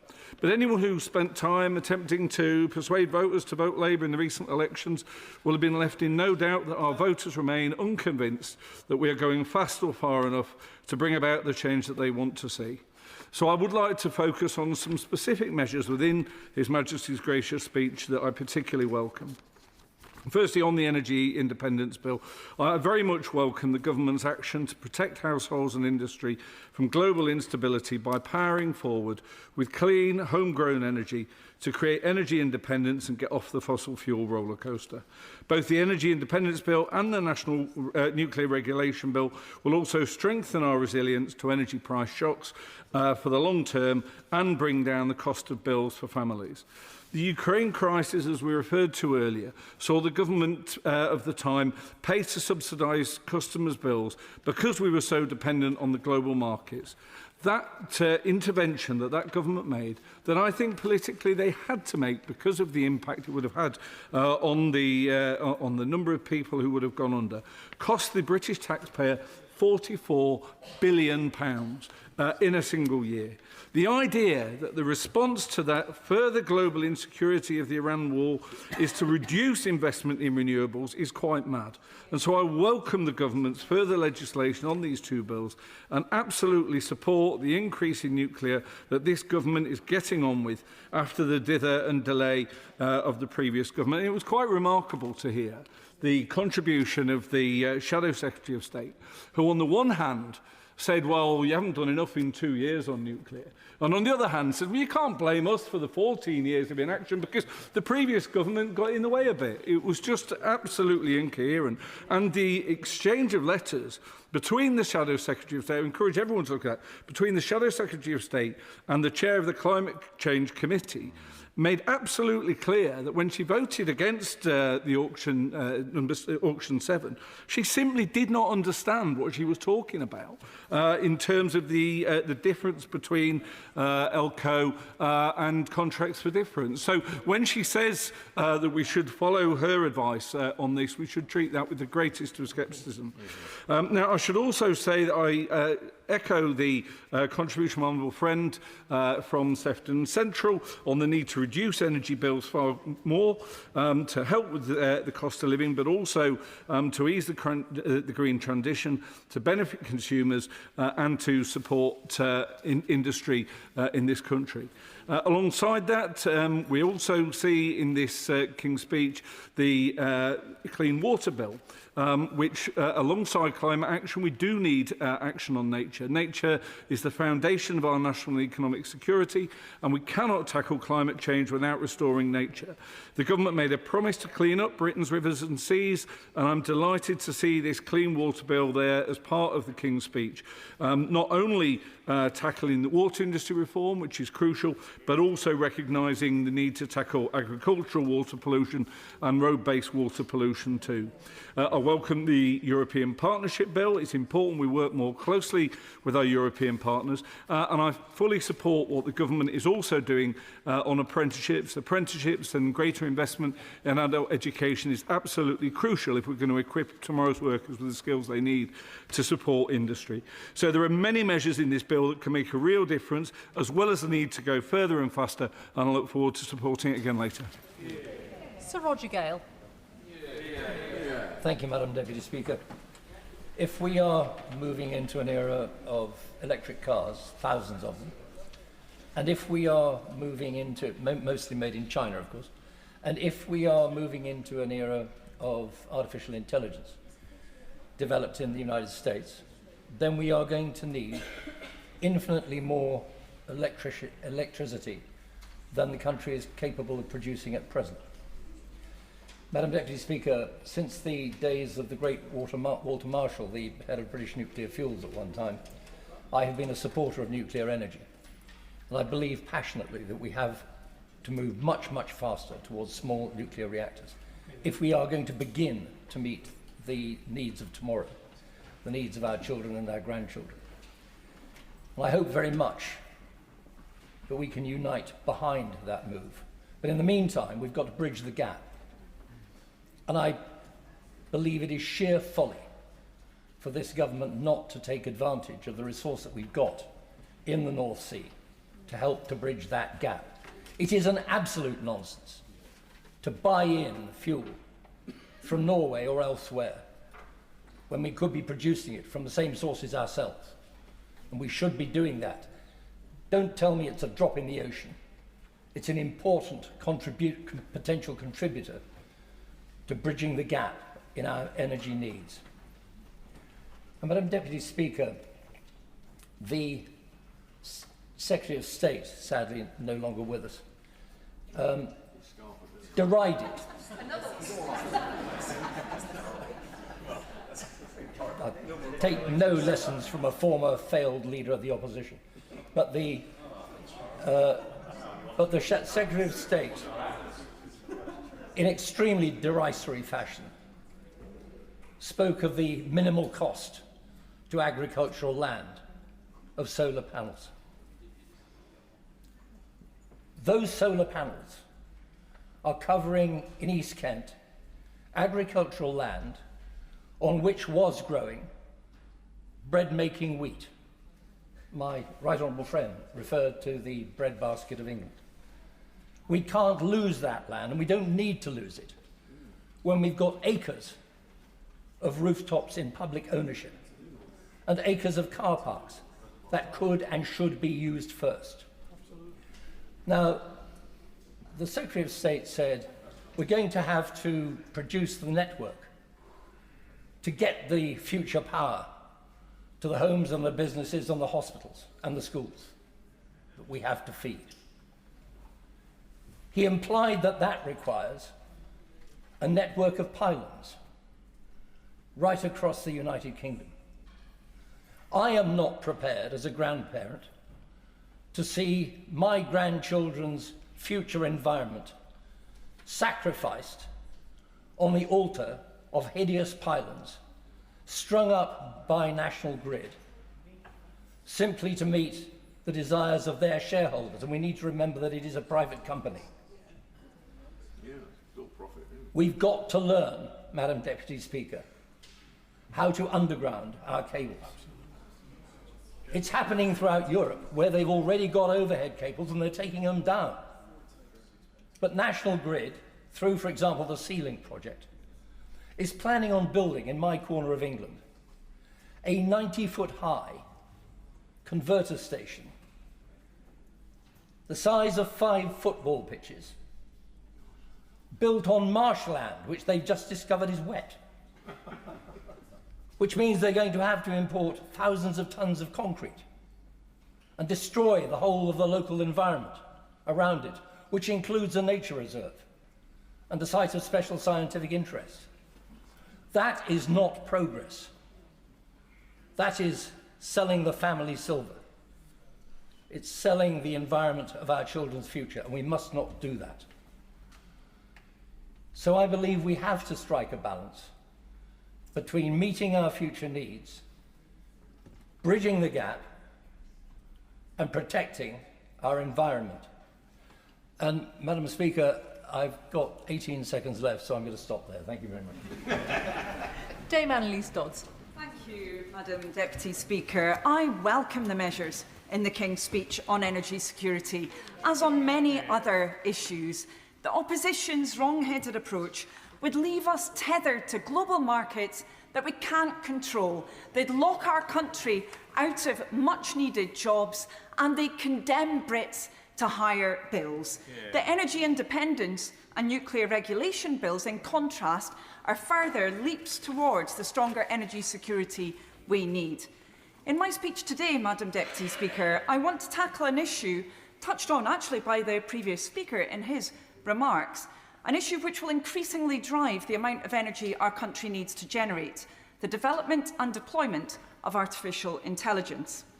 The Government did not bring forward in this King's speech our manifesto commitment to ensure the safe development and use of AI models by introducing binding regulation on the handful of companies developing the most powerful AI models. Indeed, AI was not mentioned in the speech. The Government has acted decisively on one symptom of the lack of regulation: the widespread production of sexualised images. This, however, followed 3 million such images being generated. Harm was already done, and I underline here recent comments made by my right honourable friend for Birmingham Yardley. Now, the Government has, rightly in my view, launched its Sovereign AI Fund, supporting innovative start-ups to scale up and generate value here in the UK, including access to compute. And I know many of the ministers, indeed, from the Department for Energy have been working hard to ensure the capacity is there to deliver that additional compute. However, when it comes to the design and use of AI systems and models, we have only the AI Security Institute, a world-first, expert-led organisation, but one which lacks statutory powers and which has to ask companies politely to engage. Even the Trump administration now appears to recognise the need for evaluation of frontier AI models before release. If we're genuinely serious about our country's economic security, we must devote as much attention to AI and its astonishingly transformative, productive and disruptive potential as we're rightly devoting to energy security and the delivery of homegrown renewables. That will require, first, working with the EU on digital regulation, and I will push for this to be reflected in the Welcome EU Partnership Bill. The Government maintains in the briefing pack for the King's Speech that nearly 1/3 of UK AI startup leaders are considering relocating overseas due to regulatory complexity and capital constraints.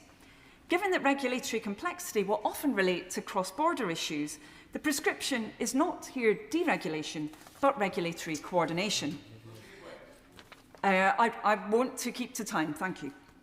Capital constraints and relatedly constraints in compute are real.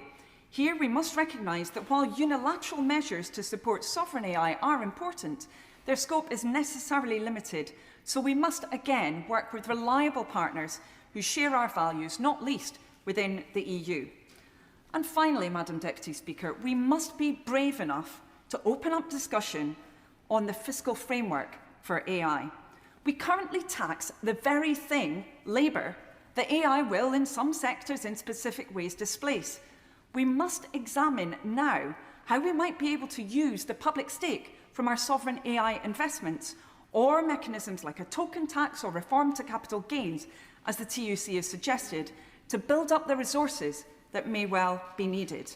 There is potential for significant disruption to the labour market, and we must be more ready for it.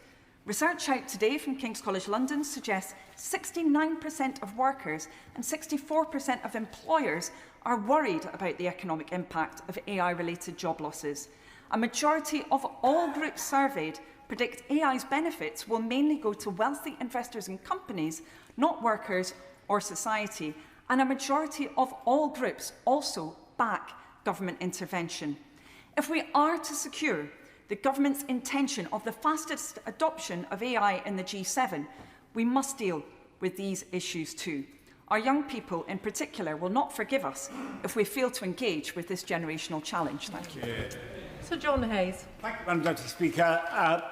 Britain is becoming harder to govern. That's not principally because of disruptive or destabilising societal change, and it's not even because of the increasingly complicated world which is creating more uncertainty for all governments. The problem is in governance itself. The Prime Minister complains that he pulls levers in Downing Street, but they have less effect in practice than he hoped. And Simon Case, when he left office, put this very clearly. He said, an increasing number of English devolution settlements, independent quangos, arm's length body, courts, statutory consultees and the like block the path from what a winning political party promises at an election and what it can achieve in power. Successive governments have delegated power to all kinds of unelected, unaccountable bodies.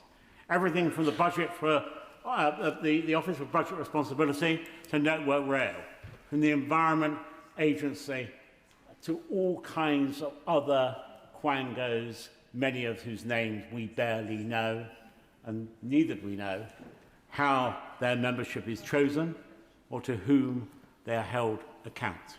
It's time for a more radical programme than this Queen's Speech offers. It's time for Parliament and Government to be more confident about the difference it can make. Now, the Secretary of State in opening this debate talked about economic resilience, and he's right, by the way, absolutely right, that in the age in which we live, we need to build more national economic resilience. But that means facing up to the fact that we manufacture too little of what we consume, we grow too little of the food that we need to feed the nation. And the sort of economic resilience that he describes requires us to look again at the balance of payments. Before the 1970 election, it was said that Harold Wilson, the then Labour Prime Minister, lost that election against expectations because there were bad balance of trade figures. No one now speaks of the balance of trade. And yet the truth is that we import far more than we did then. In the mid-1980s, we grew about 75% of the food we consume. That's now down to 40%. It is preposterous that we've lengthened supply lines, that we've, as a result, decreased traceability. We don't really know where much of what we consume is made, or how it's made, or by whom it's made. We know that in the Far East there's all kinds of unacceptable conditions that wouldn't be tolerated in this country, and yet we still choose to import large amounts of those kinds of goods. So let's have a fresh look at the character, the shape of our economy, if we really want to build more national economic resilience. To do that, we will also need to look at productivity, because as the Father of the House described, it's not good enough for government to spend endlessly without looking at the value it gets from that expenditure, and yet we know that both public sector and private sector productivity has stalled for a considerable time. Not unique to this country. It's a problem for the whole of Western Europe, most modern economies. But nonetheless, we need new measures to focus on productivity so that what we get for what we spend becomes the issue, not how much we spend as a whole. I thank my honourable friend for giving way, and he's giving quite a good lecture on what needs to happen. What incentives do we need to provide farmers to grow more and indeed use their land as effectively as possible, and also employers to use their time as effectively as possible, so that we can literally operate on a 24-hour-day, 3-shift operation in production? Yeah. Let me just before I deal with that excellent point, and I'm grateful to my honourable friend for making it, just remind the House the current trade deficit is about 25 billion, by the way. That would be unthinkable a generation or two ago. And on the issue that he described, we have to rebalance the food chain. For too long, major retailers have held a gun to the head of primary and secondary producers. It's not the size of the cake that matters, it's who's getting what sort of slice of the cake. So whilst those major retailers continue to make huge profits, the people who actually grow, make the food, have seen their livelihoods under persistent pressure for the whole of the time I've been in this House, and no government has really had the courage to face up to that fact. So we need to give more power to the grocery code adjudicator, to intervene where sharp practice takes place, and to stand up for the hard-working farmers in Lincolnshire, and even farmers elsewhere, but particularly ones in Lincolnshire, of course, who grow so much of the food which we consume across the kingdom. If we're going to build productivity, we have to invest in skills.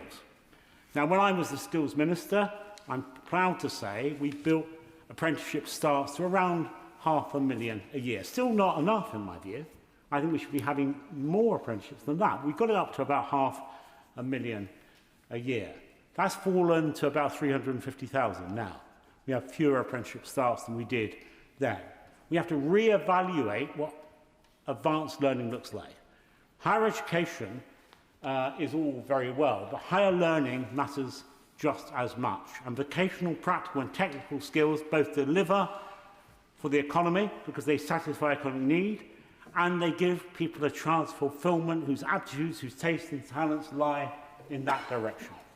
So to build productivity, we need to invest in skills. That's the kind of radical programme. Productivity, tackling the trade deficit and building skills that I'd hope to see. And I implore the government to address those kinds of issues in the common interest, for the national good, for the common good and the national interest. Jeff Smith. Thank you, Madam Deputy Speaker. Can I say it's a pleasure to follow the honourable gentleman from South Holling and the Deepings, who made a characteristically interesting speech. I agree with him very much on the need to improve our investment in productivity and skills. Can I start by making a very brief tribute to Susanna Reeves, to Joanna Midgley, to John Hacking and to Angela Garside, who are 4 councillors who lost their seats in the elections last week in my constituency, not because they weren't excellent councillors. Every single one of them was a brilliant councillor, deeply rooted in their community, but because the public wanted to give the government a kicking. So maybe I should apologise to them for the loss of their seats on that basis. And I think that's because we haven't communicated as a government, and this is not any individual, this is collectively, we haven't communicated the really good work we've been doing in the last session, laying the foundations for recovery for this country. And this is a King's Speech which is packed with measures to carry on that work and to do the same and to move forward faster. Like the Energy Independence Bill, as the Secretary of State has set out, the move to clean power is absolutely key, not just to build the green industry and the green jobs of the future, but to deliver the climate commitments that so many people in my patch in South Manchester care about. Now, I'm very conscious of limited time, so I'm going to focus on some of the measures which will make a big difference to my constituents in Manchester Withington. I want to start with the Northern Powerhouse Bill. Very strongly welcoming that. HS2, when HS2 was cancelled, it was a real kick in the teeth to people in the north. We were looking for the link up to the northern economy to the southeast, and notwithstanding the shambolic planning and delivery that the Secretary of State set out earlier on behalf of HS2 Limited, overseen by the government, it was a real shame that was cancelled. But we've always argued in the north that Northern Powerhouse Rail is actually more important. To get that connectivity east-west across the great cities of the north will drive our economy and make us able to thrive and compete on a global scale. So I'm really pleased that the government has set out the Northern Powerhouse Rail Bill. 2 points I want to make very briefly on that. Firstly, we will. Can I get in? Maybe I'm the first to do this in respect to this new bill. Can I make a plea? We need that underground through station at Manchester Piccadilly as part of that delivery. Anything, I mean, it's expensive, but anything else will be a false economy. That will be the way that we drive the connectivity across the cities of the north, and we need to do that. And the other thing I'd like to just make a plea on is a clarity early on the route. I think the route proposed from Manchester Airport to the city of Manchester at Piccadilly is under my constituency, as previously proposed. There was some controversy and some discussion about the site's event shaft, so I'm not going to get into that detail now, but it's really important that we give our constituents early details and an early opportunity to have their voice on that. I want to say something very briefly on the overnight visitor bill, only because it's taken some criticism from a number of places in the last couple of weeks. In Manchester, we've had one since 2023, an overnight visitor levy, and believe it or not, the sky hasn't fallen in. We're still the third most visited city in the UK, and the key point about this is permissive. It's not an obligation. And I'm sure many of us will visit cities across Europe, across the US, and the visitor tax that we see in those cities never put me off, even in my impoverished interrailing days. It's not going to stop people wanting to visit a city like Manchester, and it drives investment into the destinations that makes them more attractive to visitors. In my constituency, common hold and leasehold reform bill, it will be hugely welcomed. Too many leaseholders have been trapped in the system with spiralling charges, opaque management, limited rights over their own homes. And our excellent housing minister is already making a difference on that, and I'm really pleased to see that coming forward. Likewise, the social housing bill, which will make a big difference. Since I became an MP in 2015, the biggest issue in my inbox has been housing, and it's really important that we can expand our house building. Very briefly, I want to mention the ticket touting bill. It's in my role as the APPG on ticket abuse, I've realised that ticket touts are costing approximately £400,000 every single day, and that's intensifying the cost of living pressures for households across the UK. So it's great that the government set out a draft bill. It's disappointing that it's only a draft bill, and can I urge, it's really important to get it right, but can I urge the government to bring that forward as quickly as possible. I'm going to end on a positive note. I've had a number of occasions to deal with gov.uk and one login in recent times. Digital access to services is making a big difference already. Let's ignore the conspiracy theorists and get on with the digital access to services bill to improve our services for everybody. Aaron. It's an honour to follow the honourable member for Withington. Something I find less pleasurable, and indeed detest, is the use of the phrase in our discourse that Britain is broken. I hate that phrase, because it's not true. I wonder if we can reflect on how damaging and intoxicating the opium of nostalgia is. And it's not like a wistful nostalgia, harmless and benign, used by commentators and politicians. It's an angry and aggressive and malign form of nostalgia. The reality is, let's open up and be honest about this. There was never a golden age, and the idea that somehow everything in the past is better and today it's all rotten and broken is utterly poisoning our democracy and our discourse. Let's be honest, the only thing that was better about the past consistently is that the music was better, and we were younger.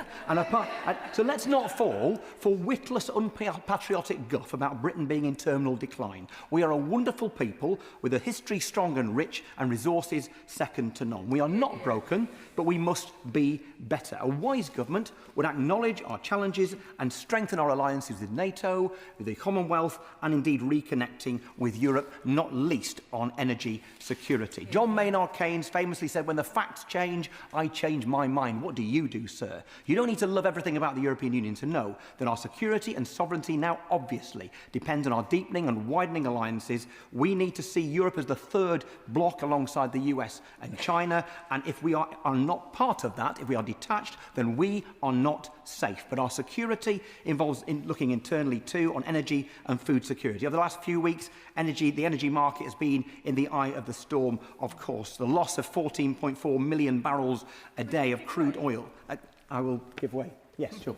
I thank my honourable friend for giving way. Food prices have become the biggest pressure on family budgets. Our food system is failing as households, it's failing our farmers, and it's also failing the economy alike. It's clear that a good food bill is a glaring missed opportunity to back British farmers and improve public health. So does my honourable friend agree with me that you can't have food security without energy security, and that the government must set out a national food strategy to support this? I want to strongly support my honourable friend's food security bill, and I will come to that in a moment. The fact that we have seen this loss of crude oil output from the Gulf since Donald Trump's war began, it's been partly offset by draining stockpiles and other temporary reliefs. For the developed world, prices have risen and indeed crippled many communities that I represent in Westmoreland and indeed across the whole of our country. But so far, we have yet to run out. But the International Energy Agency warned just last week that oil inventories are being depleted at a record pace.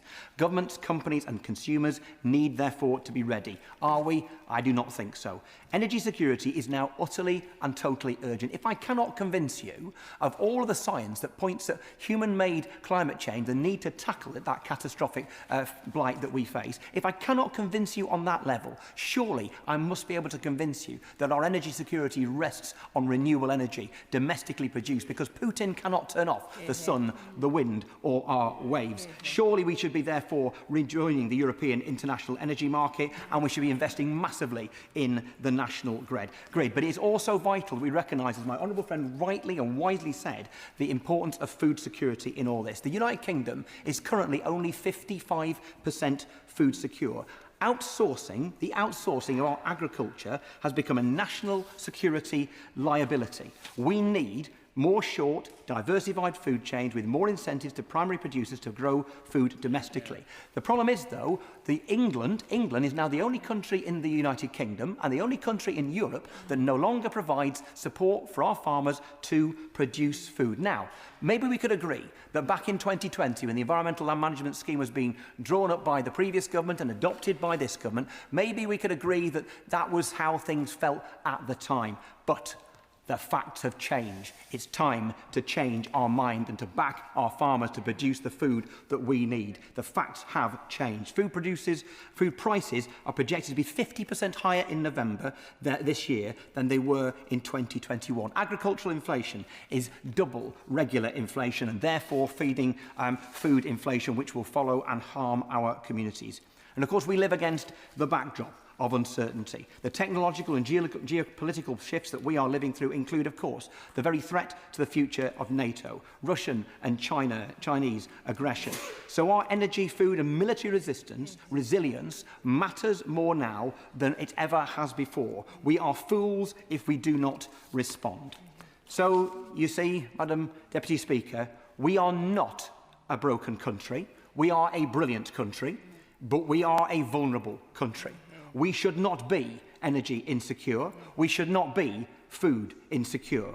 We should not have the smallest army we've had in 200 years. We should not be decoupled from our allies in Europe. But the good news is that we can fix all of these things if we have the will. It will mean uncomfortable choices and changed stances from many. But the facts have changed, so we need to change our minds. Emma Foodie. Madam Deputy Speaker, and I'm really pleased to be able to speak in this debate today on the gracious speech, because this government was elected to deliver change, And in my community, for too long, we've felt at best ignored and at worst left behind. Decisions taken in Whitehall and Westminster did not address the challenges that we faced. That investment didn't reach us, opportunities didn't reach us. Frankly, Westminster didn't hear us. And the measures in the last King's speech began to change that. The English Devolution and Community Empowerment Bill brings decisions closer to home. The changes to the Green Book give us a fair go at securing the investment that we deserve. Breakfast clubs and free school meals set up children not just for the day, but to give them the best start in life. We're starting the process of bringing buses back into public control. Public services are showing signs of recovery following 14 years of austerity. And this King's speech builds on that. But we must deliver more and we must deliver it faster. And today's debate is rightly about energy. And recently I visited the Port of Blyth in my honourable friend, the member for Ashington and Blyth's constituency, and I heard about their vision and the jobs and the opportunities that the renewables sector is already bringing there. We have been at the mercy of repeated international crises, underlining why we must secure energy independence to protect people here and across the country. Previous governments didn't move quickly enough, and we are paying the price. Now, my region is leading the way to build clean, renewable energy and energy security. New seabed site off our coast can unlock at least 6 gigawatts of offshore capacity. That is billions of pounds of investment coming to our region, creating jobs and opportunity. And in my own constituency, the West Hertford Business Park, with support from Arlington and the Port of Blyth, will unlock 2,000 jobs and more than 400 million of local investment. The Moor Farm roundabout upgrades, never knowingly not mentioned by me, add to the sense of possibility and acting as a gateway to growth across the North East. We're building futures here. Energy Central Campus at Blyth and the Energy Academy, in Wallsend are training a new generation of skilled workers for the industries of the future. And when the opposition talk down clean energy, they are talking down opportunity. Opposing this drive could cost up to 17,000 jobs in our regional renewable sector. So members opposite should level with my communities about what their plans mean for their jobs and their families. The Energy Independence Bill will take us further, and I want my region at the very heart of it. Now, as a Labour and Cooperative MP, I'm proud that we're delivering community energy and the local power plan too, ensuring that by 2030 every community can benefit from a local energy project, transforming our energy future and giving communities a stake in clean, affordable power. And turning to a few other measures set out in the speech. Since being elected, I've championed the rights of leaseholders and freeholders. It is a huge issue in my community. In the 60s new towns of Cramlington and Killingworth, many homes were built as leasehold and too many are now trapped without the protections that they deserve. Similarly, our new build estates, although some of these have been around for over a decade and push the definition of new build, still have not been adopted. And I know ministers are passionate about ending these injustices and putting the protections that are needed in place once and for all.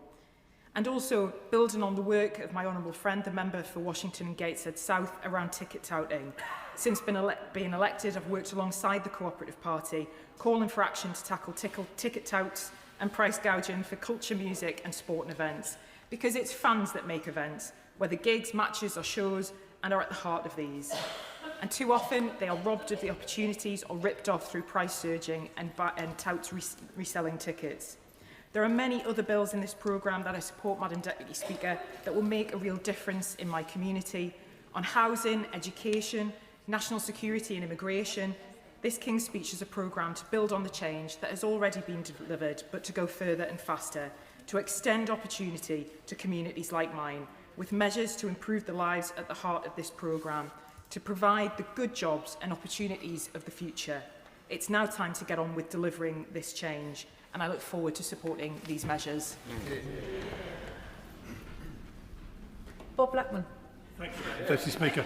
And a pleasure to follow the honourable member for Cramlington and Killingworth.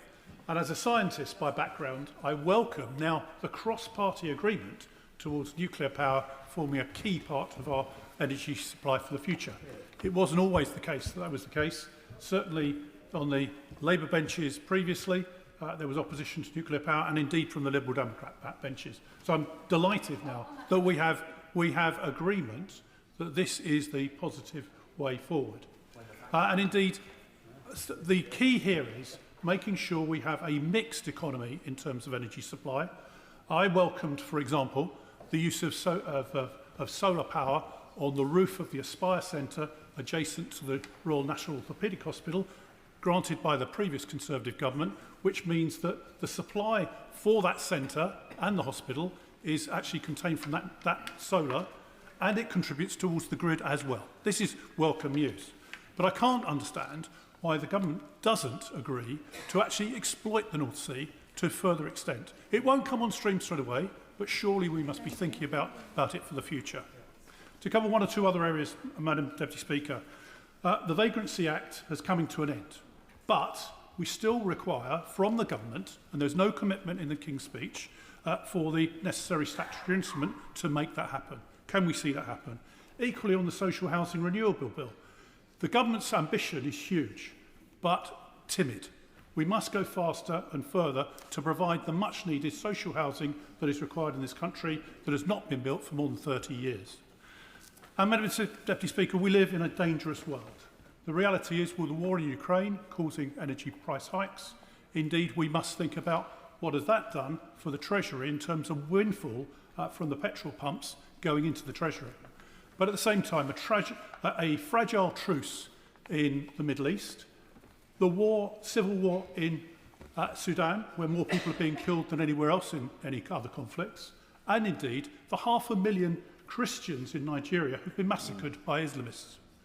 The sad reality is, on the 7th of October 2023, I was absolutely appalled that after the attempt by Hamas to commit genocide on the people of Israel, we saw people celebrating on our streets what was going on. We've then, subsequently, a blind eye was turned to the hate marches that were assembled outside a synagogue in London, 100 yards away at midday, just as the Shabbat services were coming to an end.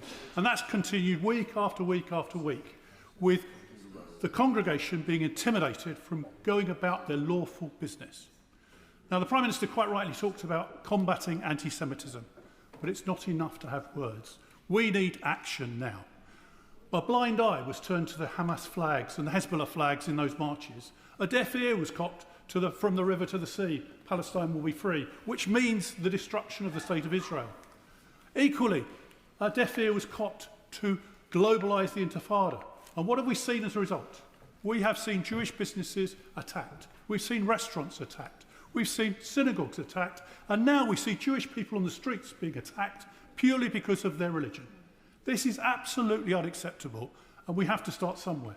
So I welcome the decision by the government to bring forward the legislation on prescribing the IRGC, long overdue, and I've led that campaign in this Parliament for many years.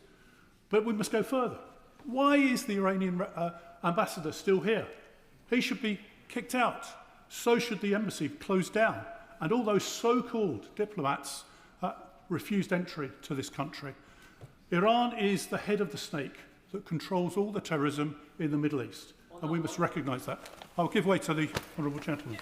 One thing that the government here hasn't done, but which they could do, and honourable gentleman I know will want to see that the same as I would, and probably many others in this House, that's the Iranian assets owned by the government that are in London, and they're all well known where they are. Does the honourable gentleman feel like I do, that it's time that those assets were taken away from them here in London where we have some control?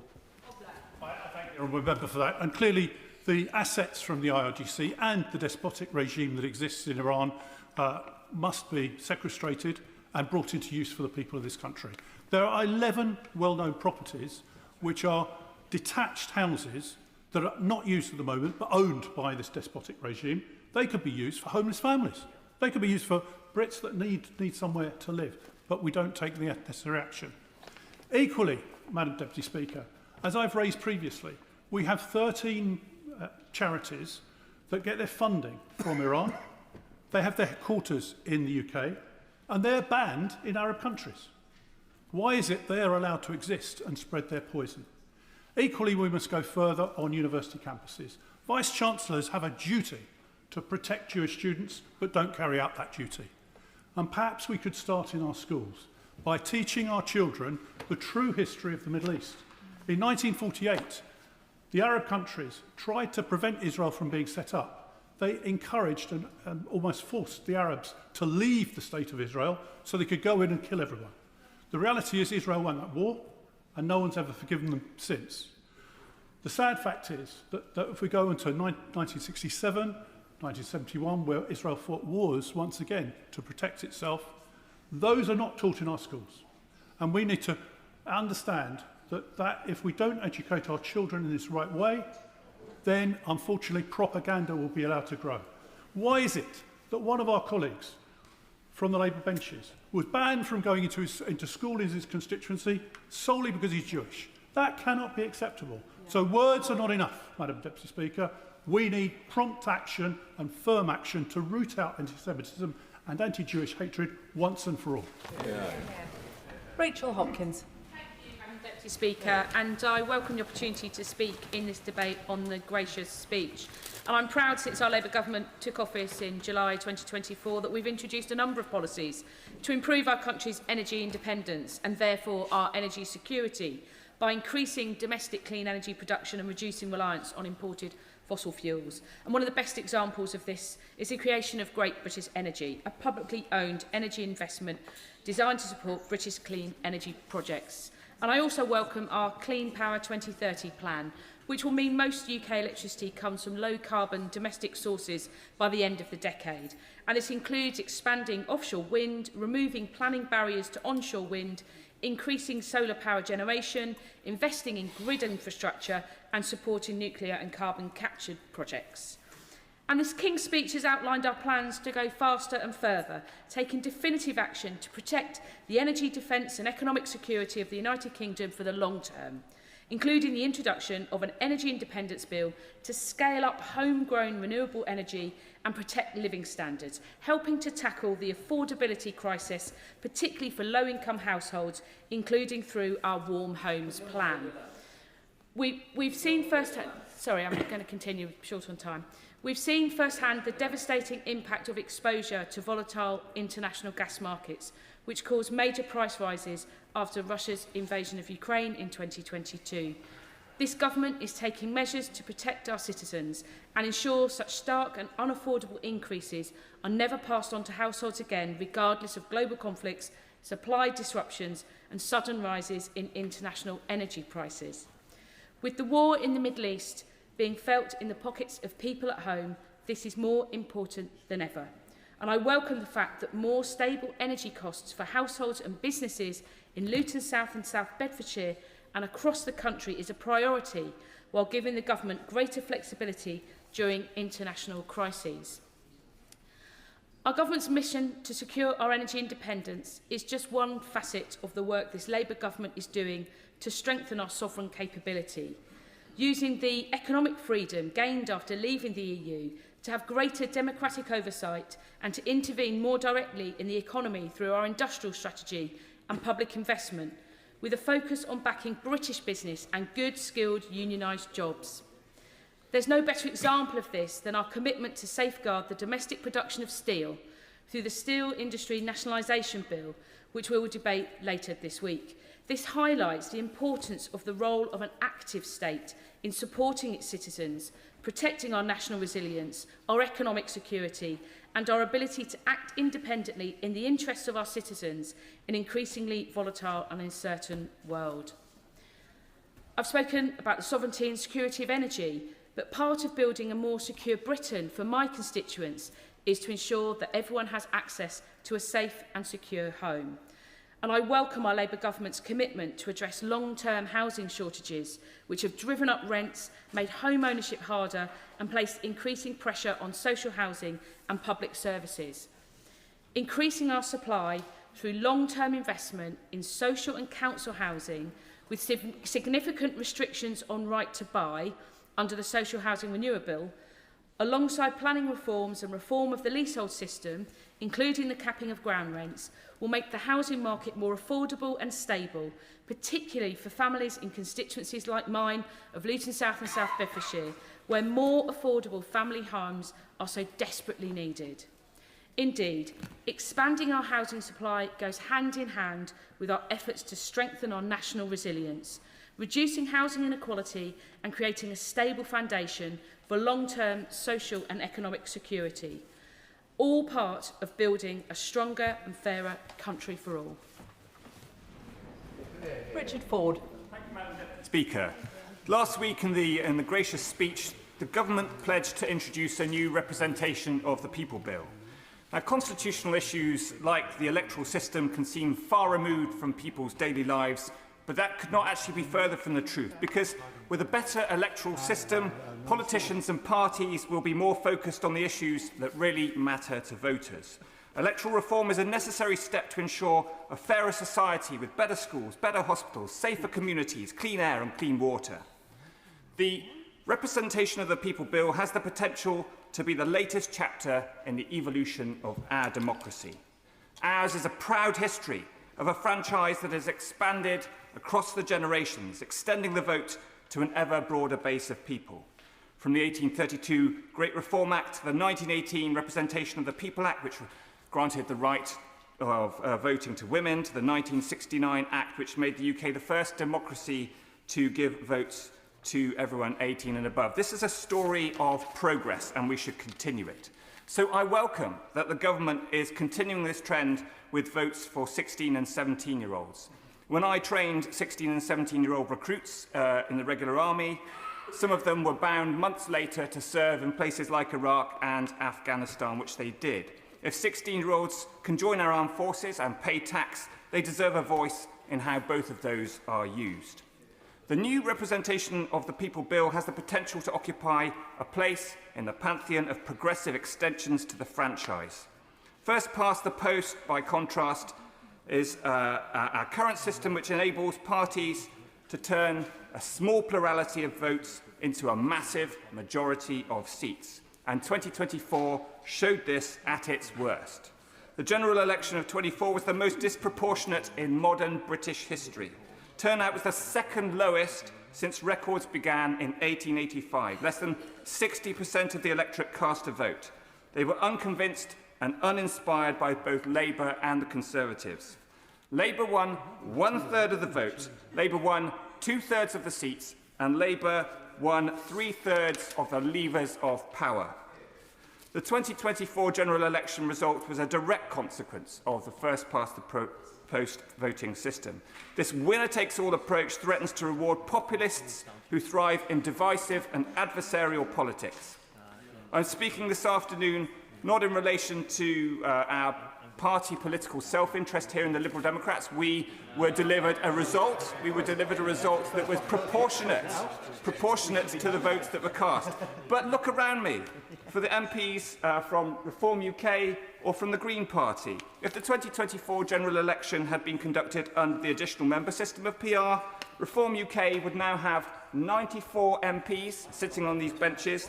The Green Party would have 42 MPs sitting on these benches. Instead, we have 5 and we have 4.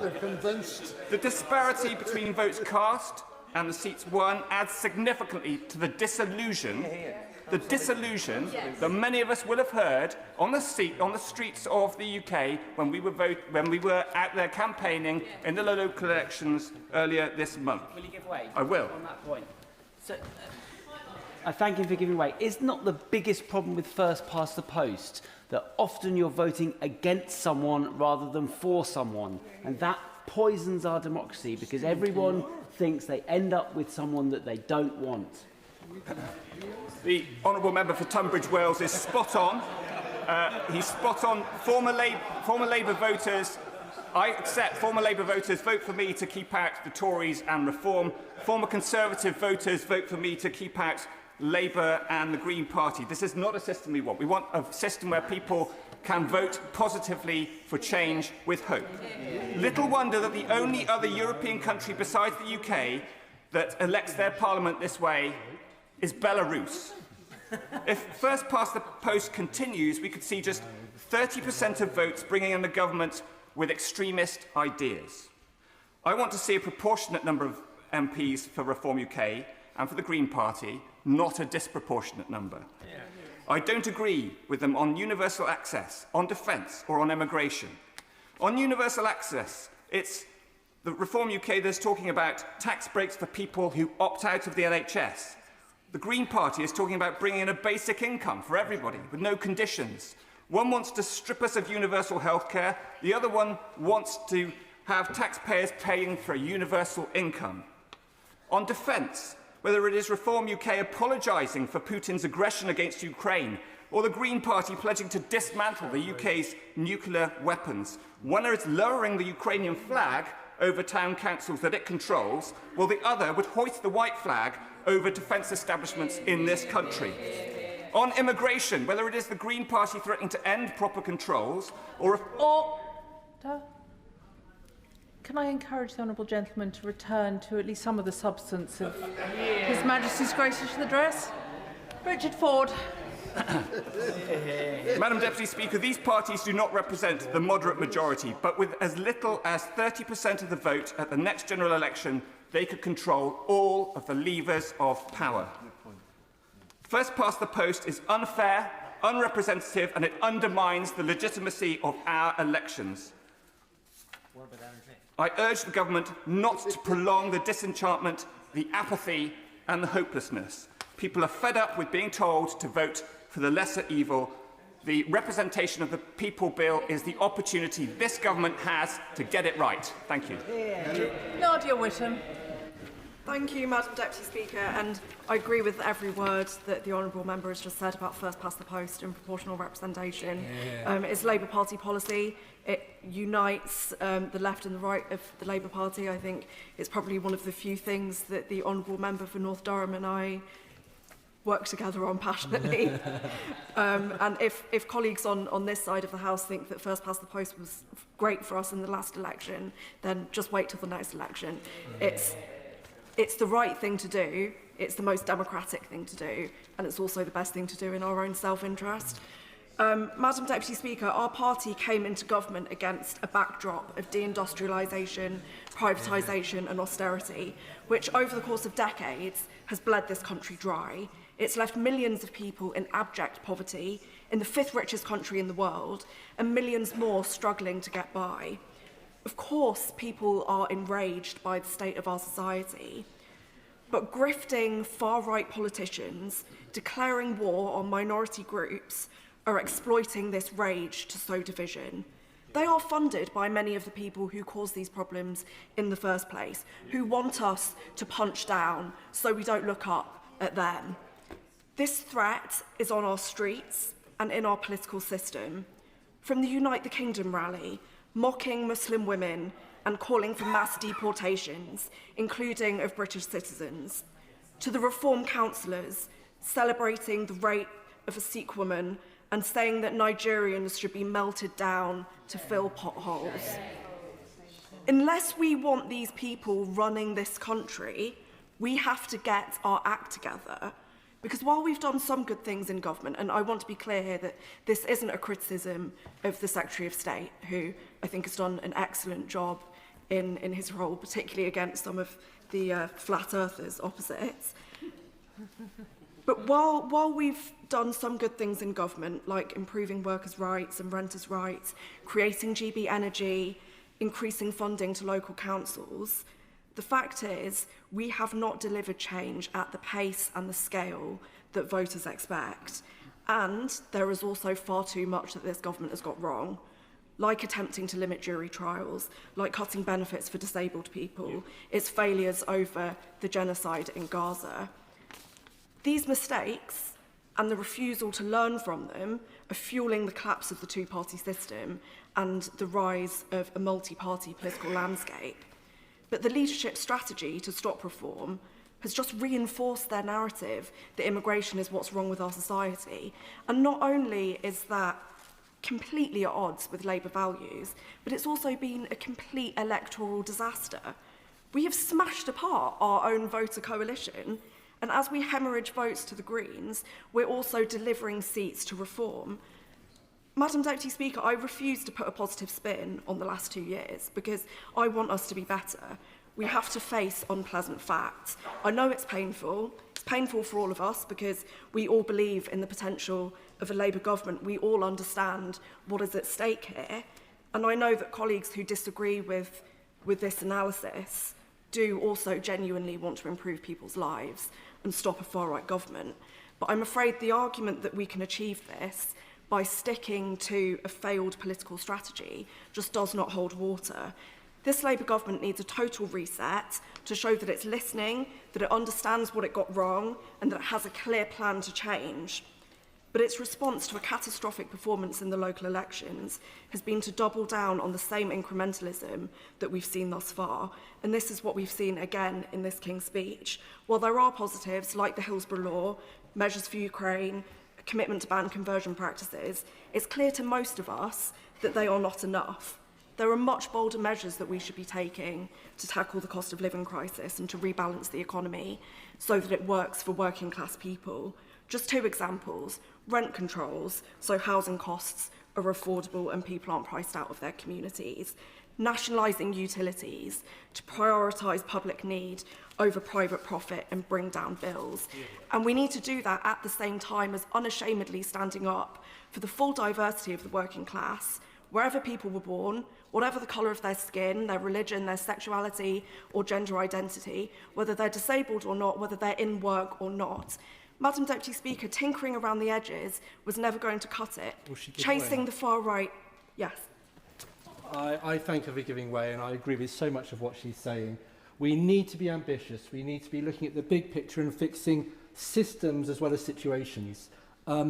Like her, I want to see us stepping out in a far more ambitious way from here onward. And I see the headings of these bills in the King's speech offer huge potential for us to do things that are far more transformative and meaningful and address the root causes of many of the problems that we're facing. So does she agree with me that there is a chance, with the bills under this King's speech, but with a radical different approach to working them through, to bring the kind of change and delivery that we've been hoping for? I thank my honourable friend for his intervention. I feel like to have a candid discussion about this, it would probably be best not to have it in the chamber.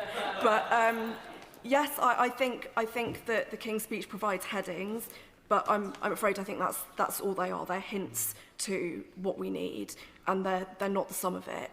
And we haven't been. It's not just that I don't believe that the change is coming, but it's been promised. It hasn't been promised. We're doubling down on the same mistakes that we made. And what we've heard from the Prime Minister is we've done great things in government, you just haven't realised it yet.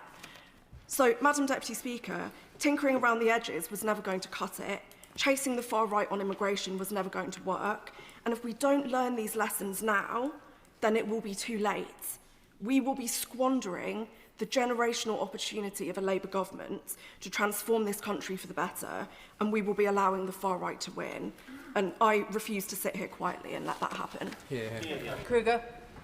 Thank you very much indeed, Madam Deputy Speaker. It's a pleasure to follow the Honourable Lady, because I think she made a very important point at the end there. She is right. I'm afraid to say this is a very underwhelming King's speech. There are some welcome headlines there, but the fact is the ambition is very diminished, and the reason for that, and she represents it, is that the party opposite is fundamentally split. They're unable to move forward boldly in any direction that is needed. And I don't make a personal accusation against them. I know what it's like. I sat on those benches in the last Parliament supporting a government that was also fatally split and unable to move forward. This is the consequence of the politics that we're in. And by the way, I welcome the very eloquent and elegant repudiation of her previous position by my friend, the Shadow Secretary of State. I think she made an excellent speech about the difficulty of the government's policy. She's now in the right place. But across the board, and particularly on this topic of energy security, Madam Deputy Speaker, we see bold ambition, the right statements being made, particularly about energy independence and resilience.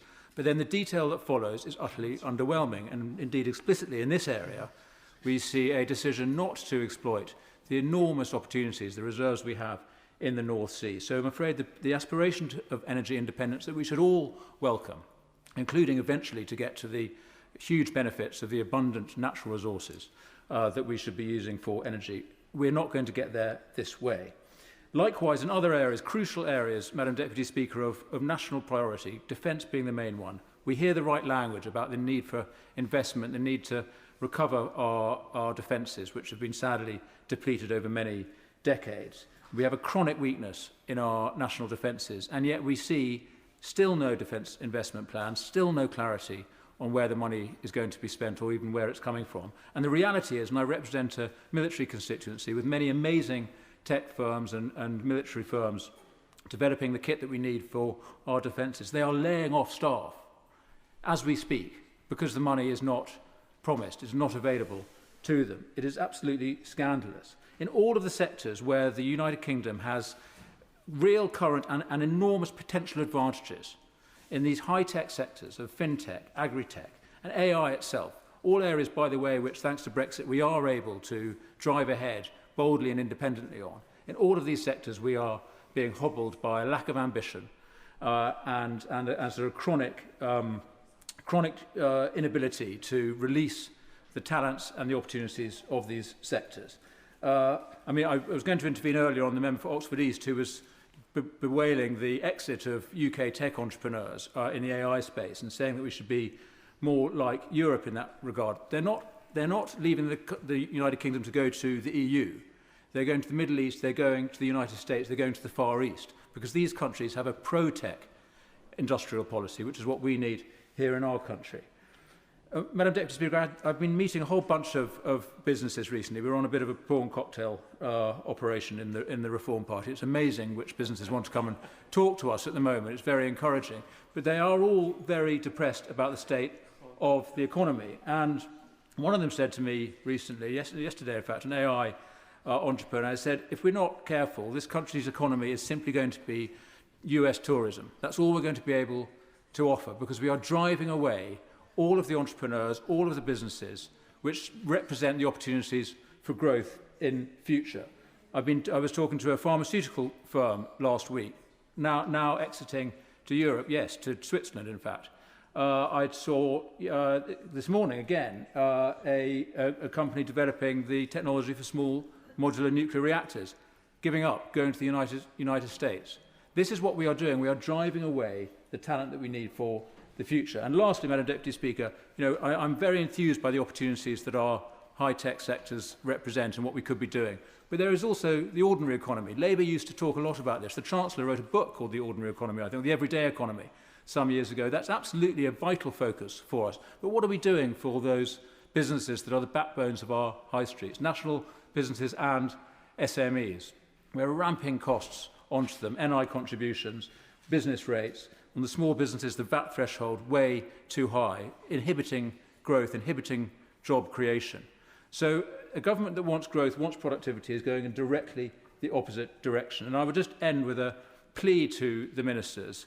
I extol and I applaud their aspiration for a clean transition, but right now we are in a national emergency and we need to crowd in every possible source of electricity that we have to get our economy growing. And that includes nuclear and it includes fossil fuels. Thank you. Alex Sobel. Thank you, Madam Deputy Speaker. It's a pleasure to speak in this King's Speech debate, and I'd like to thank the Energy Secretary for another very clear case for the energy transition. Regarding the energy security part of the transition, I welcome the Energy Independence Bill, which is one of the most significant and pragmatic pieces of legislation we seek to work on in this Parliament.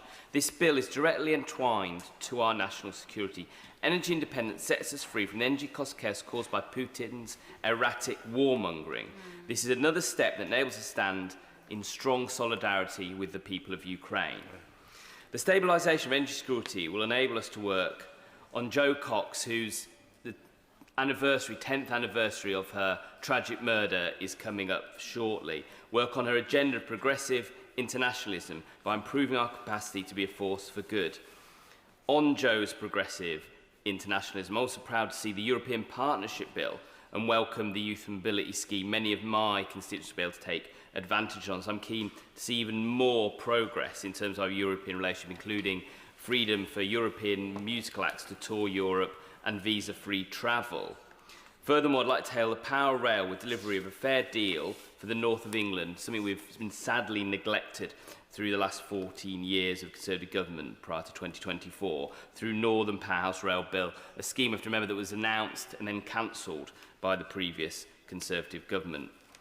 That all being said, there is certainly more work to be done on the Clean Water Bill in the speech. To ensure we establish true water resilience in terms of our national energy security, we must ensure the bill does not tie us into a failed, privatised system owned by overseas actors. The only route to water security is through mutual ownership. In England, we should have the system like they have in Wales, where the people of Wales own the water company. This is notably different to 1970-style nationalisation. As we know, nationalisation is at the mercy of any future government who might seek to privatise it again, whereas mutual ownership puts the public first, where local people make key decisions about their water supply systems. We should see mutual ownership of the entire water industry. This will ensure a stable and secure future for our water systems. The public must have a say in the future of our water. Generally clean waterways, publicly owned, secure for the future of the nation. Restoring waterways and nature is not separate from national security, it underpins it. My Amendment G, as on today's order paper, recognise that functioning and healthy ecosystems reduce flood risk, protect our homes, hospitals and transportation systems from overheating, sustain soils to be able to grow food and clean the air we breathe. The UK's key ecosystems are every bit as vital as our roads, energy grid and water networks, yet we continue to treat them as an afterthought. As the Treasury Commission Das Gupta review made clear, we undervalue the natural assets our economy and security depend on. By legislating for a strategic nature network and recognising its national infrastructure, we can restore, connect and maintain a system of key functional ecosystems that strengthen our national security, protect communities and build resilience across the UK. As other members have mentioned the prospect of electoral reform in the representation of the people bill, I also want to say that we've just seen a local council elections where we had a council elected on 20.5% of the vote, even lower than the lowest percentage at the last general election. We are seeing increasingly lower percentage winning margins as we move from a 5-party system in England and a 6-party system in Scotland and Wales.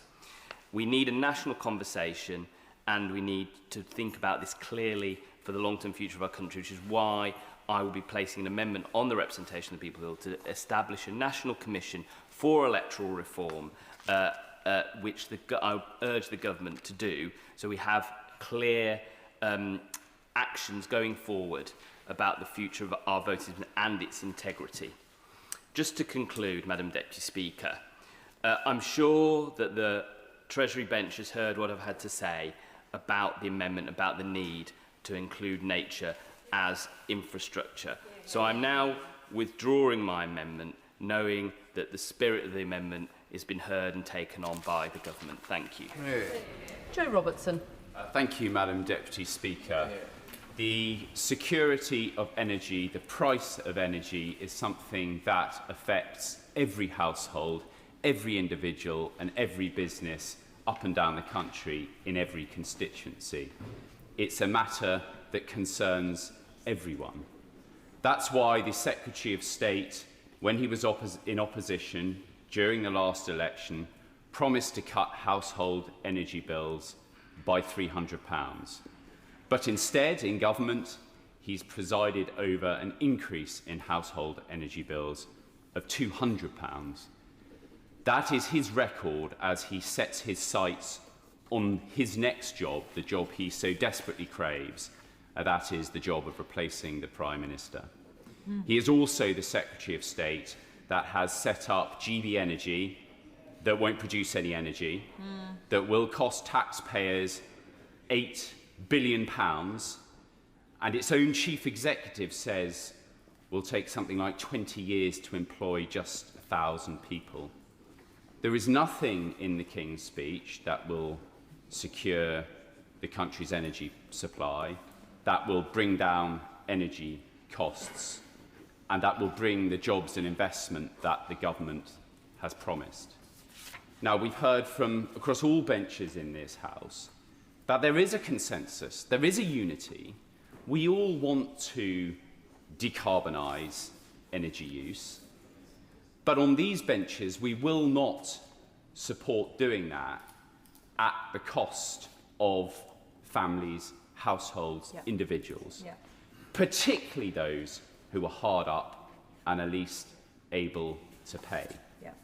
This is not a binary choice. You're either pro-decarbonisation or you're against it. You can be for it, but understand that security in energy supply, security in household energy bills must come first. What country in the world will run headlong into an ideological experiment for the sake of it and leave hard-up citizens behind? No country in the world. This country shouldn't be one of them. This government shouldn't be one of them. I will give way. Many of these problems have been put in the too difficult box for too long, and they're long-term and difficult to fix. But does he at least acknowledge that the government's investment through the National Wealth Fund of £600 million into the small modular reactors is a real step forward which will get people's bills down in the long term?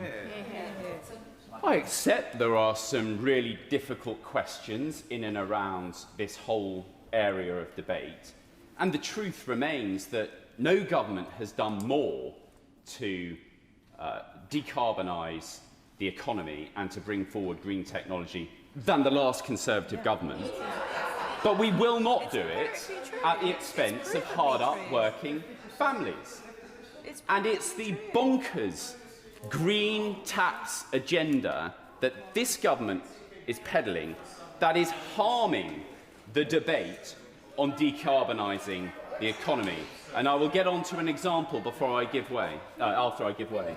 Just puzzled by his idea that the last government, and I'm actually very comfortable with accepting that has been a growing consensus about decarbonising of our energy supply, energy system over a period of time, starting with the Climate Change Act when only a handful of Conservative MPs voted against it. However, I am puzzled to say that he thinks that the last Tory government did this without any burden on the taxpayer or indeed bills, when the energy a so-called savings package that Liz Truss put in place cost £44 billion and has left this country in profound debt. I acknowledge the last government made mistakes. I don't have a problem with that. But it's not an excuse for her government to do even worse on some of those hardships for hard-up working families. No excuse to her government whatsoever. Bonkers green taxes harm the debate, and I will give this House an example. UK ETS levies on the maritime sector, levied on ferry companies that my constituents on the Isle of Wight rely on in order to access things that everyone else takes for granted, like health, like education, like jobs, like seeing friends and family. Next month, you could travel across the Solent to the Isle of Wight and take your car on one return trip for £511 for a 5-mile return crossing. The government, instead of helping us, they say they'll help, and I'm still holding out hope that they will help. Instead, the following month, in July, will levy a tax on the Fishbourne to Portsmouth route. They will levy a carbon emission tax that the ferry company cannot avoid because it cannot decarbonise its ferries and go electric because there is no grid charging capacity in Portsmouth Harbour. There is no grid charging capacity in Southampton either. These aren't strange little harbours. This is the naval base of the United Kingdom and one of the biggest export container ports. Yet there is not the grid capacity to charge an Isle of Wight ferry, but the ferries will pay, and the ferries, guess what, have passed on that charge to consumers, my constituents. I'll give way to the Honourable Lady to try again. Briefly on the point specifically on Southampton, it was under the Tory government that the Labour-run Southampton Council wanted to clean up and have that grid connection in order to be able to decarbonise shipping in that port, specifically to tackle air quality in that city and to be able to help exactly the problem. 14 years the Tories had, and they did nothing. I generally say to the Honourable Lady, the reason her government is in such a mess and polling at under 20% is because she and her colleagues think the universal excuse for her government's inaction is to blame a previous government. She won that argument at the last election, and since then her government has done nothing. Southampton will have that grid charging capacity for boats in mid-2030s, yet the government is bringing in a charge in July of this year. And do you know what the irony is, Madam Deputy Speaker? One of those ferries does have batteries on board. It's a hybrid boat and can use batteries in order to cross the Solent and not burn fossil fuels. But it's being charged because it cannot use its batteries because it's not got nowhere to plug into. Now, when the EU are bringing in this charge, they are ring-fencing the money they get from ETS to invest in grid capacity imports. Not the UK government. They're taking the money and shoving it in the Treasury and making no promises about investing in grid capacity. That's not the last government, that's this government. So I say to the front bench, it is bonkers green levies which make no sense, which harm ordinary people, which undermine their entire case for their green agenda.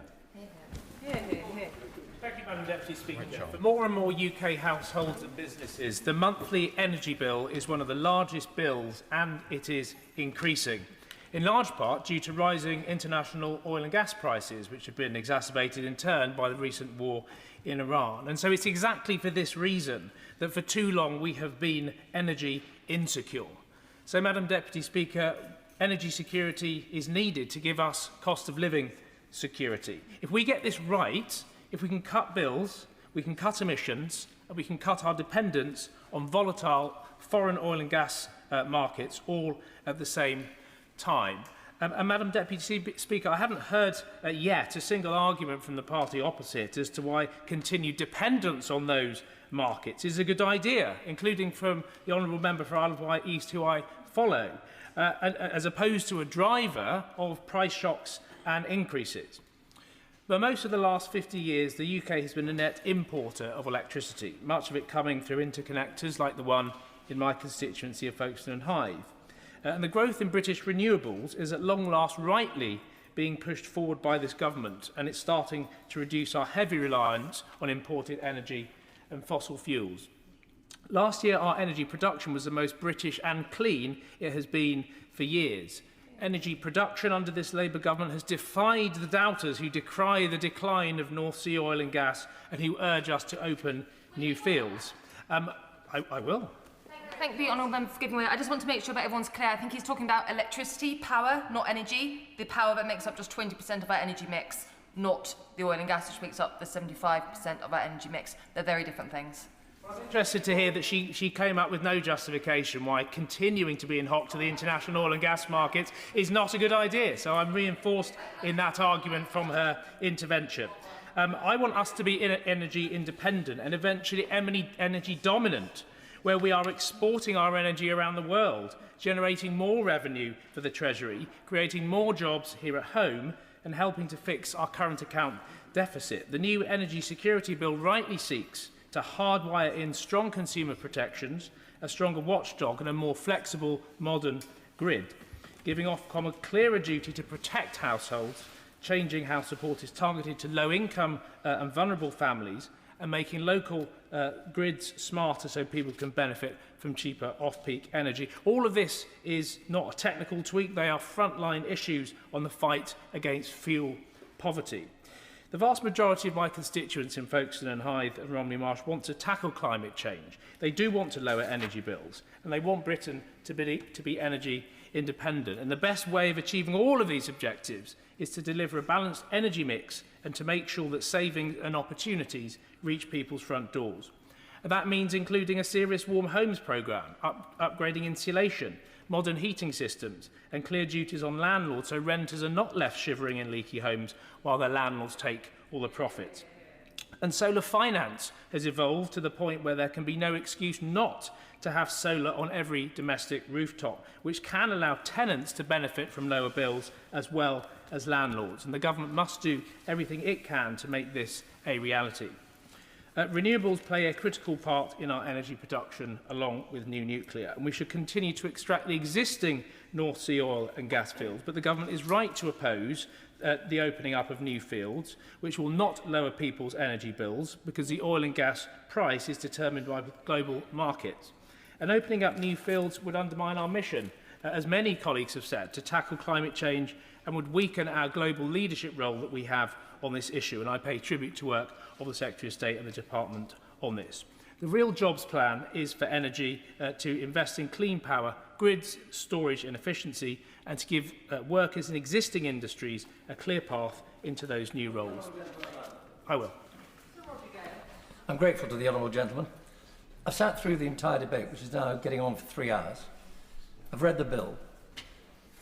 Nobody, not one member of this House, this afternoon, including myself, nor the bill, refer to hydrogen, which is probably the best clean future energy there is. I thank the Right Honourable Member for his intervention. I agree with him. Hydrogen is an important part of where we need to go, but we need to fix these fundamentals, which were not fixed during the 14 years which came before Labour's election, and we need to get on with those things too. New nuclear creates jobs, and in my constituency we have 2 old nuclear power stations at Dungeness that are currently being decommissioned. And Dungeness is a brilliant candidate for new nuclear technologies with an existing grid connection, land available, close to population centres and with high electricity demand. And fundamentally there is also strong support from the people of Romney Marsh for new nuclear at Dungeness, who understand that this is about good jobs, clean power and long-term investment in their community. And I recently helped organise an event at the community hub that was packed out about new nuclear, with local residents who are desperate for new nuclear power generation to return to their community. And so I commend the actions of this government to help speed up new nuclear technology development. And it was something that my predecessor pushed the Tory government for, his own party, for many years, to bring back Dungeness new nuclear to Dungeness. But he got nowhere, I'm afraid, Madam Deputy Speaker, because his party were just not interested in helping him. And so I do welcome the Nuclear Regulation Bill's intention to implement the Fingleton Review, where it cuts unnecessary delay and duplication. And this is not to say that we undermine environmental protections. Those must, of course, remain effective and credible, as well as evidence-based. And the argument is not nature versus nuclear. Climate change is itself a major threat to habitats and species, so changes must focus on faster decisions, but with real environmental integrity. If we are to achieve true energy security, then we need new nuclear to play a critical role, because the sun does not always shine and the wind does not always blow. We need warm, efficient homes, fair energy bills, and a regulator with the teeth and the remit to stand up for the public as the system changes. New nuclear can generate a significant number of well-skilled, well-paid, unionised jobs and help support the reindustrialisation of Britain, which we, of course, desperately need. And so can the mass rollout of renewables, grid upgrades and home retrofit. So I welcome the Energy Security Bill and the Nuclear Regulation Bill, especially the measures that help speed up the development of new nuclear.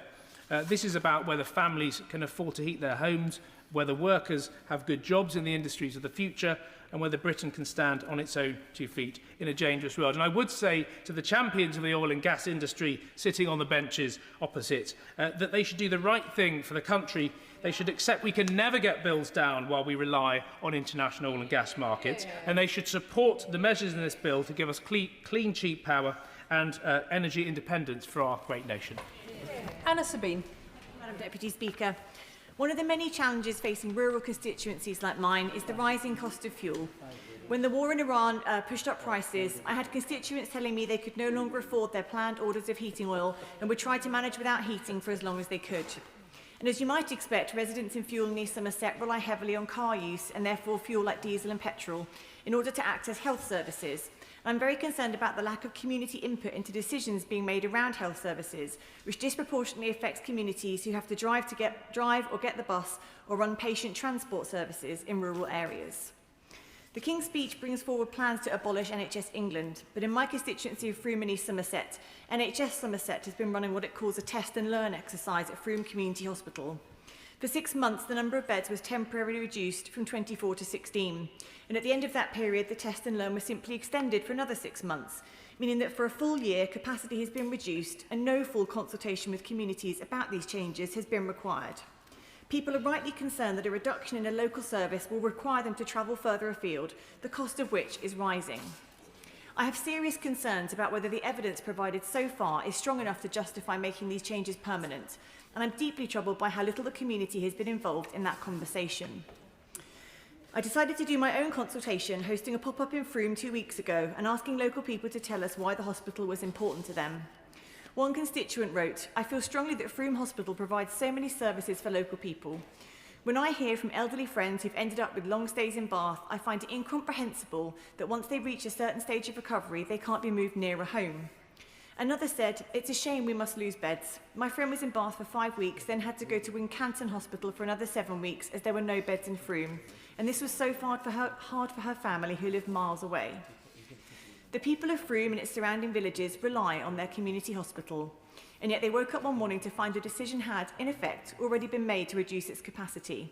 A decision that means some of the most vulnerable members of our community will not have a bed in a local hospital community setting if they're discharged from our general hospital in Bath.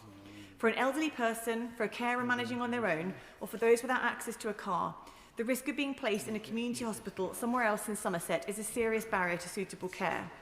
And a lack of public transport and increasing fuel costs places a huge additional stress on families and carers.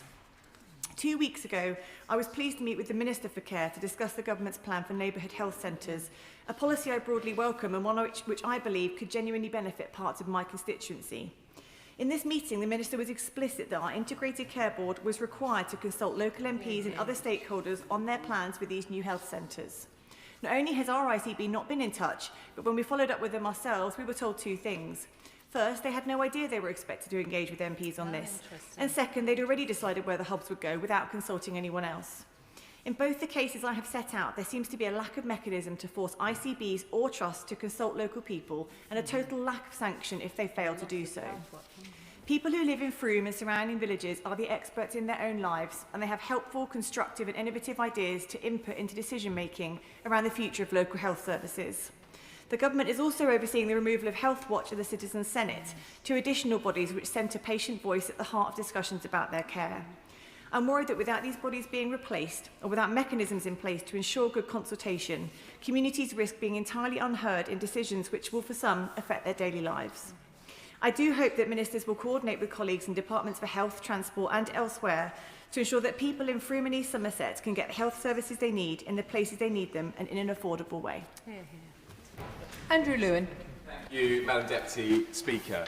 And can I say it's a real pleasure to see you back in the chair, the model of calmness and authority. And I think after the week that my party has had, then there is a virtue in stability, which I think you represent in that chair. But I'm pleased to be back in this chamber for the first time in the session of this Parliament to talk about policy and not personality, to focus on one of the biggest issues our country faces, our energy security. The decision by the United States and Israel to strike Iran on the 27th of February has seen thousands of lives lost, billions expended in weaponry, a stalemate in the Strait of Hormuz and a global energy crisis. For many countries, the situation has become very grave very quickly. In the UK, the price at the pump on the day before the strikes, petrol was £1.35 per litre, diesel was £1.43. Average prices now stand closer to £1.58 and £1.86 respectively. And while we are less reliant on the Strait of Hormuz than many countries, our exposure to the fossil fuel roller coaster, that is the global market, means we are being hit hard too. The choice before us is simple. Get off the fossil fuel roller coaster, accelerate our transition to green and clean energy for people and planet, or people and the planet will continue to pay the price for our reliance on gas and oil. A word on climate change. Records on global temperatures date back to 1850, and yet the past 11 years have been the 11 warmest years on record.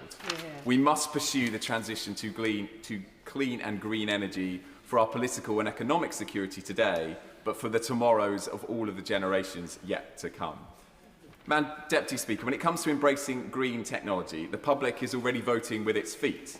The CEO of Octopus Energy has reported a 50% increase in demand for solar panels and a 30% uplift in demand for heat pumps within weeks of the conflict in Iran starting.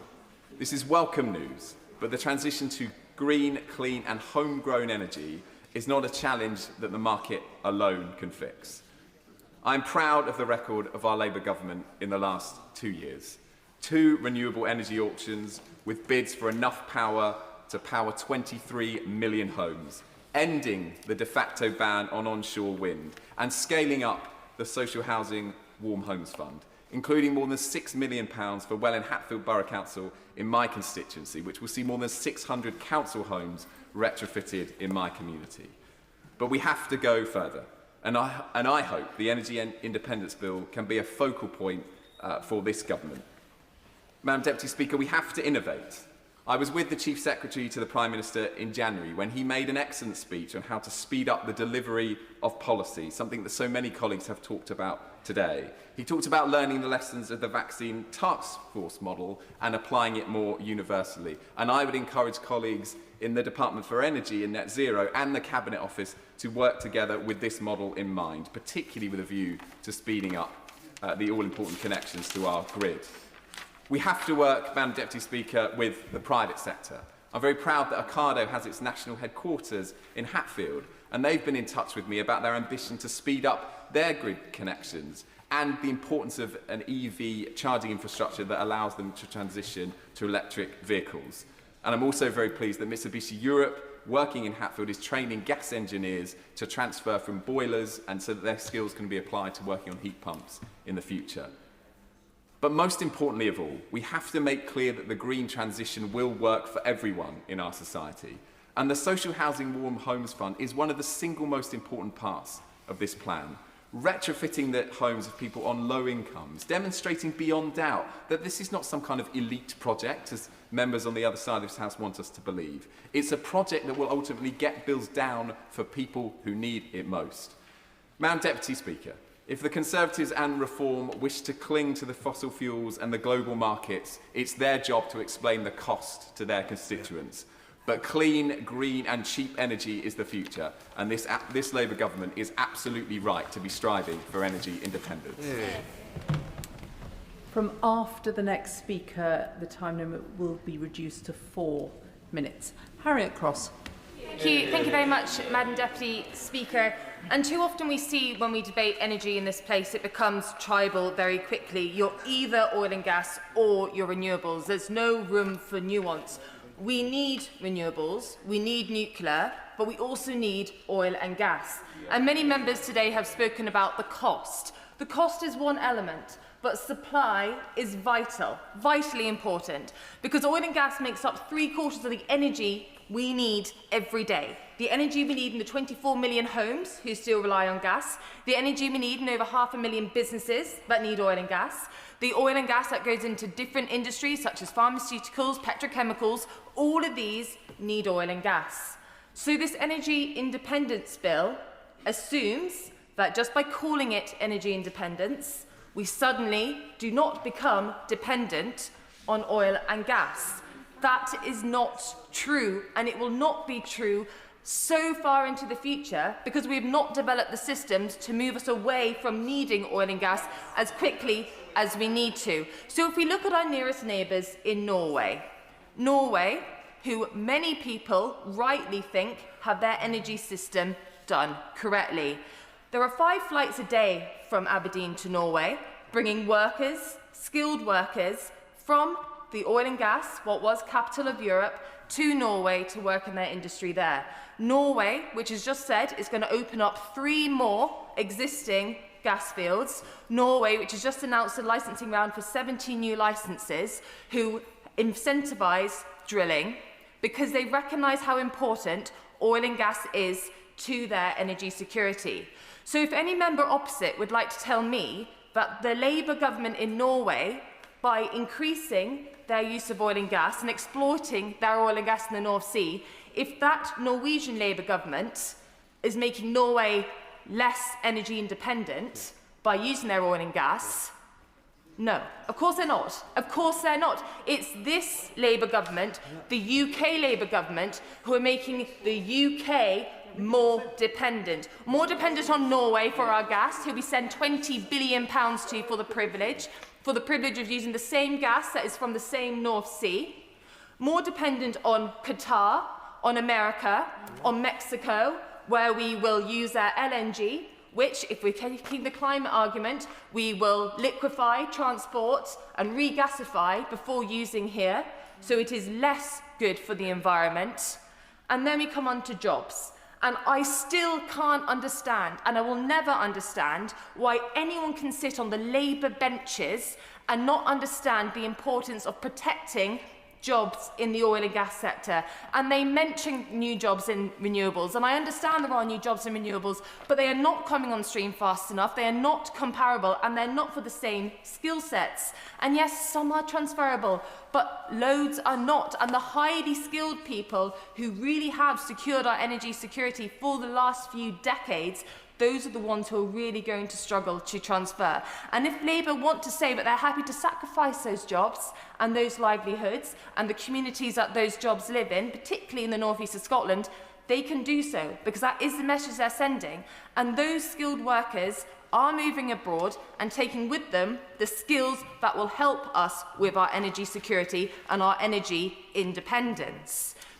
They talk about price a lot. And we understand that the price of oil and gas goes up and down. That's understandable. AR7 signed us up to higher prices for 20 years. For 20 years, we have committed to paying those high prices. And they are higher than what oil and gas has been for the last few years. I don't need Wales. I appreciate oil and gas is high at the moment. But it is not always high. It has been low. The minister says that's the issue. It is the issue if you look at one time horizon. Over the last few years, has oil and gas been low? The gas price has been low, the oil price has been low, and yet we still use it. So we are sacrificing jobs in Aberdeen and the northeast of Scotland. We're sacrificing our energy security just to deliver green energy, because that's all this government want to focus on. This government should be looking at our neighbours in Norway, seeing what they're doing, seeing how they are seen as the true country which is energy independent, and seeing that they are still using their oil and gas. Still using it because they know they need it, because their energy systems, their country is not set up not to use it. The UK is not either. We need it, we must use it, and we should be drilling all we can from the North Sea starting today. Alison Hume. Thank you, Madam Deputy Speaker. I welcome the announcement of a new energy security bill in the King's Speech, which will meet our manifesto commitment not to issue licences to explore new oil and gas fields. Crucially, it will also deliver on our commitment to ban fracking. Fracking, or hydraulic fracturing, involves injecting fluid at high pressure to fracture rock and extract hydrocarbons. And in 2019, a moratorium on fracking was introduced following earthquakes linked to fracking activity at Preston New Road in Lancashire. Currently, UK legislation defines fracking based on fluid volume thresholds, 1,000 cubic metres per stage or 10,000 cubic metres in total. Madam Deputy Speaker, this leaves a legal loophole for oil and gas companies to exploit. In beautiful Burnaston, in my constituency of Scarborough and Whitby, Europa Oil and Gas has proposed extracting gas using a technique called prop and squeeze, which is hydraulic fracturing just at lower fluid volumes. This means it exists outside the fracking moratorium. In Burnaston, on the edge of the North York Moors National Park, villagers have been involved in a David and Goliath battle with Europa Oil and Gas. I'm delighted to say that North Yorkshire Council has threw out the recommendations of its officers and formally rejected the planning application. But to create indisputable clarity over fracking legislation in our country and close this loophole, any future ban must include all forms of fracking. Currently, 66 existing licences remain active. Planning applications can still proceed under current rules. If our definition of fracking remains volume-based, then we risk companies continuing to frack, just under a different name. Make no mistake, the frackers haven't given up. Following North Yorkshire Council's rejection of Europa's proposal, Europa stated they felt confident about winning an appeal against the decision. The evidence is there for the government to include small-scale fracking in our ban. A recent report published from the University of Edinburgh found that earthquakes from high-volume fracking and low-volume fracking are equally large and equally unpredictable. This means that the risk of seismicity, such as earthquakes, induced or triggered from proppant squeezes, cannot simply be ruled out. This evidence echoes findings commissioned by the then Oil and Gas Authority into Preston New Road, which also showed that seismic impacts cannot be accurately predicted regardless of fluid volume. I urge the government to use the upcoming Energy Security Bill to replace the volume-based definition with one based on intent and process, and introduce a blanket prohibition on fracturing rock for hydrocarbons. All forms of fracking contribute to greenhouse gas emissions and undermine our net zero commitments, and therefore all forms of fracking need to be banned. Madam Deputy Speaker, last December I held a Westminster Hall debate on this issue, and the Minister responded, confirming that the government remains open to evidence regarding a comprehensive ban. To conclude, I would ask my honourable friend to confirm what further evidence he requires to ban small-scale fracking, unless, of course, it's earthquakes in Scarborough. Anne Davis. Welcome, Madam Llefarydd. Energy has become one of the most important issues in Caerfyrddin and the rest of Wales in recent years. Global events have exposed how vulnerable our communities are to energy shocks. And Russia's invasion of Ukraine in 2022 cost the Welsh economy £5.65 billion, averaging over £2,000 per home in Wales. And as the impact of the war in Iran intensifies, Welsh households are being hit once again. And rural households are paying hundreds more in fuel and heating oil costs, and the average on-grid household energy bill could rise by nearly £300 when the energy cap is revised in July. Off-grid customers have seen their oil and gas bills at least double over the past few months. While the measures in the... By all means. Thank you. I thank the honourable member for giving way. I just wanted to point out to her that it would be really, really helpful if the new Welsh Government could release the £3.8 million of funding that the UK Government has given to Welsh Government to help people struggling with their heating oil costs, and I'm wondering when that's actually going to be distributed. I thank my honourable member for her question. Can I assure her that I'm sure that it will be released, but shouldn't it have been released by the previous Welsh Government when that money was put in a few months ago, with all due respect?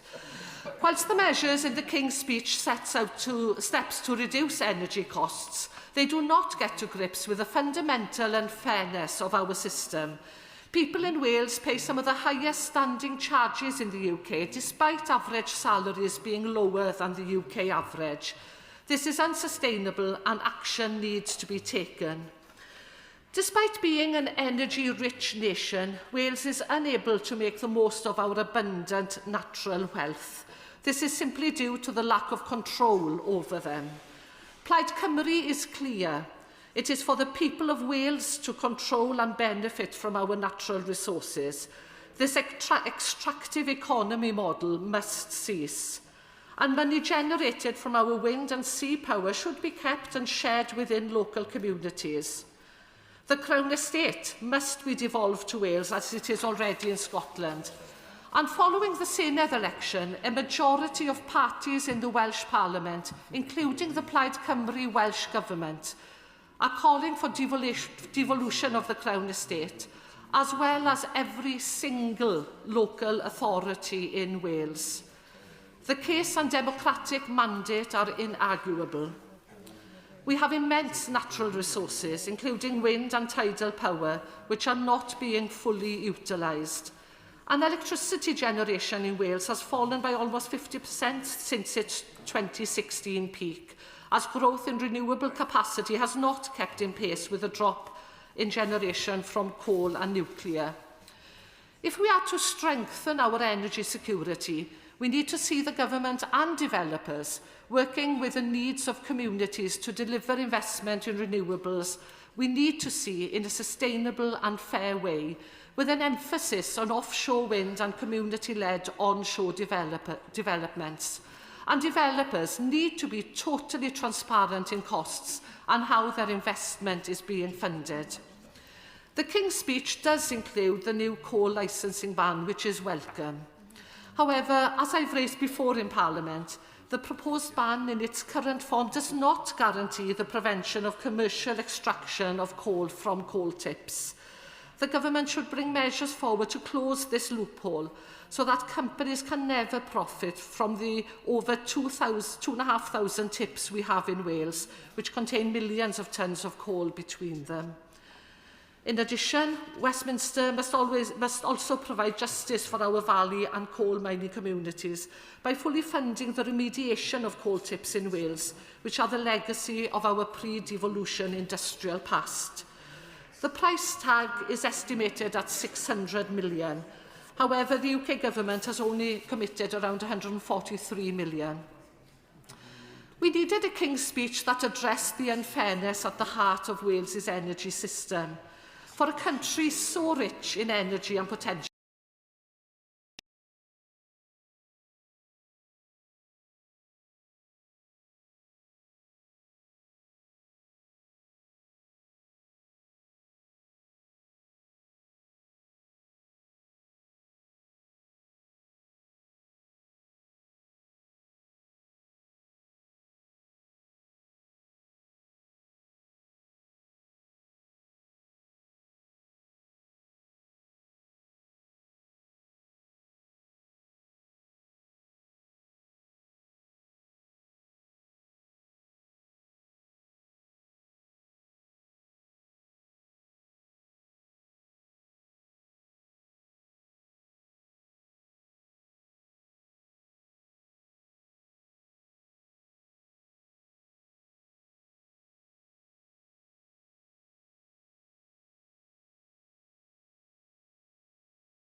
And then I'll be at the Ich mit Übersetzer. Was? Nochmal? Mit Übersetzer. Yeah, of course. Okay.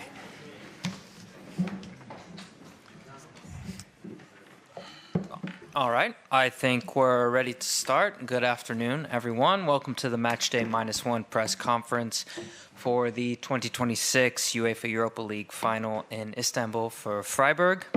Joining me on stage, we have manager Julian Schuster, players Maximilian Eggstein and Christian Günther.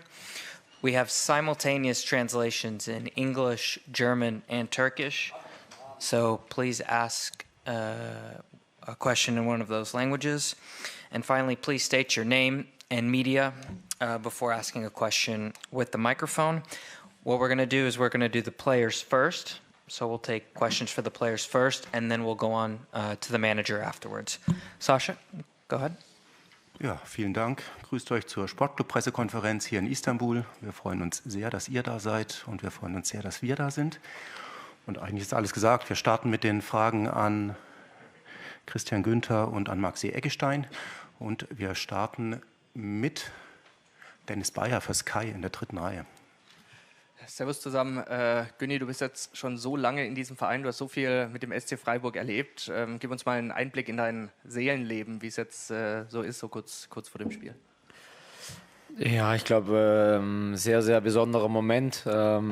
Die Vorfreude ist natürlich riesengroß. Wenn man jetzt hier schon im Stadion ist, kribbelt schon, am liebsten wird man raus und das Spiel schon spielen.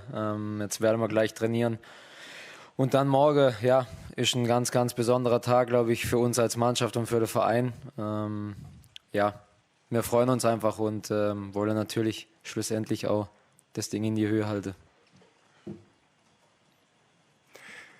Carsten Schröter-Lorenz für den Kicker in der 3. Reihe, bitte.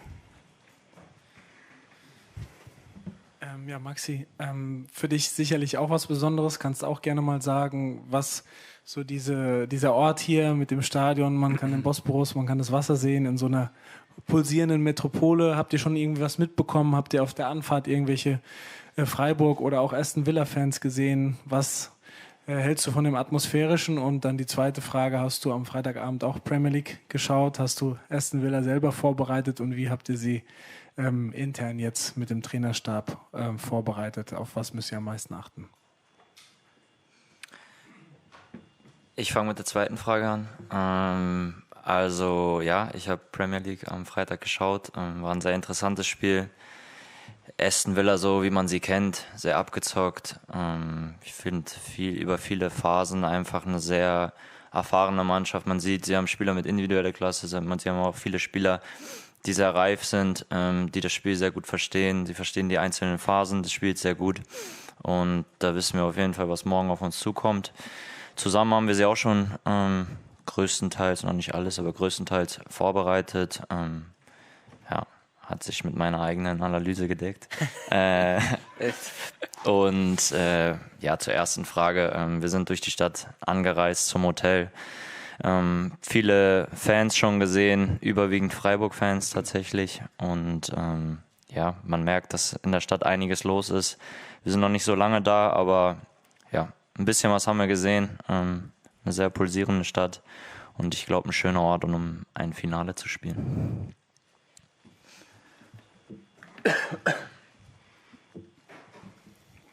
Wir machen gerne weiter. Für beide Spieler, Roy Ankelowitz, Eisport, was bedeutet ein Pokalsieg morgen für Freiburg? Es wäre der erste Titel in der Geschichte.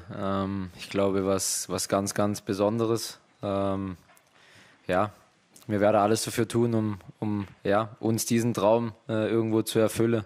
Für den Verein, für die Fans, für uns selber. Ja, mit das größte Spiel, glaube ich, in der Karriere für uns.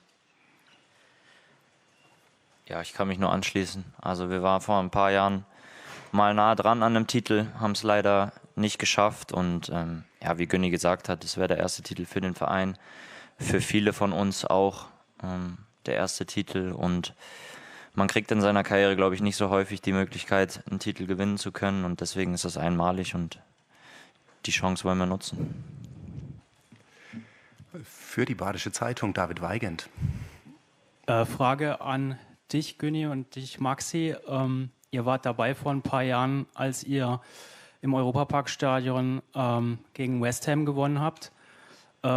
Ist es auch irgendwie ein Ansporn, dass ihr wisst, wie man mit einer englischen Mannschaft, wie man der zu begegnen hat? Und was habt ihr für Erinnerungen an diesen Sieg? Ja, ich glaube, ich weiß nicht, ob man die Mannschaften so jetzt komplett vergleichen kann.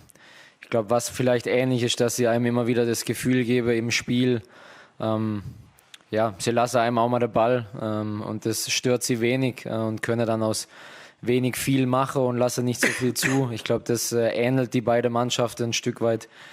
Ich glaube trotzdem, dass Aston Villa individuell nochmal einen Tick mehr Qualität hat als West Ham damals. Und Und ich glaube, ja, die Lehre, die wir aus dem Spiel, oder wir haben öfters gegen West Ham gespielt, gezogen haben, ist einfach, dass man sich in dieser Phase des Spiels nicht aus der Ruhe bringen lässt. In jeglicher Hinsicht, wenn sie vielleicht mal drücken, nicht unruhig zu werden, aber auch nicht selber unruhig werden, wenn vielleicht nicht im Minutentakt Chancen rausspringen, wenn man im Ballbesitz ist. Ich glaube, das ist etwas, was man da mitnehmen konnte und ich natürlich auch hoffe, dass wir das morgen gut umsetzen können auf dem Platz.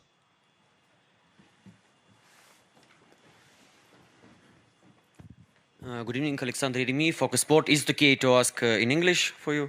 Okay, so Freiburg scored a lot of goals, more than 20 after set pieces. Maybe this is one of your strengths, and maybe you've prepared something special for this final. And can you both call Vincenzo Grif for the best free kick taker in Europe right now? Das musst du.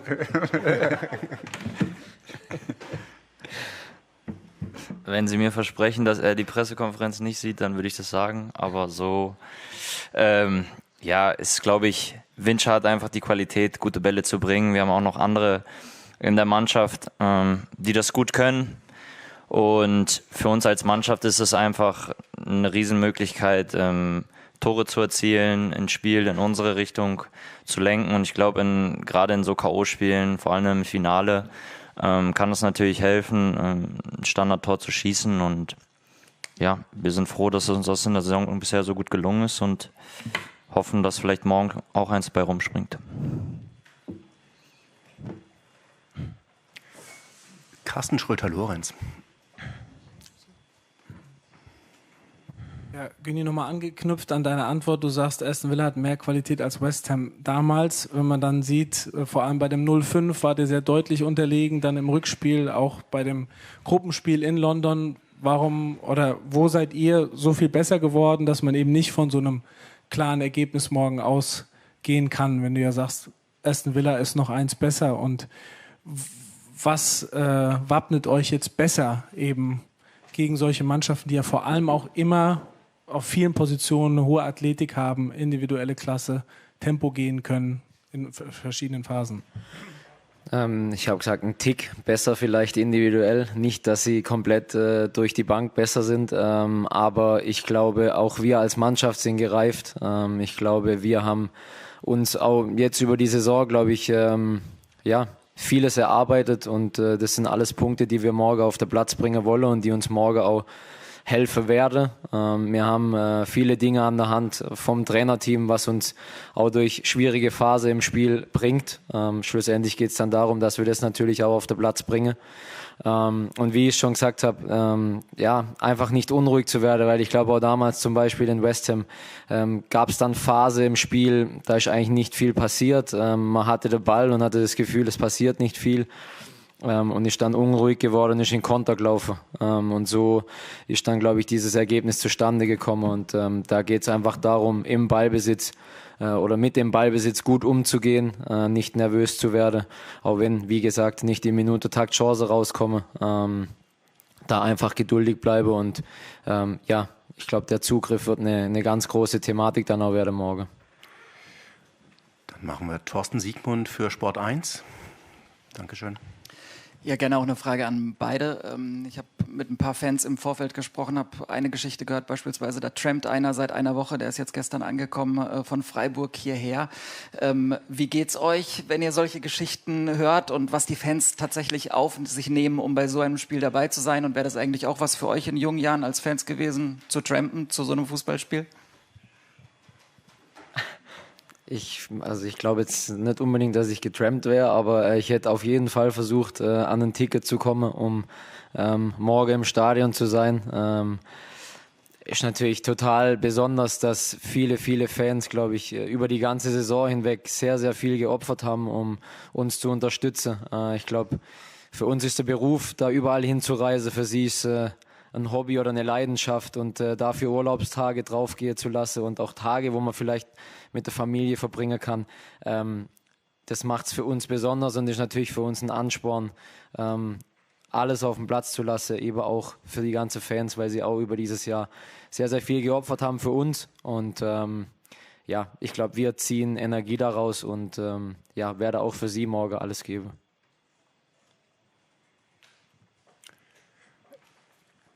nichts mehr hinzuzufügen. Aber Dennis Bayer hat noch eine Frage. Auch an beide die Frage, wir haben mit ein paar Fans gesprochen, ein Aston Villa-Fan hat ein bisschen gelacht über den SC Freiburg und hat gemeint, die haben noch nie was gewonnen, die haben gar keine Chance morgen. Ist die Meinung von vielen Engländern. Spornt euch sowas nochmal extra an, so aus dieser Underdog-Rolle zu kommen?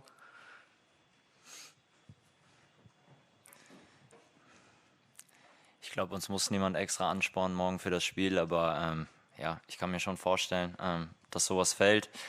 Ich glaube, die Fans sollen das unter sich ausmachen. Das ist auch schön. Daran werden wir uns nicht beteiligen. Also wir brauchen keine extra Motivation. Ich glaube, das wäre, wenn das morgen jemand braucht, dann stimmt irgendwas nicht. Aber ja, ist natürlich trotzdem ganz witzig. Die Fans sollen ihren Spaß haben. Da gehört auch die ein oder andere Stichelei dazu. Und ja, wir versuchen unseren Job auf dem Platz zu erledigen.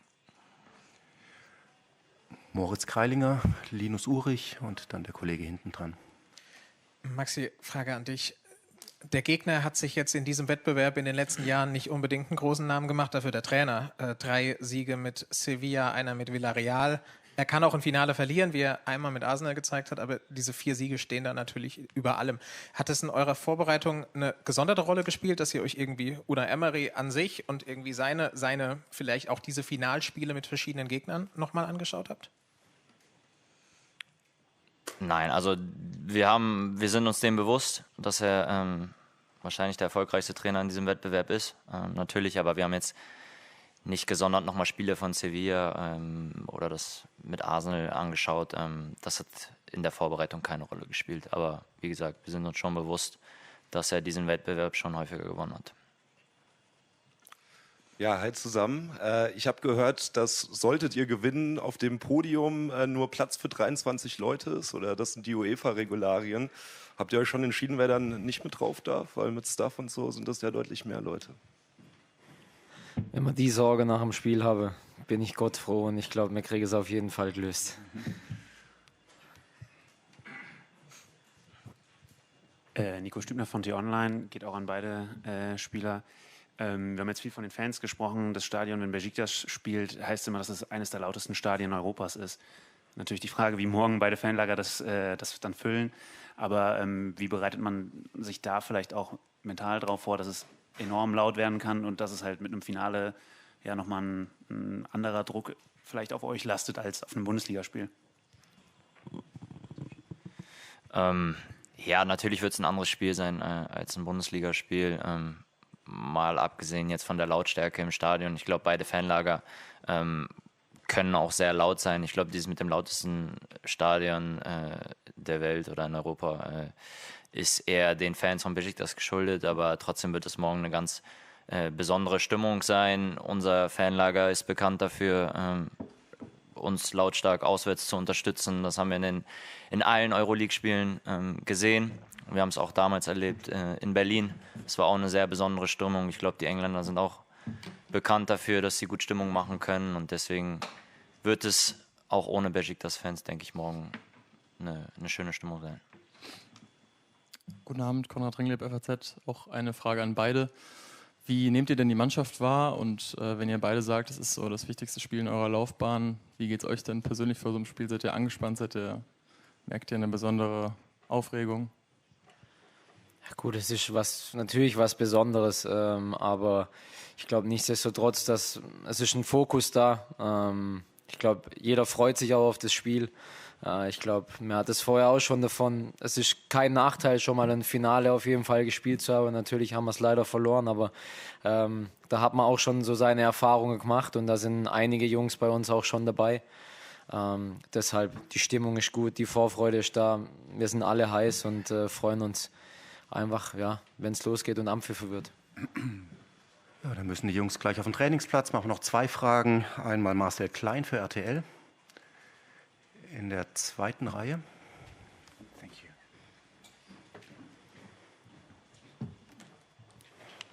Christian, hallo. Sie sind jetzt fast auf den Tag genau seit 20 Jahren beim Sportclub, bevor Sie damals vom FV Tennenbronn gekommen sind. An Tagen wie diesen oder in Wochen wie diesen darf da auch mal gerne bei Ihnen Platz sein, um einfach nochmal Revue passieren zu lassen, was alles in diesen 20 Jahren passiert ist, vor allen Dingen als 13-jähriger Bub. Damals hätten Sie wahrscheinlich nicht gedacht, dass Sie dann morgen Abend hier mal im Finale von Istanbul stehen, wenn Sie dann auch in das Stadion kommen, so wie gerade, oder gleich rausgehen zum Training. Macht das nochmal was mit Ihnen emotional? Ich glaube, in Erinnerungen schwelge werde ich vielleicht oder hoffentlich auch erst morgen, spät Nacht.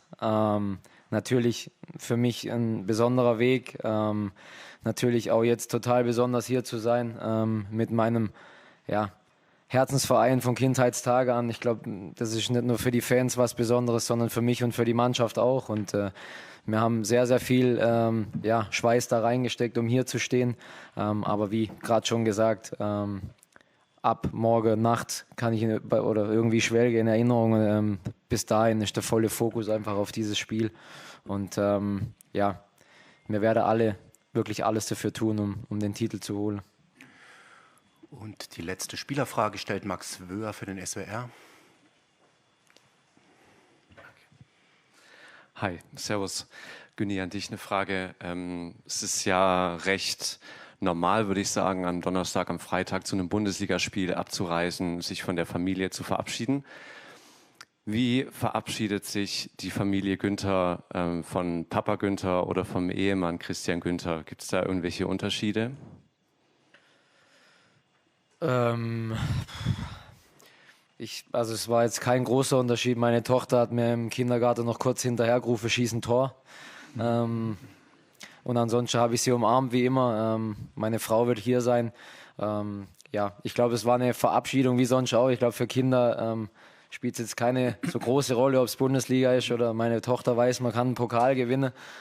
Das hat sie auch nochmal explizit gesagt, dass man das auf jeden Fall tun solle. Und ich hoffe, wir nehmen sie alle beim Wort. Und ansonsten war es eine Verabschiedung wie sonst eigentlich auch. Dann vielen Dank, Günni, vielen Dank, Egge. Sag schon Gruß daheim und wir machen weiter mit Julian Schuster. Danke.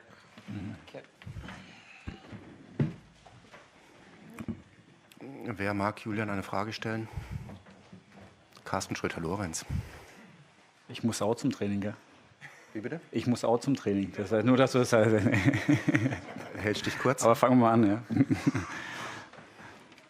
Ja, Julian, interessant wird natürlich sein, mit welcher Aufstellung du spielen lässt. Du wirst jetzt wahrscheinlich nicht Position für Position durchgehen und hier bekannt geben, auch mit Blick auf den Gegner. Trotzdem, wenn man jetzt schaut, wer gegen Leipzig angefangen hat, da war schon viel von der Elf, die in den vergangenen